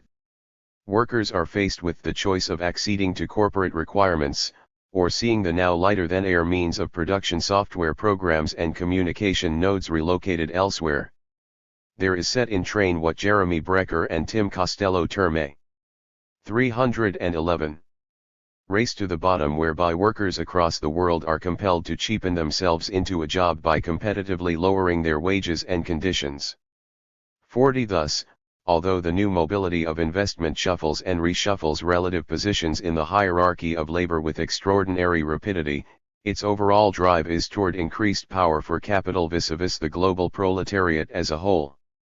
Reich is right that globalization has given some knowledge workers, largely male, largely white, associated with high-tech, finance, communication, and information an exceptional importance. Concentrated in the technopoles that form the hubs of global webs, these constitute a layer of privileged labor on whose loyalty capital can largely rely. But analysis that sees symbolic analysts as the crucial actors in globalization does not grasp the speed with which capital turfs yuppies from the lifeboat when cheaper replacements can be found. 41 Even symbolic analysts feel the blast of globalization, as North American computer programmers are undercut by Lithuanian or Indian competition, and architects, engineers, and professors discover that those who can telecommute can always be teleterminated by cheaper services uploaded from anywhere on the planet. 42 The ultimate benefactors of globalization are not even the symbolic analysts, but the power that Reich hardly mentions, that of transnational capital itself. Beneath the symbolic analysts are the mass of industrial and service workers exposed to increasing insecurity by a mobility of investment that can send jobs catapulting from Oregon to Lima to Jakarta in a matter of weeks. This logic has, so far, primarily been applied against industrial workers in the North to the temporary benefit of labor in selected growth areas such as East Asia. However, this undercutting is a process that can be repeated universally. Workers in Mexico or South Korea who have unionized find their 312 jobs shifted to Bangladesh or Indonesia or China, and when labor there organizes, the work moves on to Vietnam. 43 Latin Americans see investment prospects vanish towards Eastern Europe. Indeed, at points the deindustrializing process comes full circle, by creating in the old metropolitan areas zones of immiseration so deep that they then become low-wage areas which lure capital back from its flight to the one-time periphery. Scotland and Ireland are now attracting Japanese and Korean investment with industrial wage levels comparable to those in parts of Asia. At the bottom of the new global hierarchy, in regions and cultures that do not match capital's requirements in terms of wages, work habits, or possession of desirable natural resources, lie the hapless surplus reservoirs of labor power, labeled not wanted en voyage in capital's round-the-world restructuring. 44 These populations, still predominantly but not exclusively in the South, uprooted from the land by agribusiness and IMF agricultural rationalization, but bypassed by the electronic paths through which the world market circulates wealth, survive through the networks of the drug trade, prostitution, body part sales, exotic animal trade, arms smuggling and other informal economies. To the degree these desperate measures fail, they fall through the holes of the network into an abyss of impoverishment and debasement that is a breeding ground for ethnic, nationalist, and religious wars, in Somalia, Liberia, Chechnya, Afghanistan, or Bosnia. From these catastrophe zones the victims will only be rescued by international peacekeeping interventions when the level of chaos threatens to become uncontainable or interfere with serious investment opportunities. Their fate relayed by real-time satellite broadcasts of famine and street fighting serve as an admonishment to others in more fortunate places not to demand too much. 313. Buckle down, work harder, be grateful for what they have. Such scenes, whether from Mogadishu, Sarajevo, Kabul, Monrovia, Grozny, or south-central Los Angeles, are not incidental to capitalist globalization. They are essential to it. For they represent the ultimate outcome of a strategy of decomposition that empowers capital by intensifying the worldwide competition between workers, dividing labor from itself in a process whose culmination is an internecine violence. Globalization as recomposition. The terrible efficiency of this disintegrative strategy should not be minimized. Yet analysis that understands globalization only as capitalist triumph is incomplete. For one of the remarkable features of the last decade is the way in which unexpected currents of opposition have started to emerge from the transformed conditions created by transnationalization. Often these new vortices of subversion have started to spin precisely where the victory of the market forces was thought most complete, as in Mexico, where the Zapatistas' challenge to the showcase of neoliberal development has caught the imagination of the world. As I discussed in the previous chapter, the scope of contemporary capitalist subsumption means that such movements of opposition will no longer be found concentrated at the immediate point of production but spill across society as a whole. Battles against corporate globalization involve waged workers, but also unwaged labor. Women's organizations resisting the deconstruction of welfare services, students opposing the slashing of public spending, movements of indigenous and peasant people fighting eviction from the land, rural and urban communities refusing the ecological devastation of 314. Hazardous waste dumps and hydroelectric development projects. The very diversity of these resistances, and the real nature of the contradictions that often divide them, makes the problems of their cooperation and coordination enormous, even on the scale of a neighborhood, city, or region. When viewed internationally, these obstacles might appear insuperable. And yet the new counter-movements are making transsectoral and transnational interconnections. In part, this is happening because capital's very success in creating for itself a worldwide latitude of action is dissolving some of the barriers that previously separated oppositional movements geographically. In collapsing the three worlds into a single plane of accumulation, capital has introduced from one to the other forms of work, dispossession, and struggle that were previously segregated. Thus the spread of large-scale manufacturing into Korea, Brazil, or South Africa results in the emergence of mass worker struggles of a sort that were once distinctively metropolitan, while the deindustrialization of the United States and Europe is in turn accompanied by social movements resembling those of the underdeveloped world. Many authors have noted the similarities between the 1992 Los Angeles riots and Latin American urban insurrections. 45 More generally, the global imposition of neoliberal policies has created commonalities of experience for waged and unwaged labor from Warsaw to Cairo, as the destruction of public services and the subjugation of government to supranational financial flows, increasingly come to constitute a shared lexicon of proletarian existence. 46 This exchange of experience is intensified by the vast flows of migrants and refugees set in motion by Third World industrialization, war, and environmental catastrophes. Moving legally and illegally, this huge movement of peoples has converted 315 world cities into crucibles of cosmopolitan experimentation, confounding, confusing and confronting long-held ethnocentric and colonialist perspectives. Capital everywhere tries to harness these exiles as yet another source of cheapened labor, making them the new helots of globalization. 47 Yet migrant workers, Turkish auto workers in Germany, Filipino nannies and Punjabi farm workers in Canada, Mexican drywallers and janitors in California also carry with them traditions of struggle, and often stand at the heart of new militancies. They challenge the racism of established trades unions and social movements, and establish new lines of international connection. 48 Moreover, and this is the point to which the remainder of our analysis will be devoted, capital's own diffusion of the means of communication has inadvertently assisted this connective process. In creating the pathways for its own transnational circuit, it has unintentionally opened the routes for a global contraflow of news, dialogue, controversy, and support between movements in different parts of the planet. To a degree, the very communication channels that circulate commodities also circulate struggles. Despite all the well-known filtering and censorship mechanisms, corporate and state media do carry abbreviated scenes and news of class conflicts across the world. Sometimes, as in the case of the Israeli invasion of Beirut, or the Indonesian genocide in East Timor. Shots of a riot, bombing, or a massacre have been crucial in mobilizing transnational support for resistances that, in a purely national context, face overwhelming odds.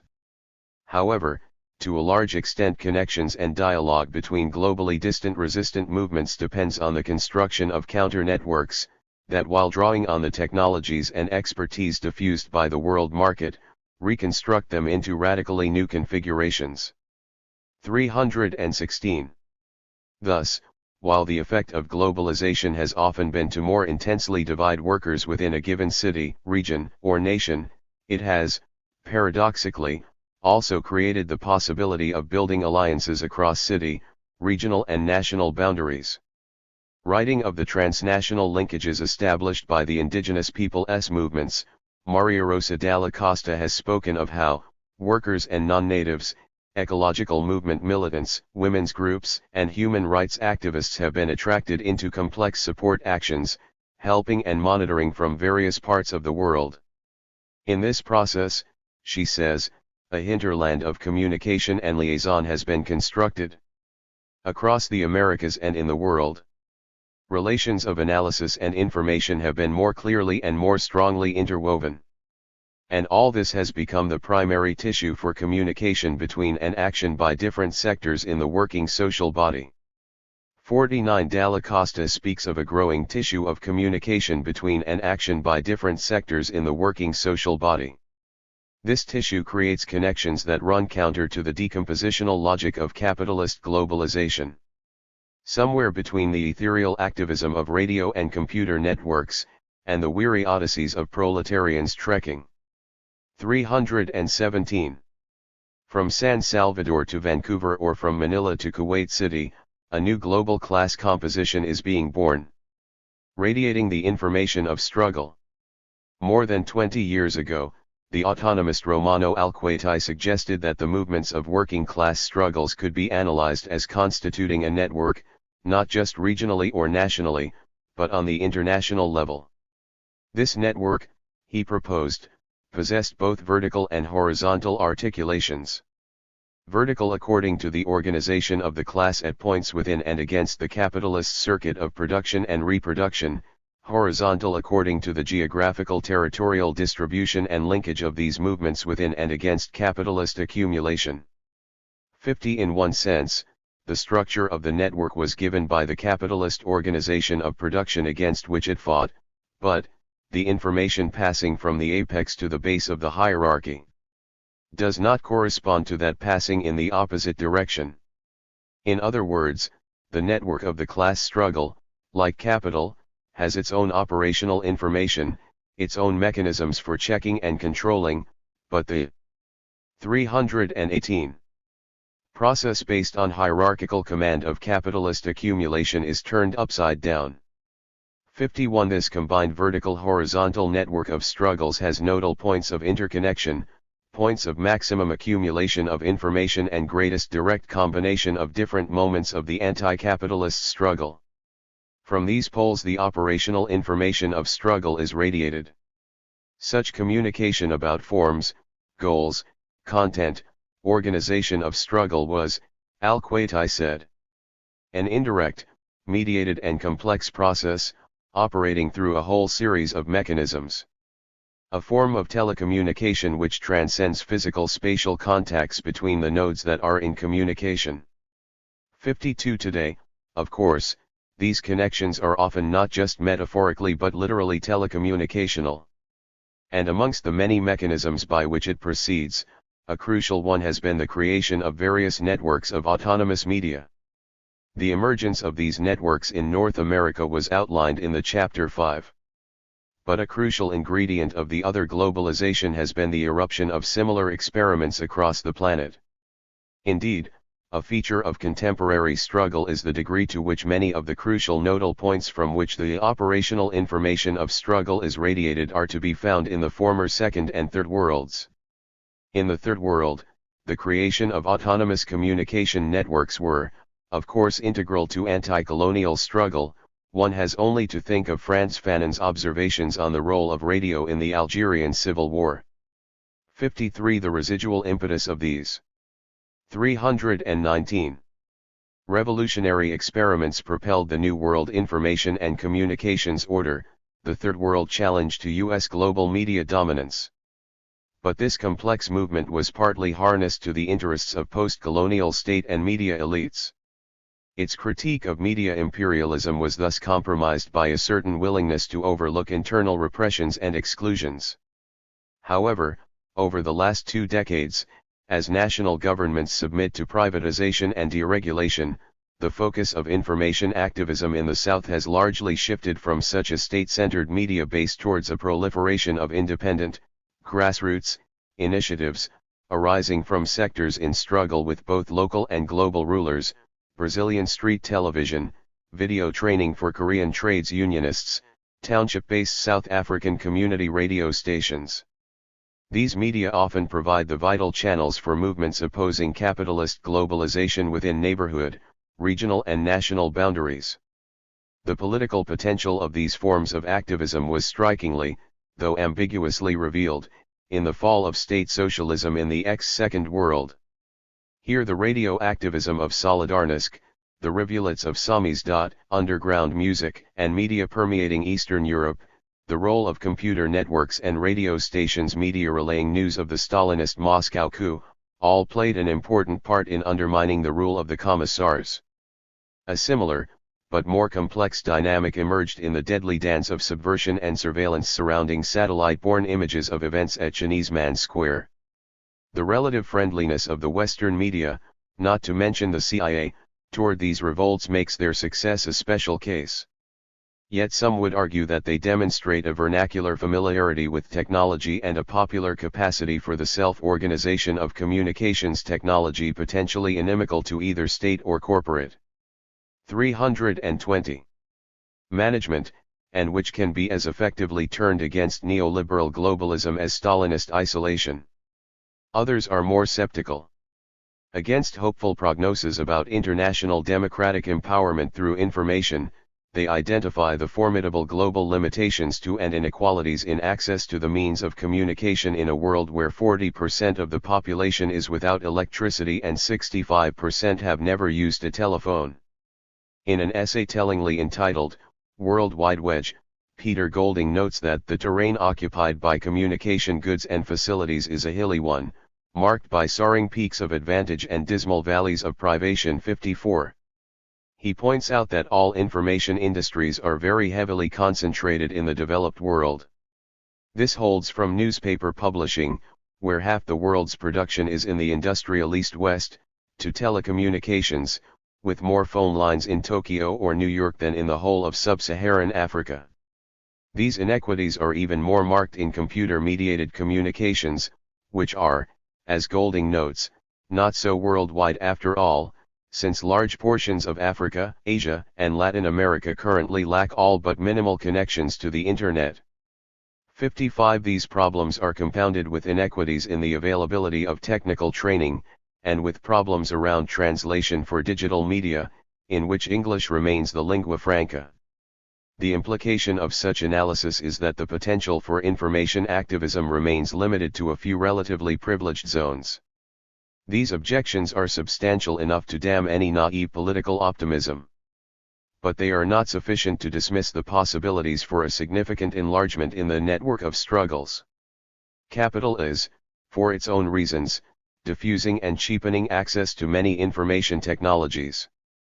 The inevitably socialized aspects of communications. It's 321.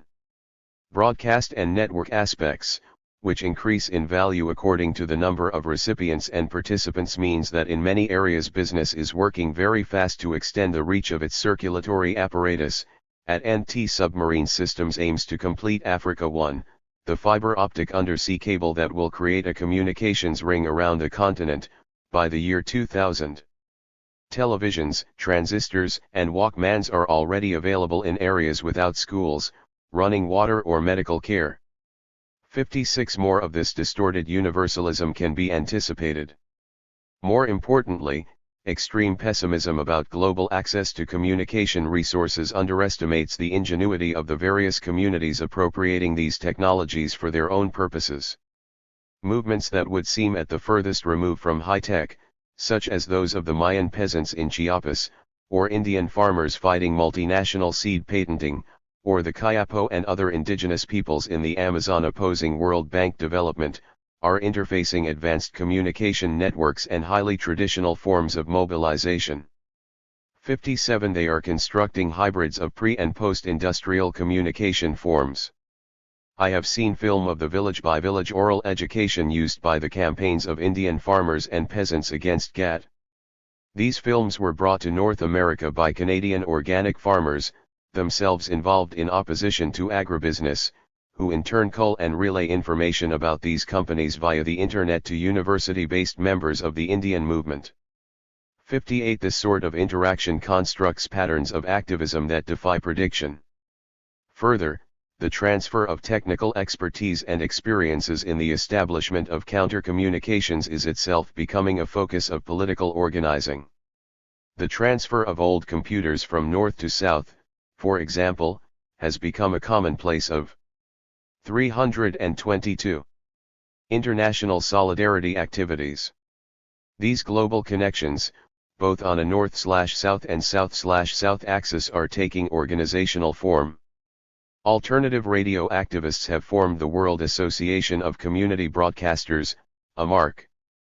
59. International associations of video activists and producers such as Video Tiers Monde and Vidiazimet are experimenting with circulation of videos via broadcast and cable networks, independent distribution circuits and formal and informal networks. 60. While the largest computer of the Association for Progressive Communications is located in Silicon Valley, it has partner networks in Nicaragua, Brazil, Ecuador, Uruguay, Russia, Australia, the United Kingdom, Canada, Sweden, and Germany, affiliates from Vanuatu to Zimbabwe, subscribers in 95 countries, and runs projects aimed specifically at facilitating the computer networking of peace, human rights, ecological and labor organizations in underdeveloped countries. 61. Out of these activities, horizontal linkages between various nodes of struggle are now being made on a very global basis. They include both the transfer of technical know-how and equipment and the relay of political analysis, discussion, and support. Microwatt broadcasters from California assist Haitian activists set up radio stations in Port-au-Prince. Video activists in Vancouver draw on the lessons of popular education from Nicaragua. British motorway protesters at Newbury receive faxes of support from Ogoniland in Nigeria, while environmental activists in Europe deluge Shell offices with email protesting the execution of Ken Saro-Wiwa. This is the communicational weave of recomposition. Let us look at some of its patterns. Modem solidarity. 323. Through globalization, capital attempts to directly pit first against second and third world workers, undermining the wages and conditions of the former via the immiseration of the latter. However, this paradoxically opens the way to a reverse logic in which workers of the one-time metropolis, losing the position of relative privilege that gave them a partial stake in capitalism's international system, acquire an interest in raising the living standards of those in previously peripheral zones.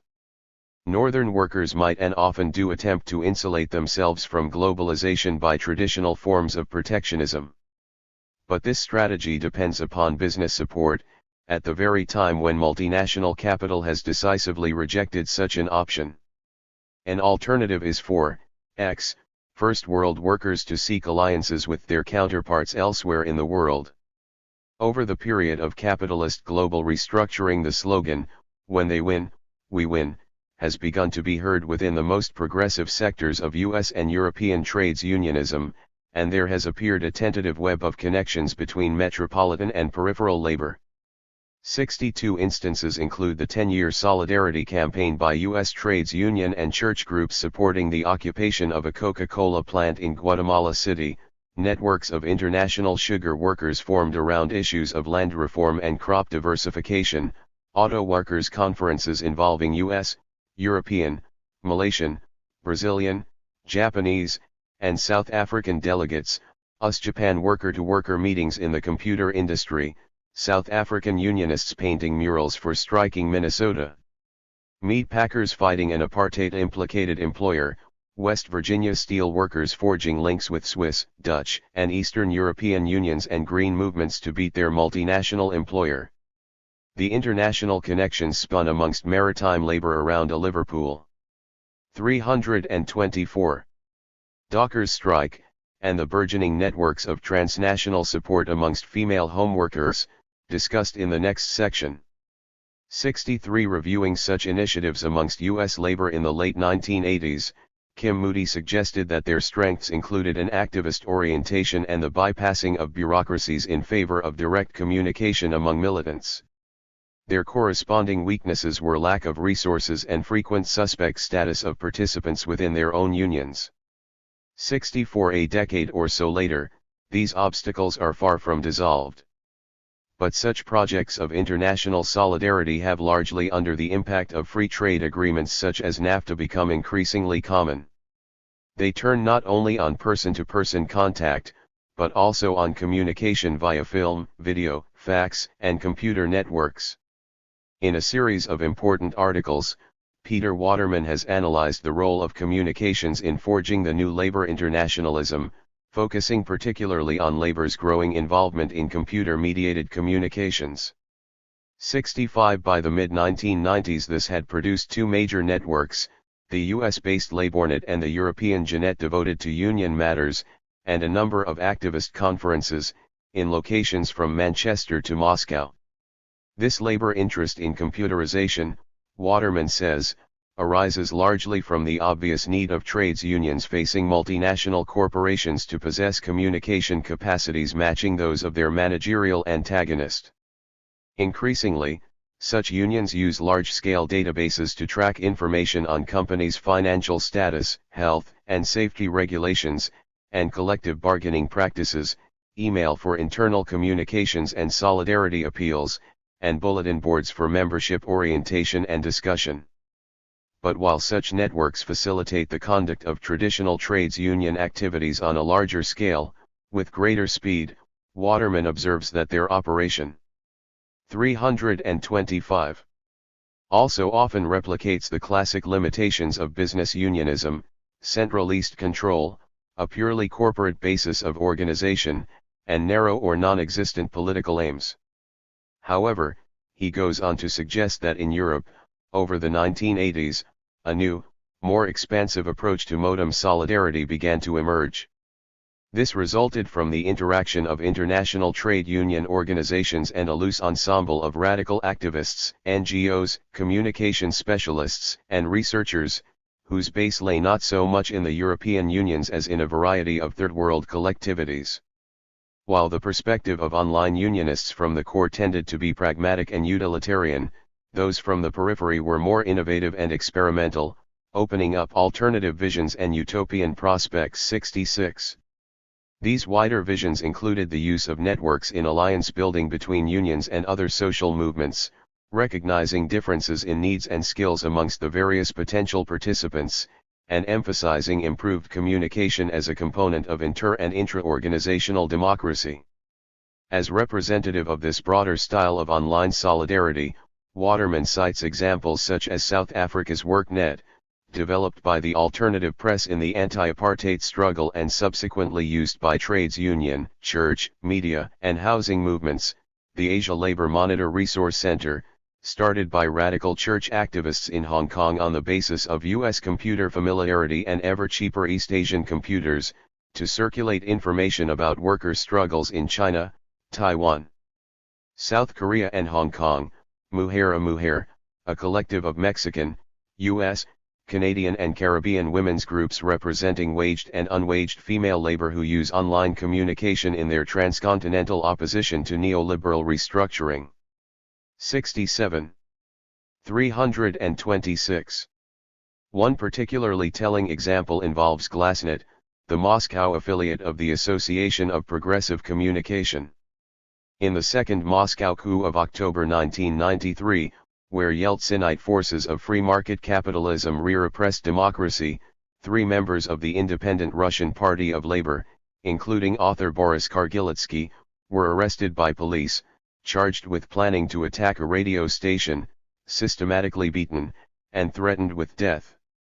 A criminal released from jail told the wife of one of the prisoners, who contacted an Australian correspondent for the Green Left Weekly, who in turn reached a Russian Union officer with access to Glassnet, who sent an international email alert on a series of computer conferences. Within hours the police station was inundated with calls, Kargarlitsky writes. We were watching from the cell. One of the first was from Japan. The police didn't seem able to believe it. After that the calls seemed to be coming from everywhere. There were quite a few from the Bay Area in the United States. 68 email attention was reinforced by the arrival of a Moscow TV crew from the program The Individual and the Law. Within hours the detainees were released and the charges dropped. Waterman comments that through the concrete and steel of state socialism and out of the shit and blood of an increasingly globalist information capitalism, there appears to bloom one flower of global solidarity in Electronic 169. As he admits, labor's electronic networking is barely nascent, directly involving only a relatively low number of specialists. While it has had some manifest successes in 327. Pressuring states to free imprisoned militants, in providing negotiators timely access to strategic information, it is far from matching, let alone beating, the power that business has discovered in cyberspace. Nonetheless, he argues that its potential for reorienting workers' organizations is significant. Drawing on the formulations of media theorist Fred Stanglar, he suggests that the realization of these possibilities depends on labor-computer networks becoming a relay in spiral flows of alternative communication that both laterally connect a wide range of oppositional groups, and vertically heighten their degree of coordination and support. 70. Given this condition, Waterman suggests computer networking could become a vital element in the constitution of what he calls a fifth international-a transnational connection of oppositional groupings that does not, like the four previous socialist internationals, rest on the hierarchical directives of a centralist vanguard party, but rather arises from the transverse communications of multiplicitous movements. Waterman's account corresponds closely to the autonomist concept of the circulation of struggles. Let us examine some further turns of the spiral. Electronic boycotts. Movements contesting global capitalization extend beyond the immediate workplace, and engage corporate power in the sphere not just of production, but of consumption. This manifests in a number of ways: ad-busting, cultural jamming, media piracy, but is perhaps best exemplified in the growing number of transnational boycott campaigns. 71 groundbreaking instances of this tactic include the boycotts against Nestlé's infant formulae, South African wines and Chilean grapes.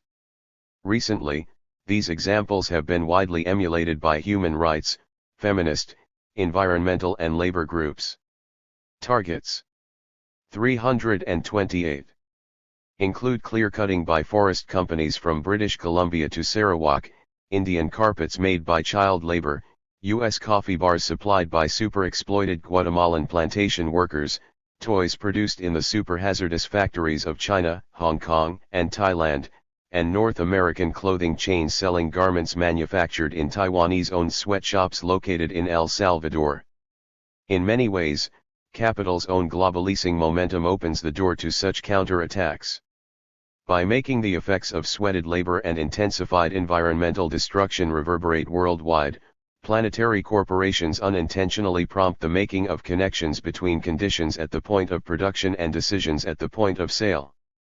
The heightened combativeness of the international market, the consequent corporate dependence on image and public relations, and, above all, the very communication networks vital to global production and global advertising, have made business vulnerable to challenges in the world marketplace.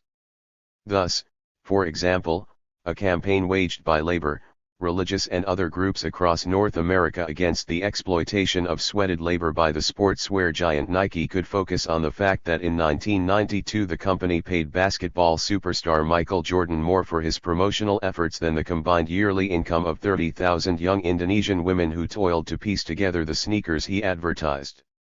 The same campaign also used the internet to coordinate international global phones apps of Nike headquarters. 72 An even more striking example is that of the British McLibel 2. Two British activists were sued by McDonald's hamburger chain for distributing leaflets denouncing the corporation's low-wage labor practices, child-targeted advertising, involvement in rainforest destruction, animal welfare record, and promotion of unhealthy diet. By 329. Assembling a volunteer defense of international experts that substantiated their accusations, they turned the 5-year civil trial, the longest in British history, into a public relations fiasco for the company. Worldwide McLibel support groups have distributed over 1.5 million copies of the original leaflets, as well as sponsoring numerous demonstrations and disruptions at McDonald's across the world. They have also created McSpotlight, a worldwide website combining text, graphics, video and audio materials in a thoroughgoing critique of the corporation. The Guardian newspaper reported that the site claimed to be the most comprehensive source of information on a multinational corporation ever assembled, and that doesn't sound like an exaggeration. 73. McSpotlight, in addition to documenting the McLibel trial and the claims of the original leaflet, contains news of other anti-corporate campaigns and discussions of alternatives to food production by multinational corporations. It reported 190,000 hits in its first week, email responses at a rate of 40 a day, and was widely reported by the mainstream press, further discomforting its corporate adversary. The use of new information channels has also been important in throwing the light of public attention on the shadow work of domestic labor. This has been particularly telling in the highly image-conscious fashion industries, where contracting and subcontracting allow major corporations to distance themselves from slave-like conditions of production. Here feminist organizations have built alliances both among the internationally dispersed home workers and between these laborers and the shoppers themselves, predominantly women who purchase the products they make. In doing so, they have availed themselves of the most up-to-date means of communication. Thus on the World Wide Web one can find the well-appointed home pages. 330. Of organizations such as the Clean Clothes Campaign, a movement started in 1990 by Dutch women supporting striking Filipino garment workers in the Bataan Free Trade Zone. Its website carries information about home workers' unions and support organizations, strikes in Lesotho, Nicaragua, Vietnam, Egypt, Jamaica, Sri Lanka, and California, discussions of the strengths and weaknesses of corporate codes of conduct and social clauses in free trade agreements, news of boycotts, and information about other ways shoppers can support workers, for example through the use of clean clothes scorecards. 74. Such sites sometimes contain self-reflection on the means of communication. For example, the North-South Dignity of Labor website, run by Centro Nuovo Modello di Silvapo in Italy, at once affirms the use of computer networks in coordinating and distributing information of worldwide scope and recognizes the limitations of access to such technology. It affirms the continued importance of more traditional means such as mail and face-to-face meeting, and ends by asserting a strategy of parallel channels. Each of these means is, in its own way, irreplaceable, because it makes possible something that all the others do not. Therefore we shall go on using them all.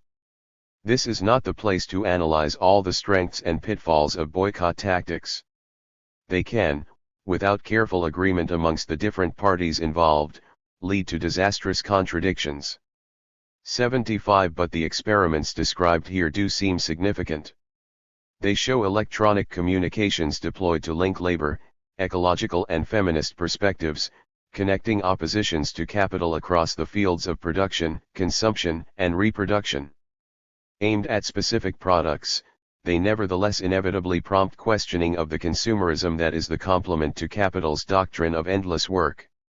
And they do so by mobilizing withdrawals of consumption power over the same global terrain on 331. Which capital attempts to stimulate it, taking the same technological means corporations deploy to coordinate exploitation and depredation in lonely and underreported places and turning them into instruments of exposure and contestation. Cross-border/online. The scope of oppositional networking exceeds resistance to specific corporations. Capitalist globalization entails the subordination of state policy and public spending to international financial flows and treaty obligations. Consequently, Opposition to it, whether insurrections against structural adjustment programs or mobilizations against free trade agreements, tend to catalyze the formation of broad movements involving diverse sectors of the working class with interests in resisting privatization, deregulation, and austerity. Further, the transnational logic of capital gives a powerful impetus to the connection of these revolts in regional and multinational organizations. However, such coalitions require the resolution amongst potential participants of real contradictions and conflicts of interest resulting from capital's international division of labor. They thus depend on communicational channels for information, discussion, and debate. This was very apparent in struggles around the North American Free Trade Agreement, NAFTA. When the final draft of this treaty was announced by the governments of the USA, Mexico, and Canada in August 1992, it was rapidly apparent that an agreement that gave capital unlimited mobility across borders, pitted labor forces in direct competition with one another, and dismantled a wide range of public services would encounter resistance in all three countries. 76 However, coordination of a trilateral opposition faced serious obstacles. In the US and Canada, the anti-free trade movement 332 often tended toward a national chauvinist protectionism. Development of an alternative direction partly depended on contact with and understanding of Mexican social movements. Such efforts would, however, run contrary to both the corporate media's pro-NAFTA predisposition and neglect of issues in the South, and the Salinas regime's state control over the Mexican news flows. In fact, the NAFTA debate spawned a wide variety of alternative communications across the Canadian, US and Mexican border. Visits, personal contacts, conferences, tours, and transborder exchanges, particularly visits to maquiladoras by US and Canadian workers, became frequent amongst activists. While there were important organizational nodes for these transfers, they proceeded from a multiplicity of points in complex and interweaving paths. This circulation of struggles and perspectives was not only carried by on-the-ground contacts but was also made through newsletters and journals, videos, alternative radio and television broadcasts, and computer networks. These provided the media for the discussion of strategy and tactics, reports on conferences, announcement of cross-border exchanges, organizing efforts, and human rights appeals. Focusing again on computer networks, John Brenner and Frederick Howard have both made inventories of the anti-NAFTA organizations using online communication. 77 These include the North American Worker-to-Worker Network, supporting the connections, within and without official union frameworks, between U.S. and Mexican workers in the automobile, telecommunications, and electronics sectors. They also number feminist organizations, such as El Paso's La Mujer Obrera, fighting to improve the conditions of women workers in the border regions, and Mexico City-based Mujer a Mujer, green organizations, tracking pollutant flows across three borders, or funneling. 333. Information from North American sources to Mexican opponents of medfly spraying in Chiapas, and a variety of U.S. and Mexican-based services that specialized in disseminating critical analysis of the free trade negotiations. 78 The anti-NAFTA coalitions, while mobilizing a depth of opposition entirely unexpected by capital, failed in their immediate objectives. But the transcontinental dialogues that emerged Czech though by no means eliminated the chauvinist element in North American opposition to free trade. The movement created a powerful pedagogical crucible for cross-sectoral and cross-border organizing. And it opened pathways for future connections, including electronic ones, that were later effectively mobilized by the Zapatista uprising and in continuing initiatives against maquiladora exploitation. While the intensity of transborder networking catalyzed by NAFTA was perhaps exceptional, both because the treaty so sharply posed issues of capital mobility and because of North America's situation as a center of communications technologies, the phenomena is by no means unique. Thus, if we turn from the Americas to Asia, we can see a similar process unfolding, albeit in a more diffuse way. Over the last 5 years, India has been systematically opened up to the world market under a new economic policy, adopted under pressure from the IMF and World Bank. 79 in 1992, an estimated 15 million workers participated in a one-day nationwide industrial strike to protest this process. 80 resistance has taken a number of forms, some fundamentalist and fascist, such as the Bharatiya Janata Party, others of a broadly left nature. 81 amongst these latter there has emerged a variety of transnational alliances, solidarities, and contacts with oppositional movements both in other Asian countries and in the North. These connections flow through multiplicitous channels of oral, written, film, video, and computer communication. 334. Thus we find world-spanning alliances between northern environmentalists and Indian tribals and urban intellectuals opposing the World Bank's Narmada Dam project, fed by a circulation of films, videos, and email, Indian peasant movements fighting GATT's intellectual property clauses visited by Canadian organic farmers, who carry with them books analyzing the activities of multinational seed corporations, return with films and videos of these same corporations' offices sacked by millions strong. Demonstrations, and keep in touch by email, internet solidarity appeals from Indian workers occupying jute factories, northern NGOs electronically scanning data banks for details of commercial plans to patent plant and animal species and transmitting the news back to the resistance organizations of Indian, Thai and Sri Lankan farmers. And Indian labor and human rights organizations sending delegates and films to North American trades unions supporting boycotts of Walmart megastores selling carpets made by child labor. 82 These initiatives proceed without central focus. They constitute a diffuse coalescence of micro-activisms contesting the macro logic of capitalist globalization. I would suggest that similar constellations could probably be found forming at virtually any point on the planet. They exist as a sort of fine mist of international activism, composed of innumerable droplets of contact and communication, condensing in greater or lesser densities and accumulations, dispersing again, swirling into unexpected formations and filaments, blowing over and around the barriers dividing global workers. In the next section we will consider some of the thunder and lightning that accompanies these clouds. Net wars and anti-wars. 335. At its cutting edge, capitalist globalization means war, not only the immediate violence of military attack, whether in the form of imperial invasion or low-intensity conflicts, but also the sustained social and environmental violence of starvation, social disintegration, and deprivation that in turn sets the scene for ethnic rivalries and internal conflict. Consequently, the circulation of struggles between a multiplicity of movements, trades unionists, feminists, ecologists, indigenous people, has increasingly taken the form of a front arrayed in the name of peace, life against death, a refusal to accept the sentence that says what is not profitable must be erased.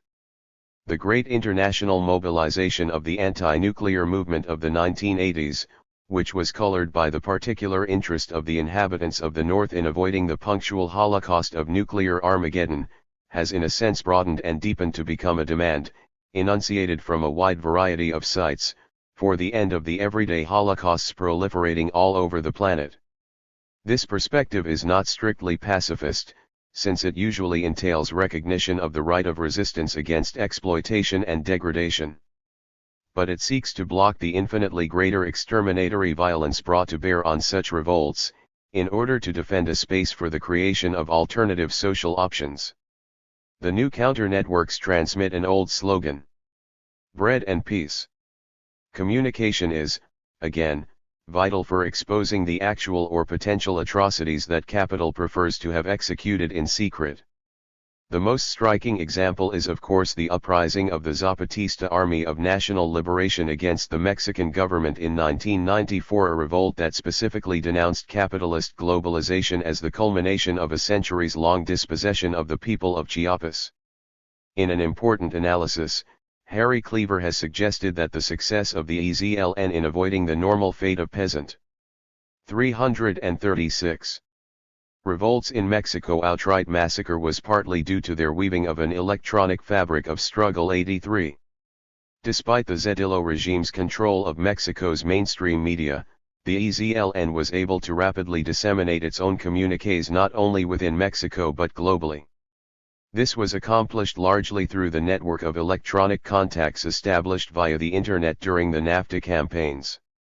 EZLN documents and news reports flashed into conferences and lists on networks such as PeaceNet and Usenet.